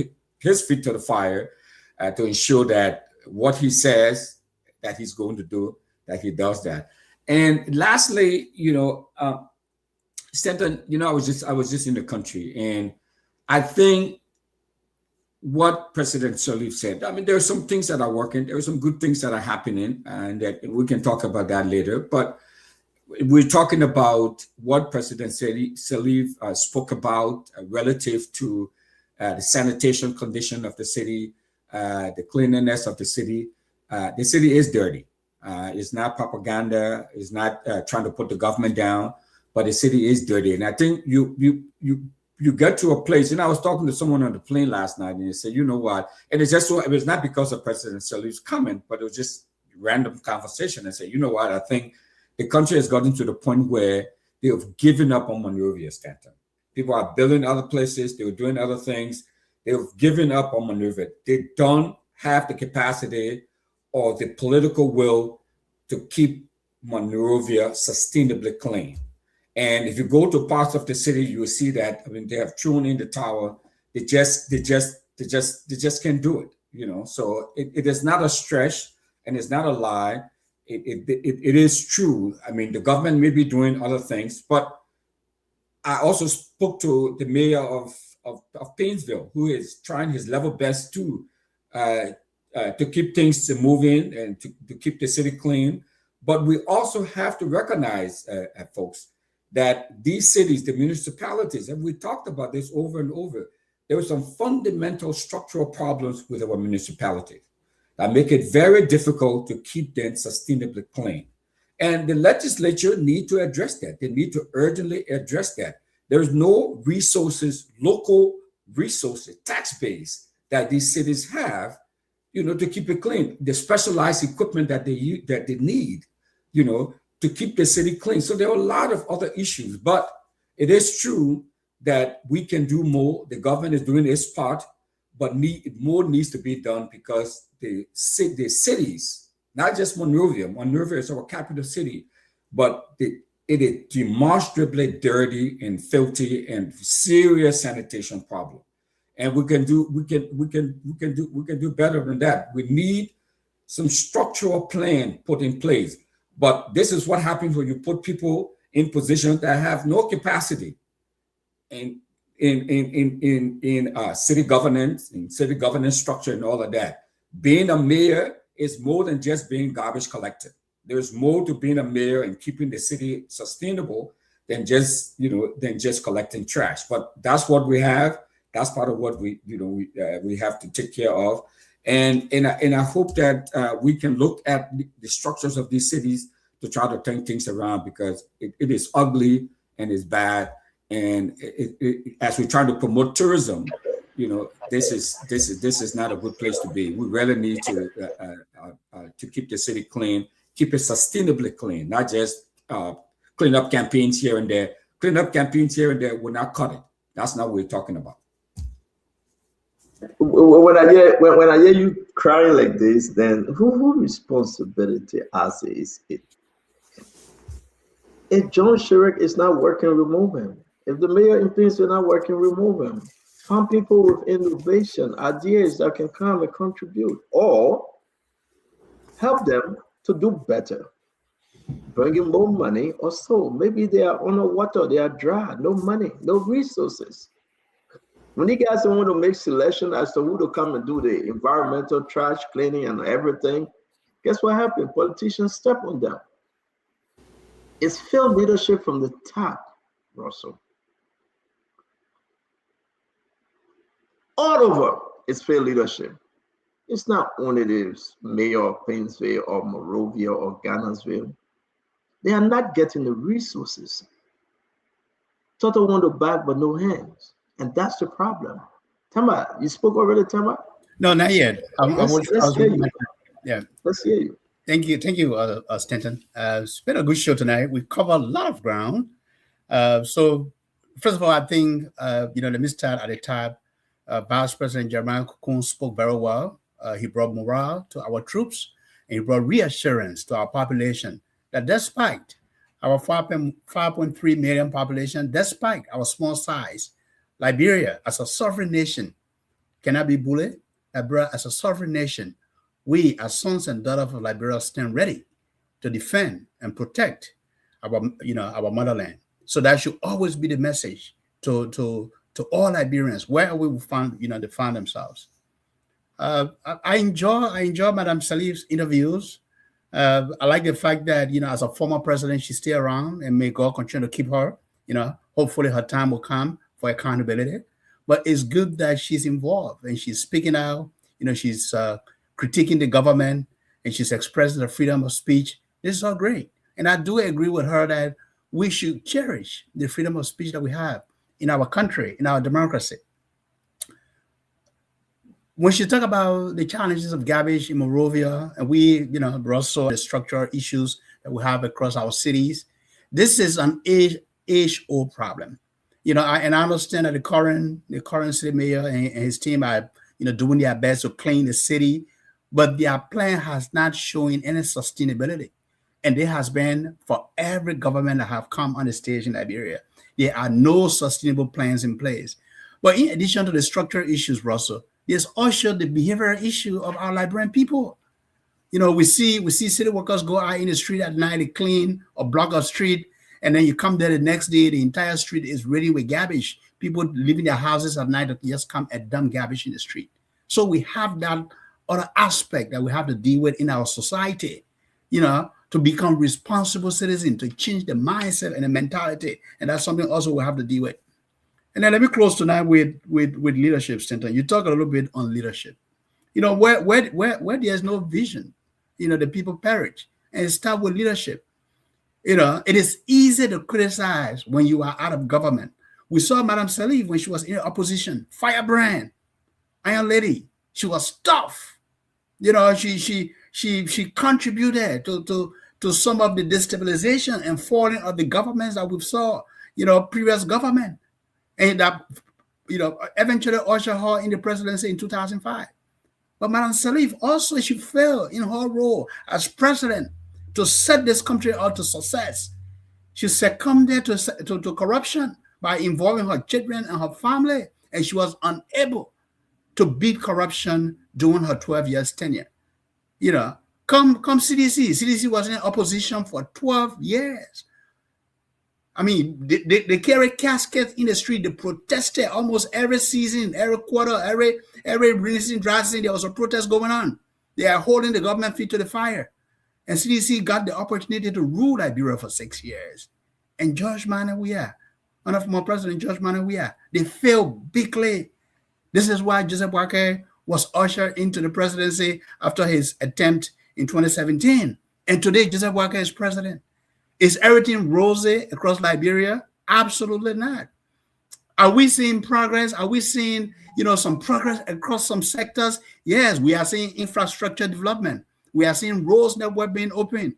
We are saying he's trying to tackle the issue of agriculture and feeding the nation and corruption, prosecuting and you know, firing people and suspending people more than we saw in previous government. But it's not enough.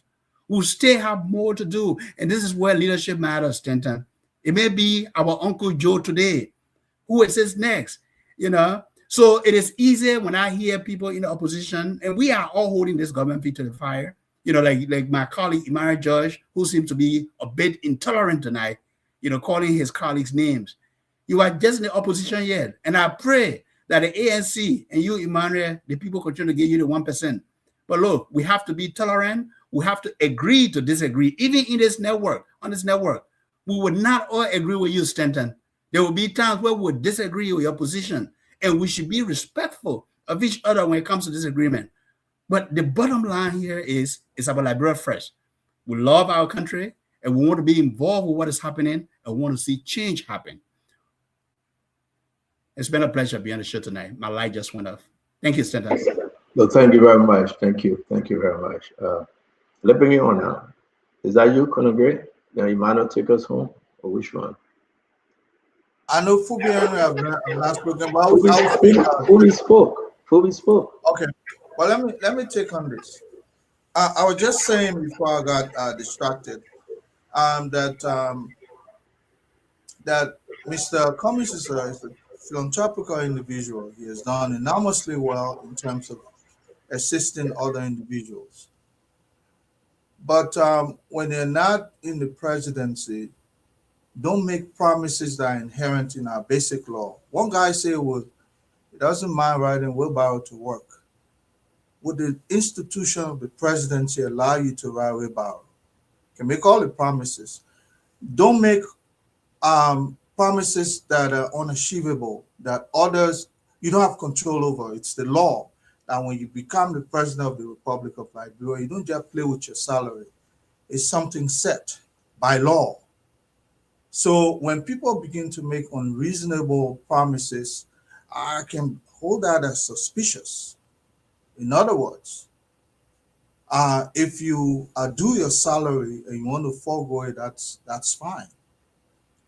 But remember, the institution will compel you to have your salary and your emolument.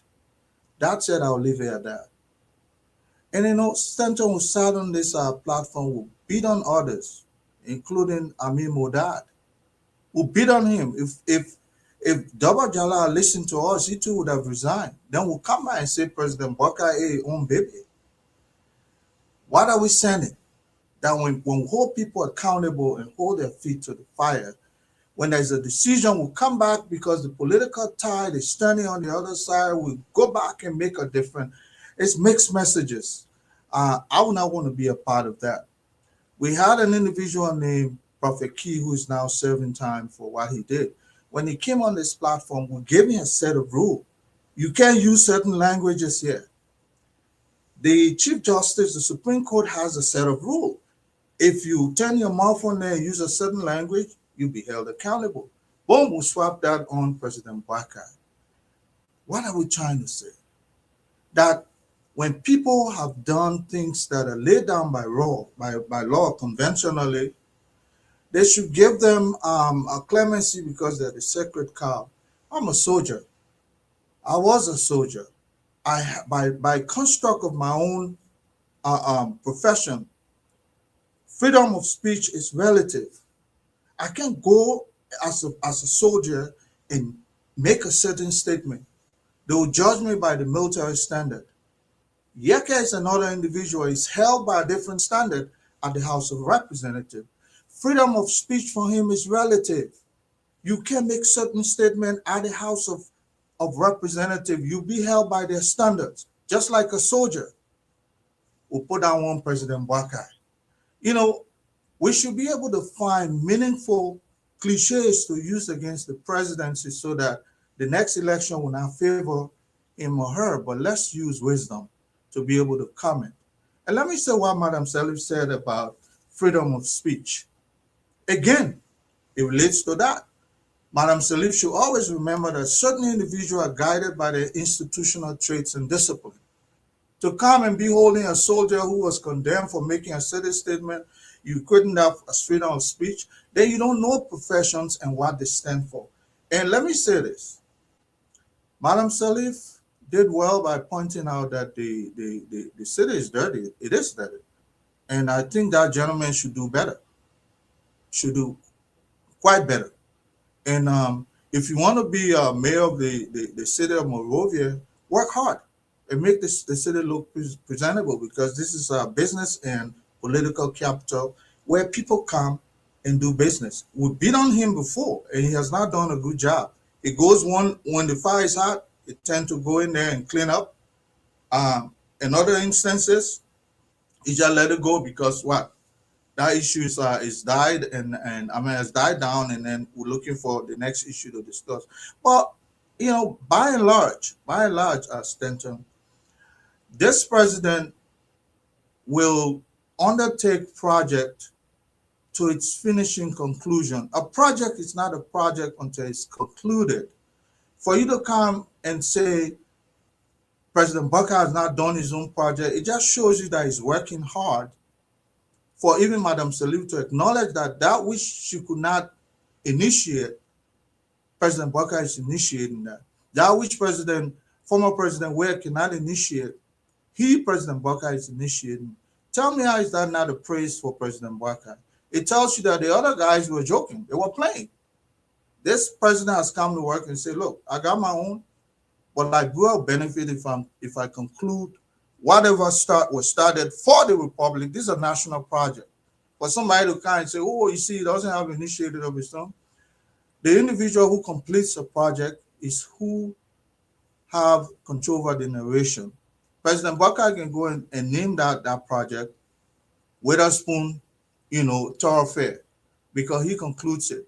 Now who starts it? Well, who concludes it is who actually, undertook that project. So I don't understand why the big fear. Some people think that President Baka is joking. Madam has recognized that he's working. And he said most of a project. That's good. That's a plus for him. He's completing what he started. And that's who we want. We don't want half-finished project that were taken by the other, they abandoned it. No, those are not projects. They would lay down there in ruins for ages. Somebody has taken that on behalf of the Republic. And I'm glad that President Baka. Kudos to him. Let him look for more that these other lazy ones could not finish. He jump on them, finish it, and the country is moving forward. Thank you. Thank you. Fubi, did you close, Fubi? You spoke, right? Thank you. Emmanuel, let's hear you. Ladies and gentlemen, I want to thank you so much for the opportunity to speak to you on Facebook, YouTube, various television stations and radio stations in Liberia.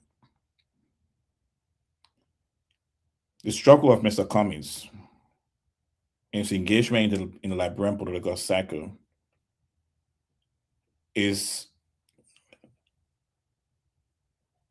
his patriotism, knowing that with the blessings that the Almighty have given him, that he can do a lot to move Liberia forward.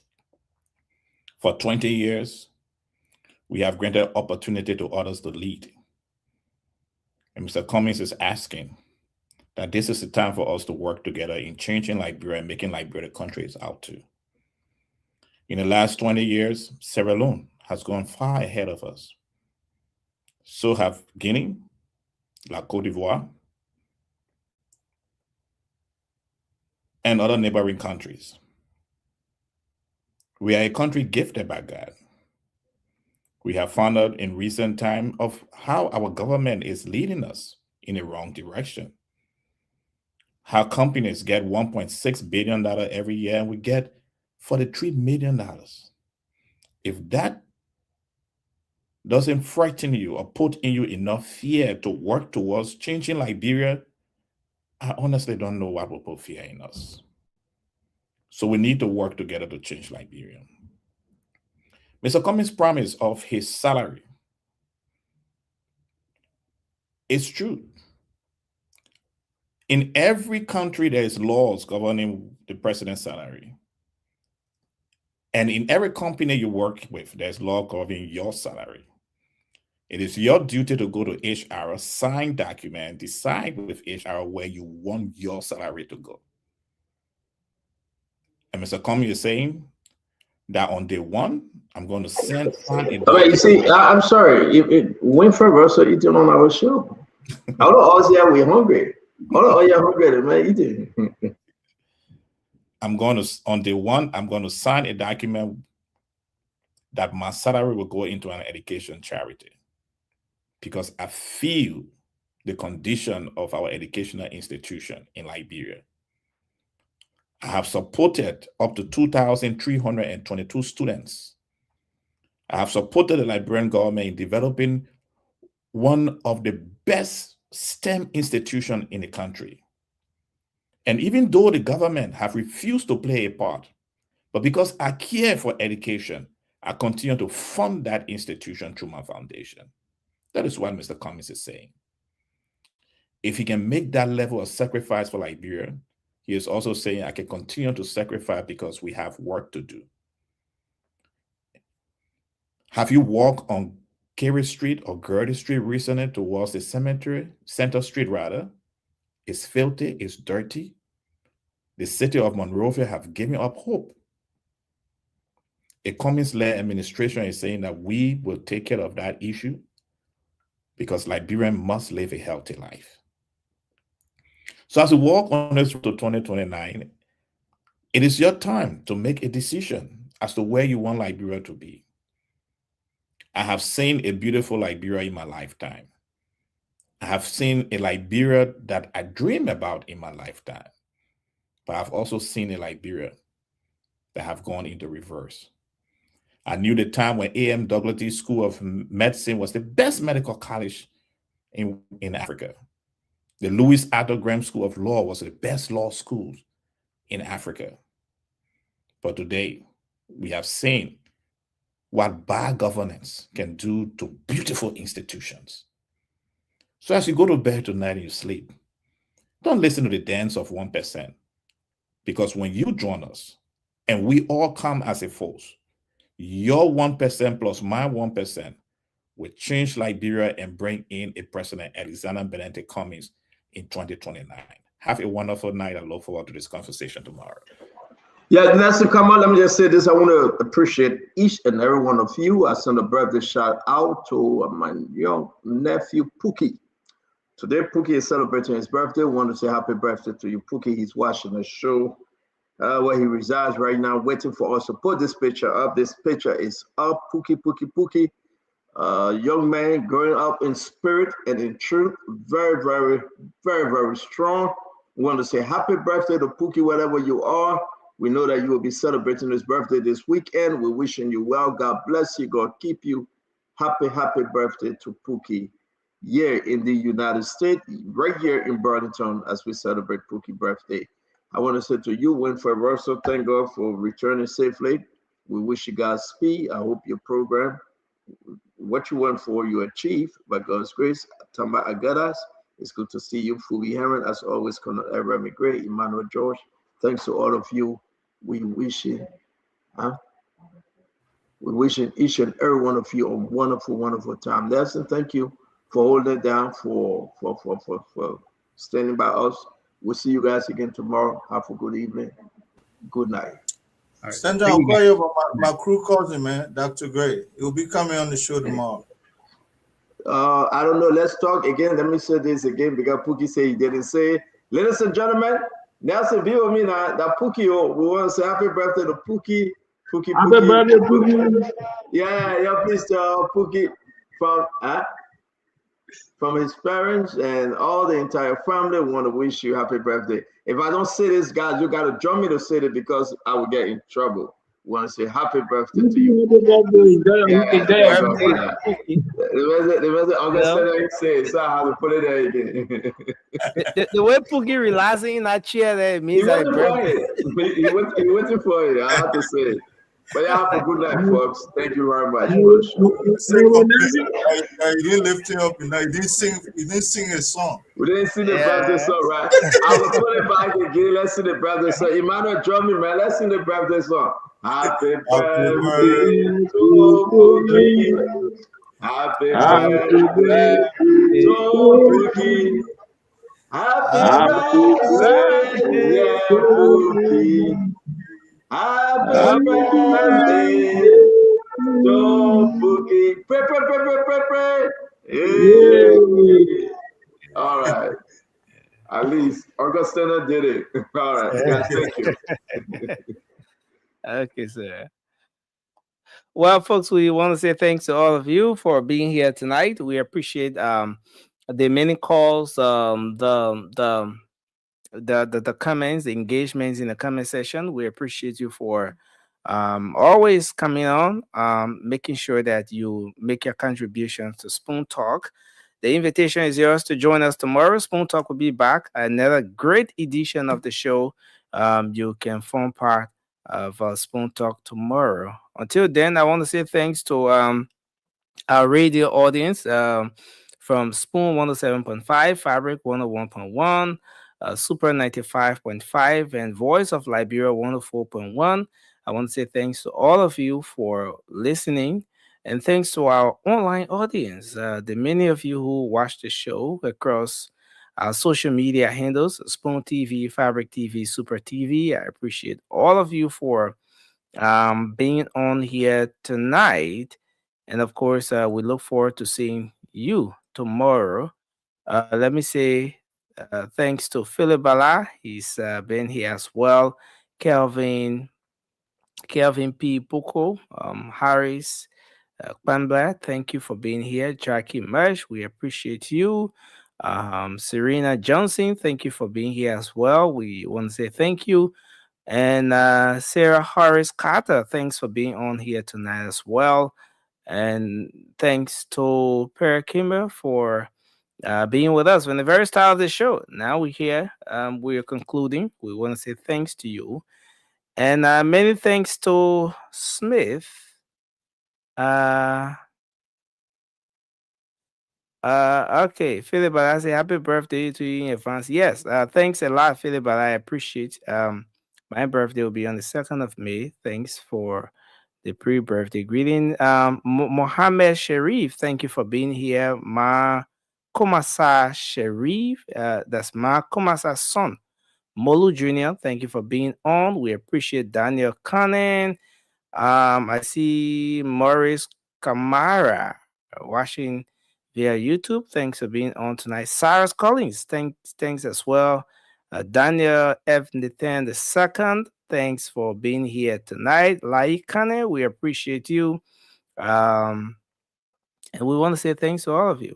Until we come back, have a good day and Bye for now.